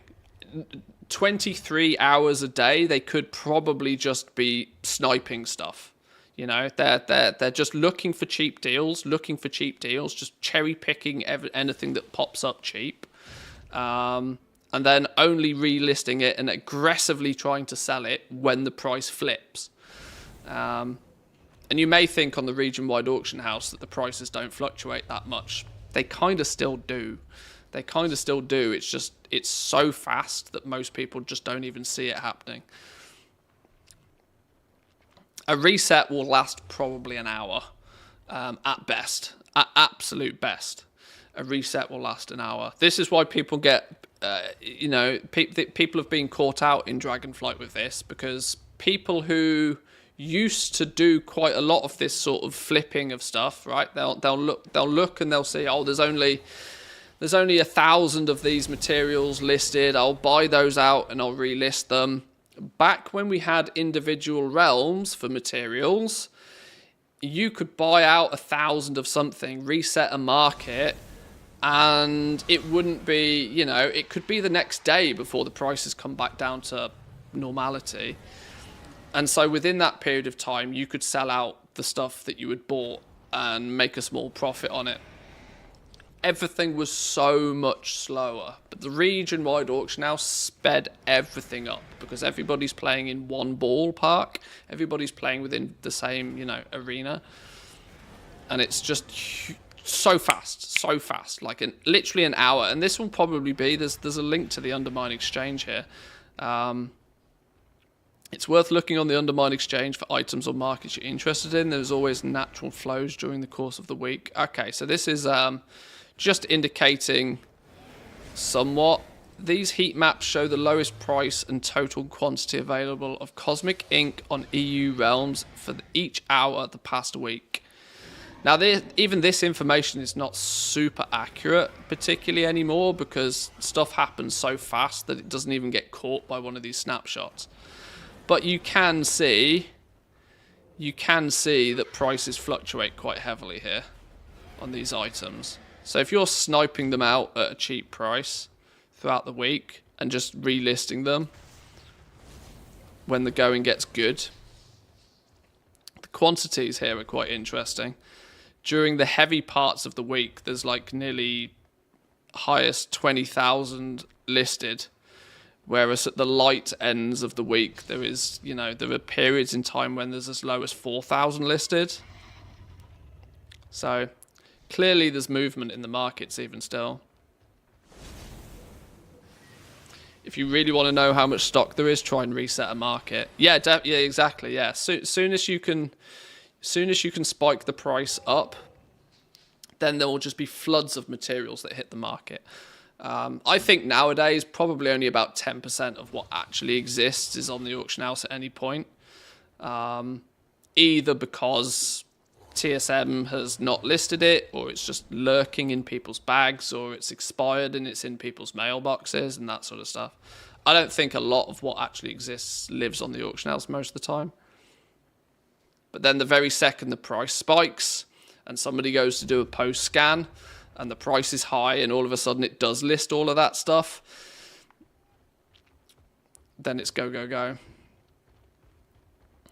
Looking at the heat map, you can see some of the natural low and high price highs based around typical peaks and troughs of play, weekends and around the reset day. Overall, the price will trend downwards unless there is any particular game changes or information that might change the demand and supply. So you can see, is this still Cosmic Ink? Yeah, this is still Cosmic Ink. So you can see the quantity of Cosmic Ink slowly rising. Now this is a very, very, very broad view. This is since the start of Dragonflight, but you can see here that, in the last couple of months, the quantity has risen quite heavily. And it's been shaken up a little bit recently, and this is predominantly due to the Legendary. I think the Legendary uses quite a lot of Cosmic Ink, which is why it's sort of spiky. The Legendary was probably implemented here, wasn't it?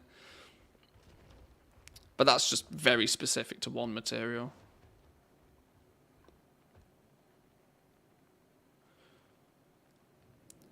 We do have what I would call cartels. It's a risky and difficult thing to do because it involves having a pretty iron control of the market.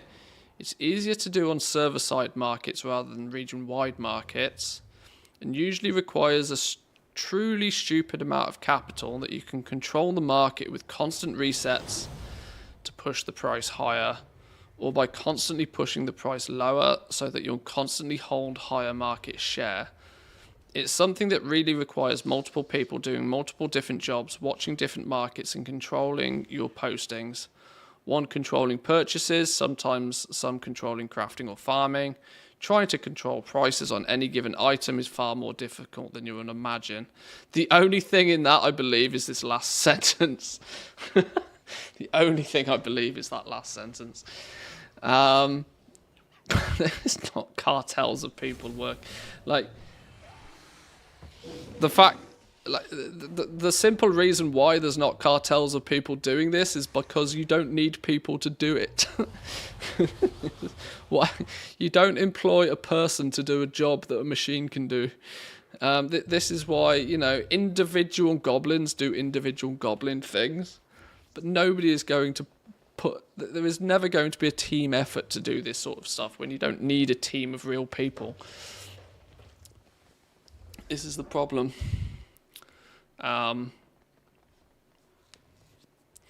And if you are going to get a team of people to do something of this nature, you do not spend it trying to control a market on the auction house. You boost. It's, if you've got 3 or 4 people who are willing to do shenanigans of this level, they get geared up and they boost people. Way more profitable, way less risk, way more. This is all stuff. Auction house stuff is all automated. All automated. A single person with some clever auction house scripts can do all of this by themselves. And they do.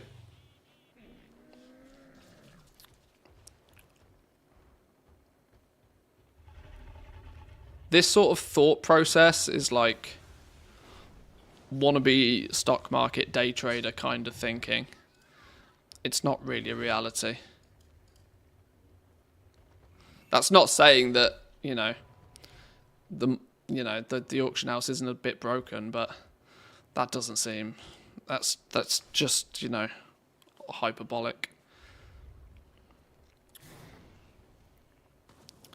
Doesn't stop people from forming cartels together. I've spoken to groups of players who work in concert to try and control the markets like that. Most don't stick with it because it's more difficult than you'd imagine it would be to do. I did it myself once accidentally by encouraging some guildies to get into a market. We would sometimes be so active in posting in a specific market that was server side, our guild would literally control the market within reason for significant amounts of time. We really weren't trying to do that, it just sort of happened, and between other people entering the market and prices changing on some goods, to say nothing of long-term boredom, the stranglehold falls. Good story, bro.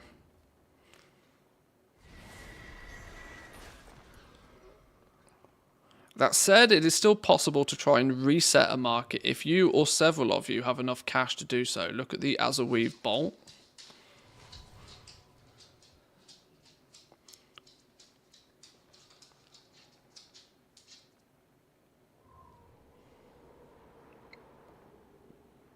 Past few weeks.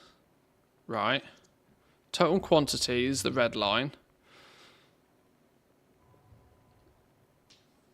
That has had a couple of resets the past 2 weeks on the EU in an attempt to push the price higher. The first reset would cost about 2 million gold according to TSM data.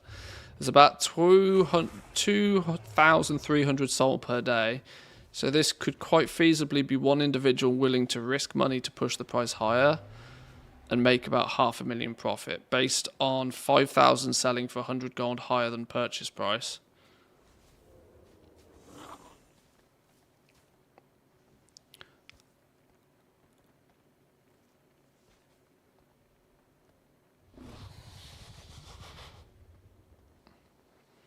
I think if somebody did try and reset Azerweave bolts, they probably lost a lot of gold.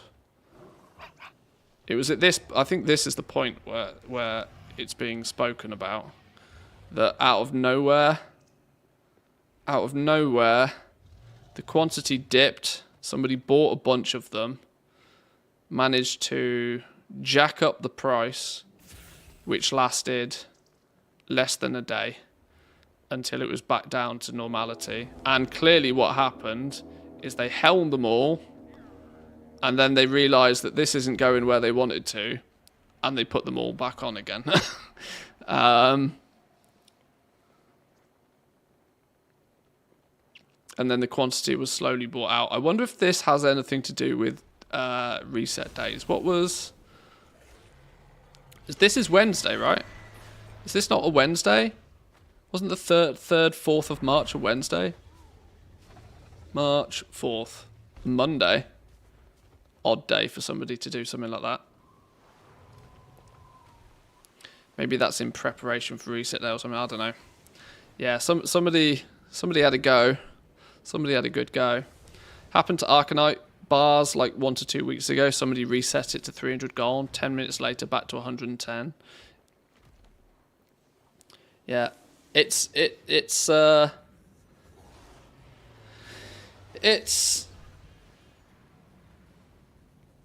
one of those, you know, resets used to it's just the speed. It's just the speed of everything nowadays. Region-wide auction house just 10x the speed in which things happen. The same things happen, it's just so much faster now. Price has been pretty stable at 400 gold. I mean, it has, to be fair, looking at it. I mean, admittedly, this is across a week. This isn't a great amount of time, but price is hard linked to the price of Awakened Order and Frost. Oh, clearly, yeah. Because nobody's going to craft them if the button's not, you know, if the button's not green. Weird and wacky stuff does happen on the auction house, but I think there's a lot of embellished storytelling going on the region-wide auction house. The reality is it's bots. It's bots scripting stuff. They're programmed to do certain things at certain times, and when a certain thing happens, they act very fast. That's just kind of what they do. And when you've got every single player playing in the same, you know, arena, you have the NA auction house, you have the EU auction house. When something does happen, 100 times more people jump on it super fast. So rare drop farms. This is a great time of the expansion for collectors and farmers alike. They feed each other in filling out one of the less competitive areas of, wow, collecting stuff.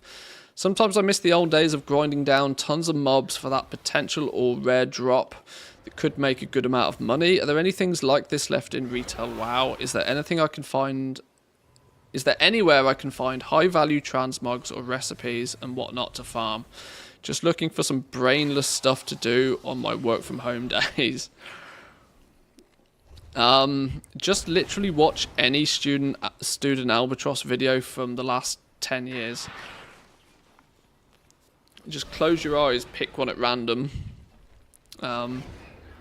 This is often the best approach to this sort of stuff if you just want to mindlessly farm something. Don't farm the thing that somebody's recently made popular. Farm the thing that hasn't been popular for a while. And because it's an interest thing, right? The more interest there is in a certain thing, that, you know, if something's been highlighted recently, more people are going to have done it, more people are going to be trying to sell it, your competition is higher, prices tend to rise as interest in a thing drops. And yeah, so this is kind of, you know, in a way you're kind of shooting yourself in the foot by asking this question, right? Because any answers you get to this are instantly stuff that you actually shouldn't do. Right? Even if you get a truthful answer, right? Even if you get if somebody chimes in with something that they've been seeing some success with recently, by proxy of them posting it on the internet, it's now GG, well played. That market will now be dead within a day. Even more so as we are slowly moving into a region-wide auction house. So like anybody that farms materials, for example, you want to basically do anything that was popular 6 months ago but isn't now. I mean, if you just go around and do your thing, the law of averages means that if you just farm enough, you'll find good stuff. If you try to chase the meta, you'll cause yourself a headache, I think.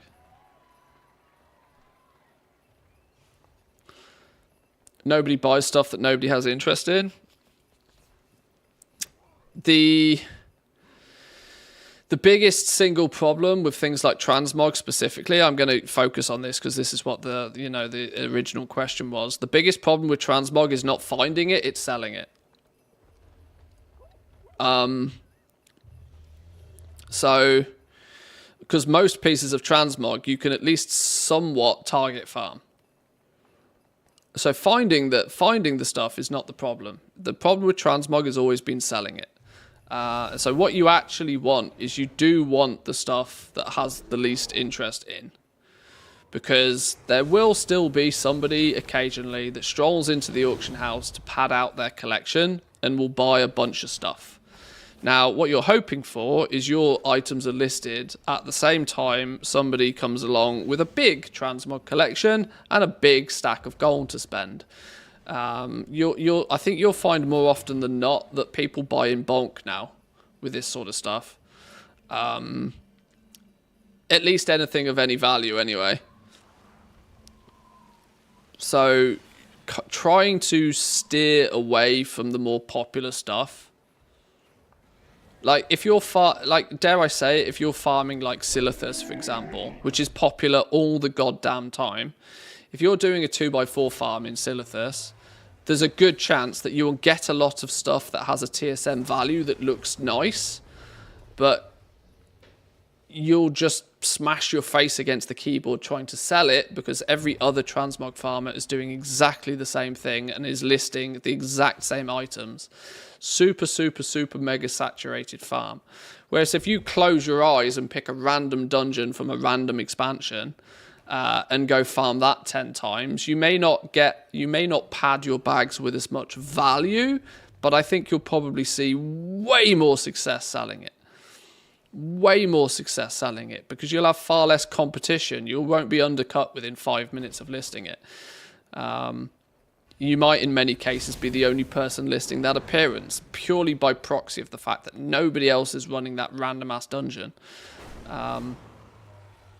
That would be the approach I would take to doing anything of this nature. Anything is, of value to the right person at the right time. But rarer items, slower seller things, people should should really switch their focus from where can I go and farm something that is worth something, and start focusing more so on selling stuff, right? And it's just, in a way though, it's counterproductive to do that because more people get starry-eyed about the big TSM region-wide values for transmog stuff. They spend an hour farming and all of a sudden they've got 100,000 gold in their bags and they're just like, if only I could sell this stuff, I'd have 100,000 gold. And 6 months later they're still trying. That's the problem, right? It's they get starry-eyed. It's like playing the lottery, You buy that lottery ticket purely by proxy of the fact that you see a big number and you're like starry-eyed. You just see dollars are spinning and you're like, wow, I really need that. You really need that. But honestly, go farm a random ass dungeon from any expansion. Do that 10 times. Run an old raid a bunch of times on a bunch of alts. And any BOEs you get, list those. You'll probably see way more success. Everybody should get the ring-bound hourglass for this. Yeah, that's a good one, actually. Although the list, I think, is actually... It's not very random from what I'm led to believe. Isn't the places it takes you pretty deterministic? I don't think it's that random. 100 items selling at 500 gold a piece is far better than a 100k item that never sells. Yeah, exactly, right? There's zero value in it until it sells. Zero value.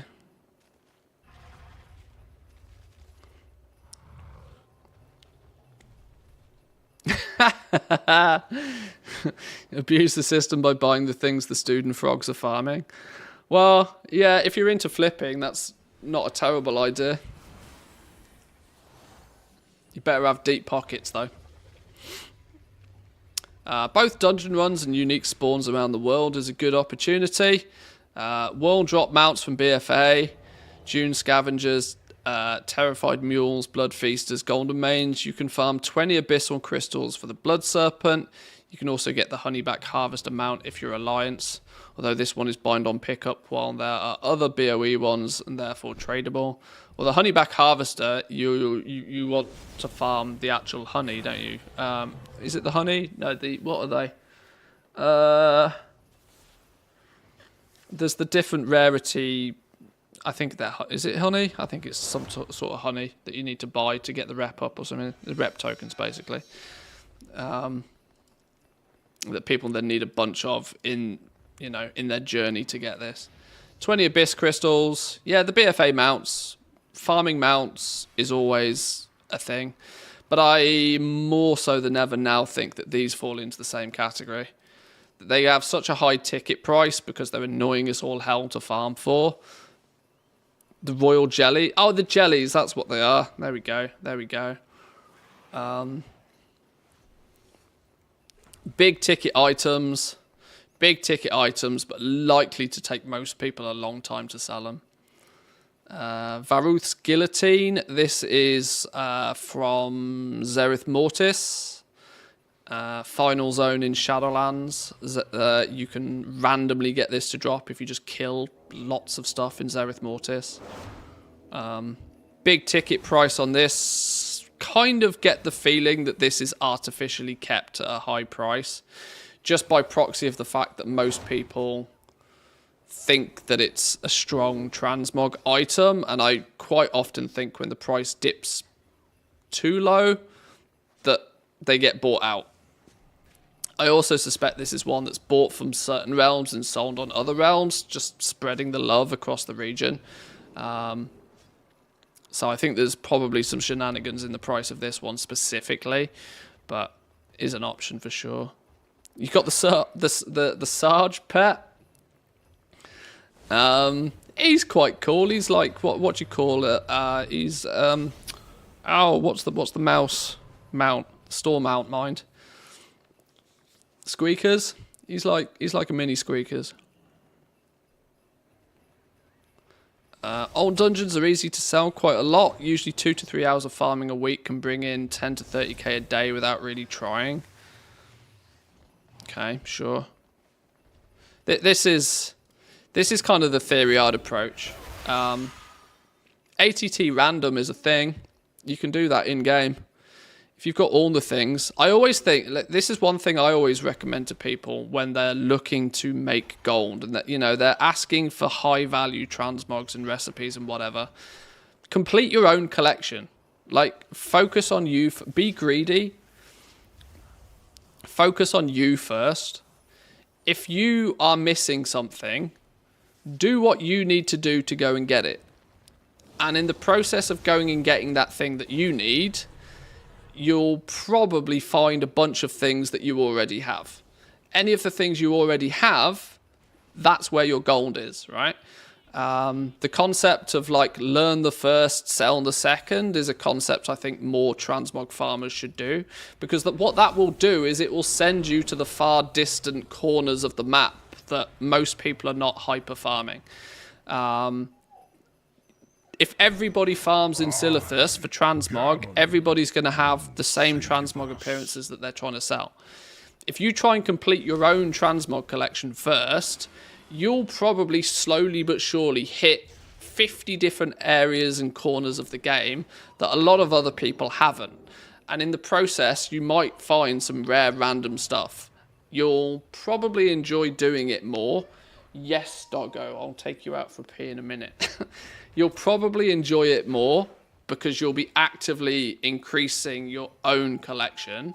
Any bonus stuff that you find along the way will be just that. It'll be considered a bonus.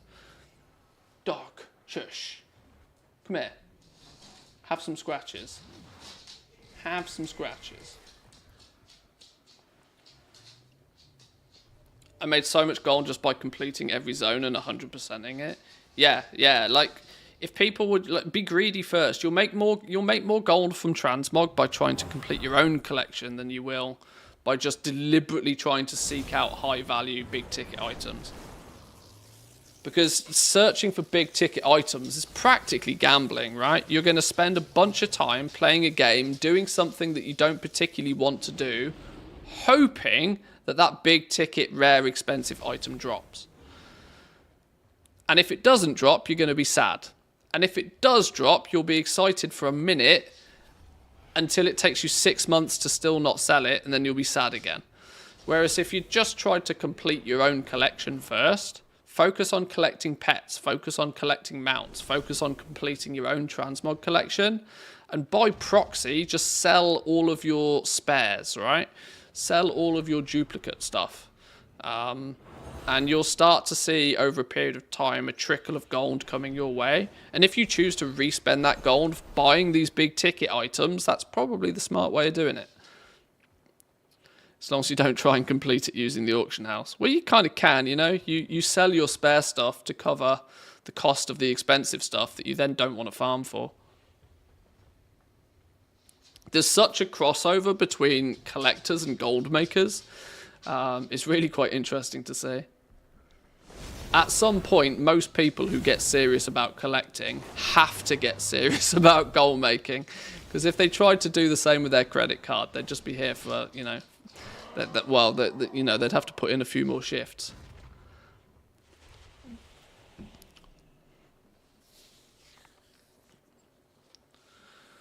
I was farming for the Pendulum of Doom in vanilla, 650 Alderman runs. Dear Lord. Yeah, I can't possibly suggest any of that to anybody. Instant Rares add-on. If you're looking to run instances or hunt for rare mobs, there are a few add-ons that will help you track and manage your information. Loot Appraiser is great for tracking money earned, potential value of items whilst running a dungeon multiple times. I even wouldn't bother with this, truth be told. This is more likely to... I mean, this is sound advice. Let me clarify. Having Loot Appraiser open is sound advice. If nothing else, for filtering the items, right? It will show you if this is something that you should probably sell. Next Hearthstone portal's in Ogrimmar, by the way. Should we head over there?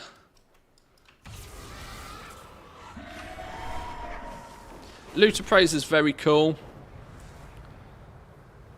It can showcase you something that you might probably want to try and sell. And know and showcase to you what stuff you should probably just put straight in the bin.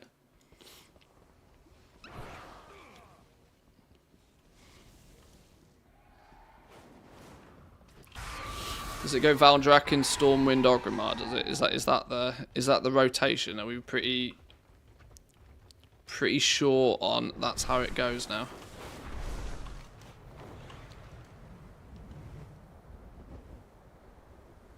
It's around here somewhere, isn't it? There's nobody even in here trying to play the game. Look, everybody's just waiting for the rares to spawn again. Oh dear. What else have we got? Nova Instance Tracker. Can track how many times you run an instance and what the lockouts are available over a number of alts. Adventurers, we shall depart for the Dragon Isles. Oh, that's quite clever. Yeah, that can give you exact timings on when... Because you can only run 10 dungeons an hour. With 10 dungeons an hour, the shorter dungeons you can quite quickly cap yourself on. So having an idea of when, like, you can go back into one is quite clever. Does race matter if I want to pursue tanking? Not at a basic level, not really. If you pursue tanking very seriously and are going for rankings or trying to do top end mythic, then maybe, but otherwise no, not really. On the premise of the fact that you said you're new to WoW and have some questions, I would go as far as to say no, it doesn't matter at all.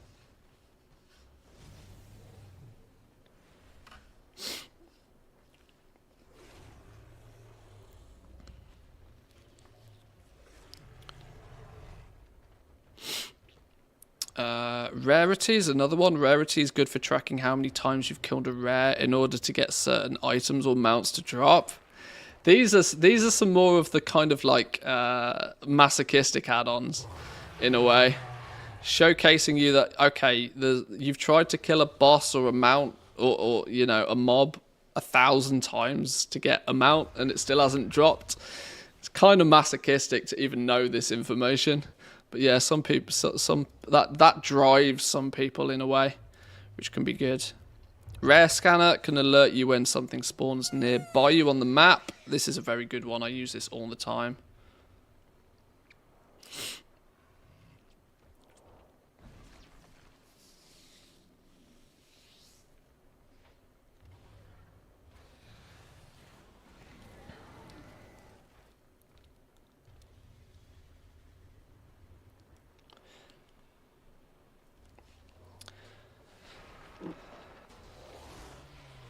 What about a specific class? I hear Warrior is good. Quite honestly, pick any class that you actually enjoy playing. Like, because if you don't enjoy, like, pick a class. See if you enjoy. If you're brand new to the game, you're way overthinking it, massively overthinking it. Pick a class, and if you enjoy playing that class and it has the ability to tank, then try tanking some dungeons. You're way overthinking it.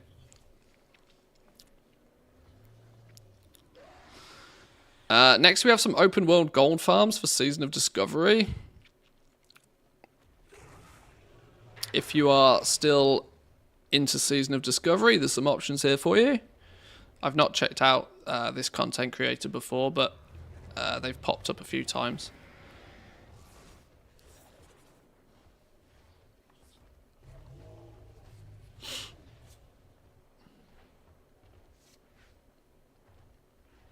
I found a way to avoid the lockout of dungeons per hour in BFA. I don't know if it works anymore. Switching to different languages in the launcher? Really? I'm quite sure that would have been patched. That would have been patched super fast, I'd imagine. And then, of course, some further reading, if you wish to dive any deeper. Should we have a look at the comments? Dragonflight has some of the worst recipe acquisition in the history of the game. Lariat, Ringbound Hourglass, two of the worst in my opinion. If you know, you know. Well, the Lariat is borderline impossible to get, even within the current expansion, because it only drops off the spawn, the storm bosses, which are rarely up. And even if they are up, you've got to be in the right place at the right time. You equally need to be a jewel crafter, by my understanding, to even get the recipe to drop in the first place.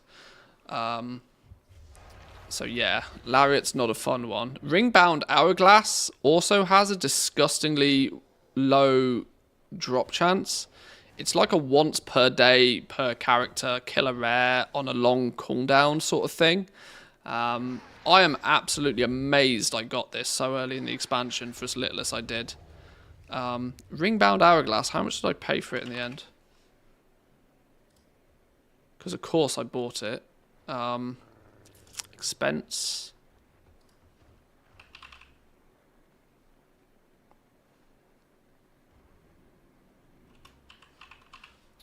Is Ringbound one word? I don't know.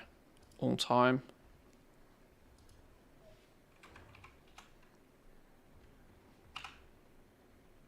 Ringbound Hourglass. I paid 65k for mine. 461 days ago. Is that when I bought this? Dragon Isles Thaldrassa's Primalist Future Treasure Chest, Chest of the Elements.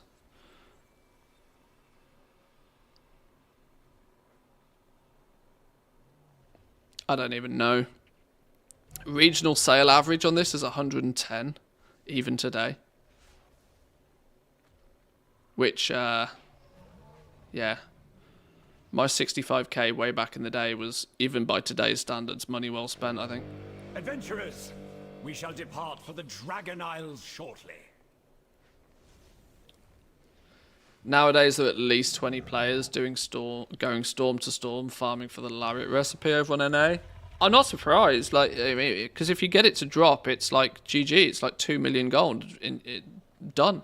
Like, I don't even think it's that difficult to sell.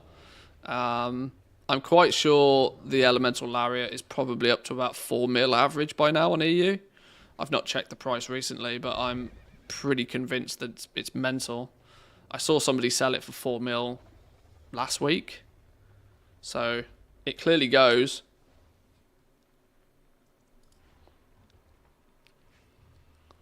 And that's just jewel crafting, by the way. That's just 2 jewel crafting recipes. That's before you look at some of the others. They are some of the grosser ones, though. I still don't have the patterns from the raids, even though I run weekly on 5+ toons.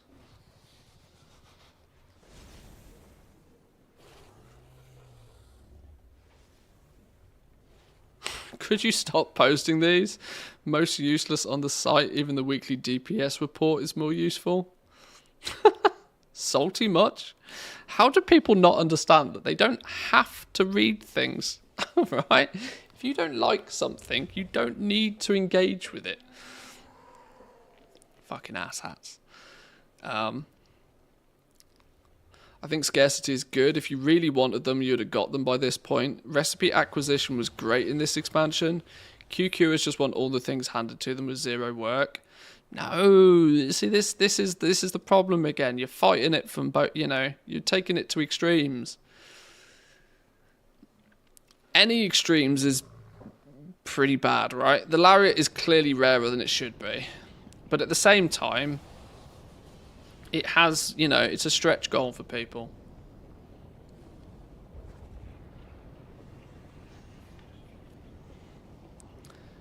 Whenever there's anything especially valuable, the moment one of these articles mentions it, the price tanks because everybody and their dog starts farming to sell them.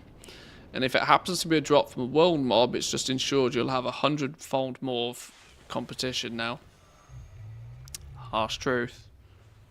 Not so much on transmog because of course that's still server specific, but any sort of materials that get highlighted or focused or commodities, you just get blitzed.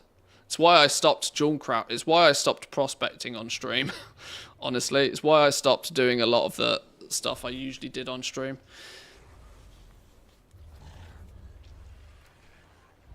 It's also made making videos on this sort of stuff remarkably difficult as well. Because my overall goal is to help people, not to hinder them. Illusion Primal Mastery is also a really rare one. Isn't that just from the raid though? Isn't that one of the biggest problems with that one? It only comes from the raid. I don't think it comes from outside the raid.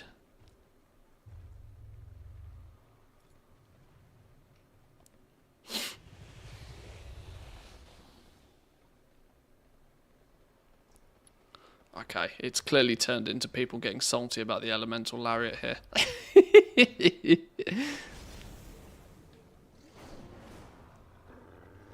I've farmed the lariat and the ring since the start of the expansion, still to see either drop. There's a rare drop and then there's so ridiculous to farm that it becomes frustrating and depressing. We're now nearing the end of the expansion, I'm likely never to get them at all. Sure, rare is good, but near impossible just makes for a shitty farm, particularly for profession recipes that are not for cosmetics or even pet items. Now, there is one caveat to this. In Blizzard's defense, not that I come to Blizzard's defense very often, they could have made these recipes bind on pickup. You know that, right? Based upon how much they have made bind on pickup in Dragonflight, one thing I am very thankful for is that these rarer recipes are bind on equip and can be sold. I'm a big advocate for choice in these games when it comes to stuff like this, because you now have two choices, right? You can either go and farm for it, you can trade your time to go and farm for it, and if you get it, it's not cost you a dime in terms of actual gold. It's not cost you a dime. Farmed it so it's free, right? It's cost you time, but if you're willing to spend time, then you're good to go, right? The alternative is you could buy it off the auction house from somebody that either got lucky or farmed it and is now trying to recuperate some of that time spent and turn it into cash money, you know, turn it into gold. So at least you still can buy it off the auction house. There are your options. The reality is, for people who have done this, people doing this are doing it wrong. People doing this are doing it wrong. Because what they should be doing is, instead of spending ungodly amounts of time gambling on a super rare drop, they should spend that same time making gold and then just buy the damn recipe off the auction house. And then you're done, right? You have a path to success in that regard. You have a path to success. If you continuously smash your face against the keyboard for an item that you could, in theory, buy off the auction house, you're kind of doing it wrong.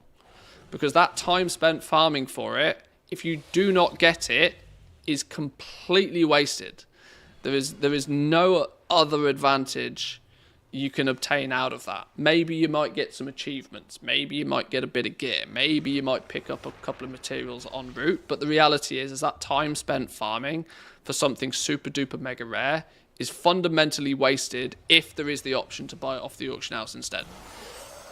You should just farm whatever, you should do whatever you need to do to make the gold, try and in some sense have fun doing it at the same time, and then take that gold and just buy the recipe off the person that got lucky, right? The problem is when super mega rare stuff is also bind on pickup. And that's what I'm kind of glad that these recipes are not. That at least you can trade them. At least there is an easy path to victory with these. Nobody commenting here on how many bots are controlling the auction house right now. Just look at lambent armor kits. One of the most profitable items in Dragonflight. I've made over 3 million gold with it. But good luck if you want to sell one. That's because it was profitable and now everybody's selling it. There's going to be a lot of guys with random names posting 24/7 non-stop for days at any time, whether it's 4 AM or 4 PM. Blizzard doing nothing about it. They won't let you sell your items because they're constantly reposting. Bots are mostly level 1 characters with a simple prompt. Repost the item, scan if anybody posts on top of them, then repeat. It's all automatable. That's the issue. It's too easily automatable.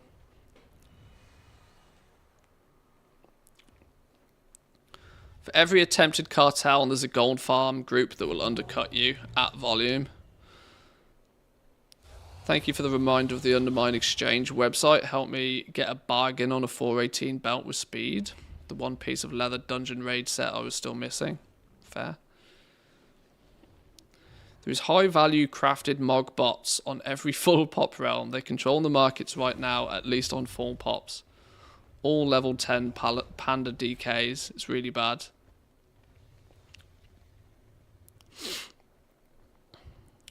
How can you have level 10 controlling crafted? Unless they're just selling it, who knows? This is a strong overview, a strong showcase of why the region-wide auction house is both, it's a kiss-curse situation. Because it's really good for those who just want access to materials and stuff super quickly. Right? You can pick any profession from any expansion and level it by buying materials off the auction house. Those materials are never going to not exist. They're never going to not be available. Any consumable item from nearly any expansion you could ever want is going to be available to you on the auction house. That level of flexibility, that quality of life for the mass, for the mass player base, is great. That's why the region-wide auction house really good. The downside is for that small fraction of us that refuses to take our credit card out to buy gold and likes to make our gold by selling things via the auction house, it can be a problematic hurdle that we now have to overcome. That guy has 100% seen me posting Fellsteel Longblades on multiple realms. Level 10 Panda Death Knights sounds like the bank halts that sit in the shrine. Yeah, the shrine is full of questionable people. But I only say questionable. Oh my god, look at the amount of people. People have figured this out, haven't they?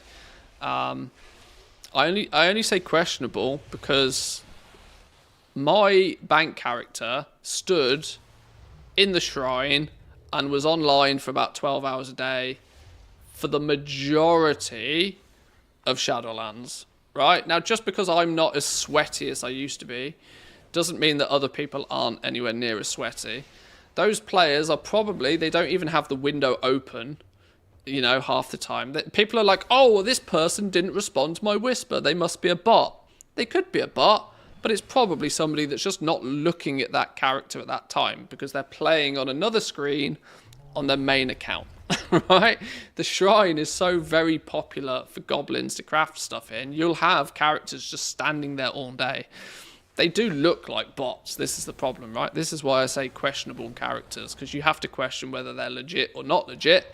But tough shit, you'll never find out. You'll never find out.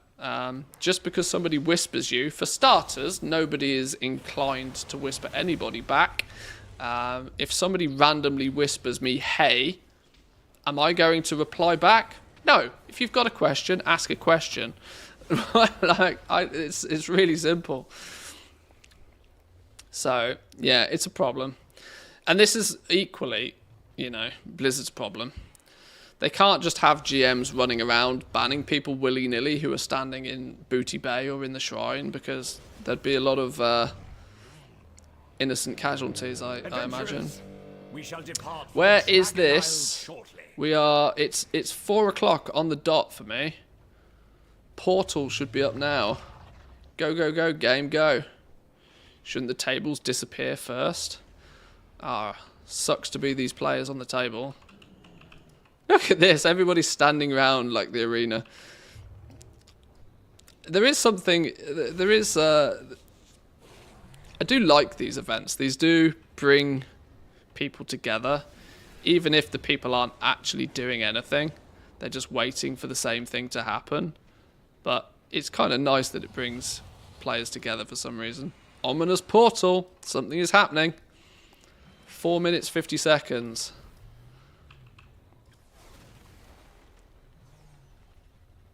There were 4 Stormwind portals back to back in the last hour. Really? Oops.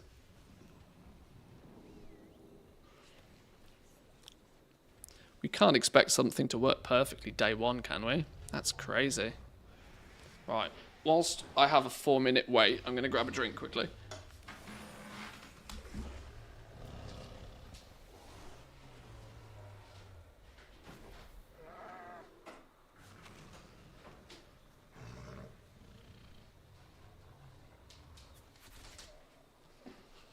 I believe there's less than 10 GMs left. I'd believe it. I'd believe it.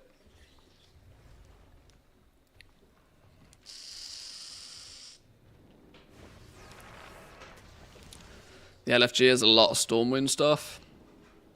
Okay, maybe the Stormwind one's a bit busted. Right, what are we gonna get them out now? Is that what we're saying? We should get them out now, really, shouldn't we? Stop messing about, just get them out. Just loot it, yo. It's easy.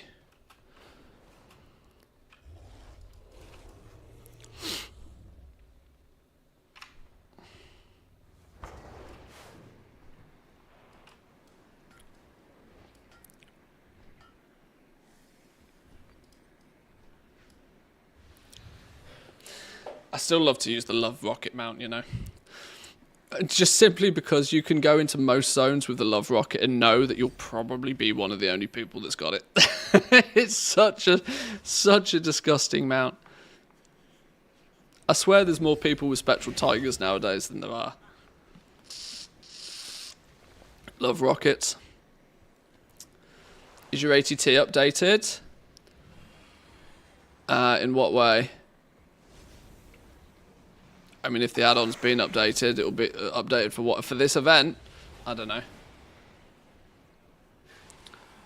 They usually post in their Discord when they do when they push an update.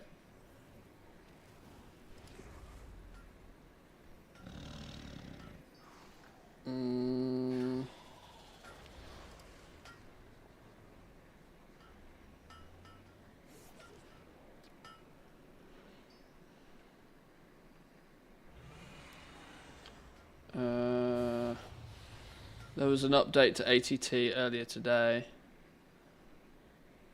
3.9.11 is the most up-to-date version.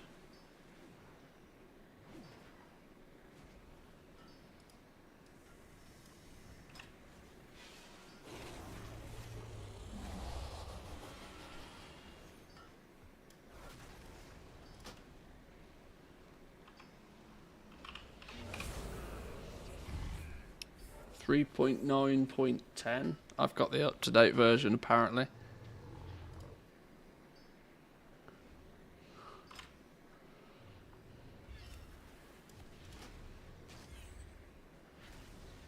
What? You're not in game, Jack?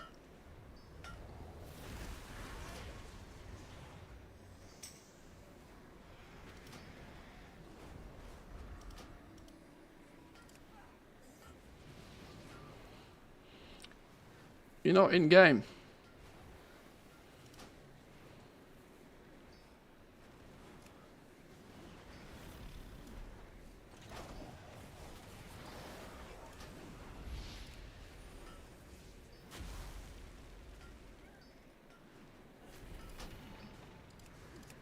You'd have to whisper me on the character, because your battle.net's either hidden or something.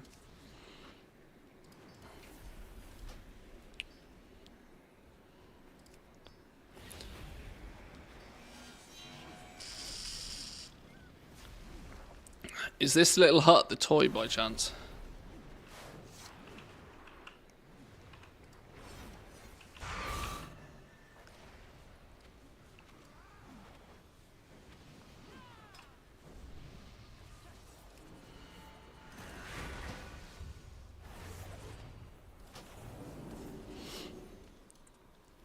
Two seconds, 1 second.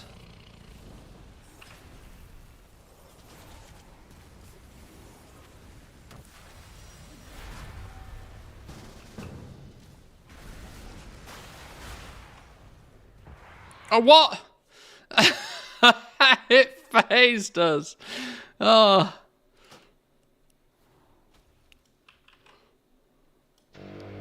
Adventurers, we shall depart for the Dragon Isles shortly.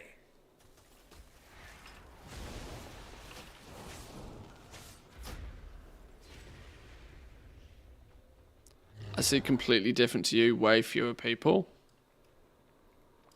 Welcome to Layers.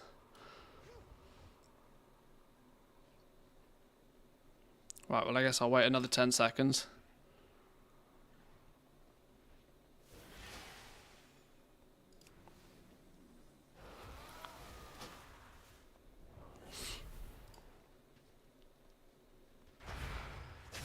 Right, where is he?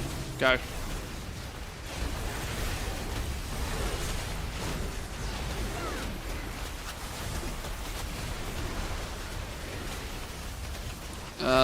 How am I on an alliance realm? Dear God.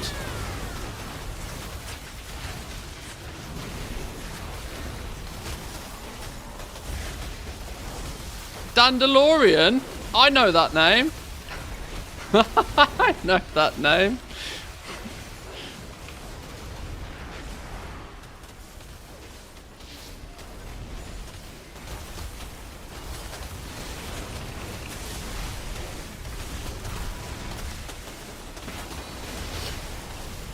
Also got phased. Right, I don't really know who to fight here.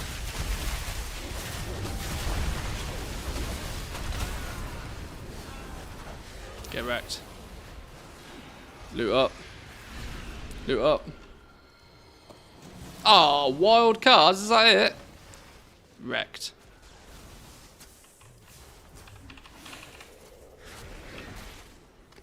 Wrecked. Oh well, never lucky.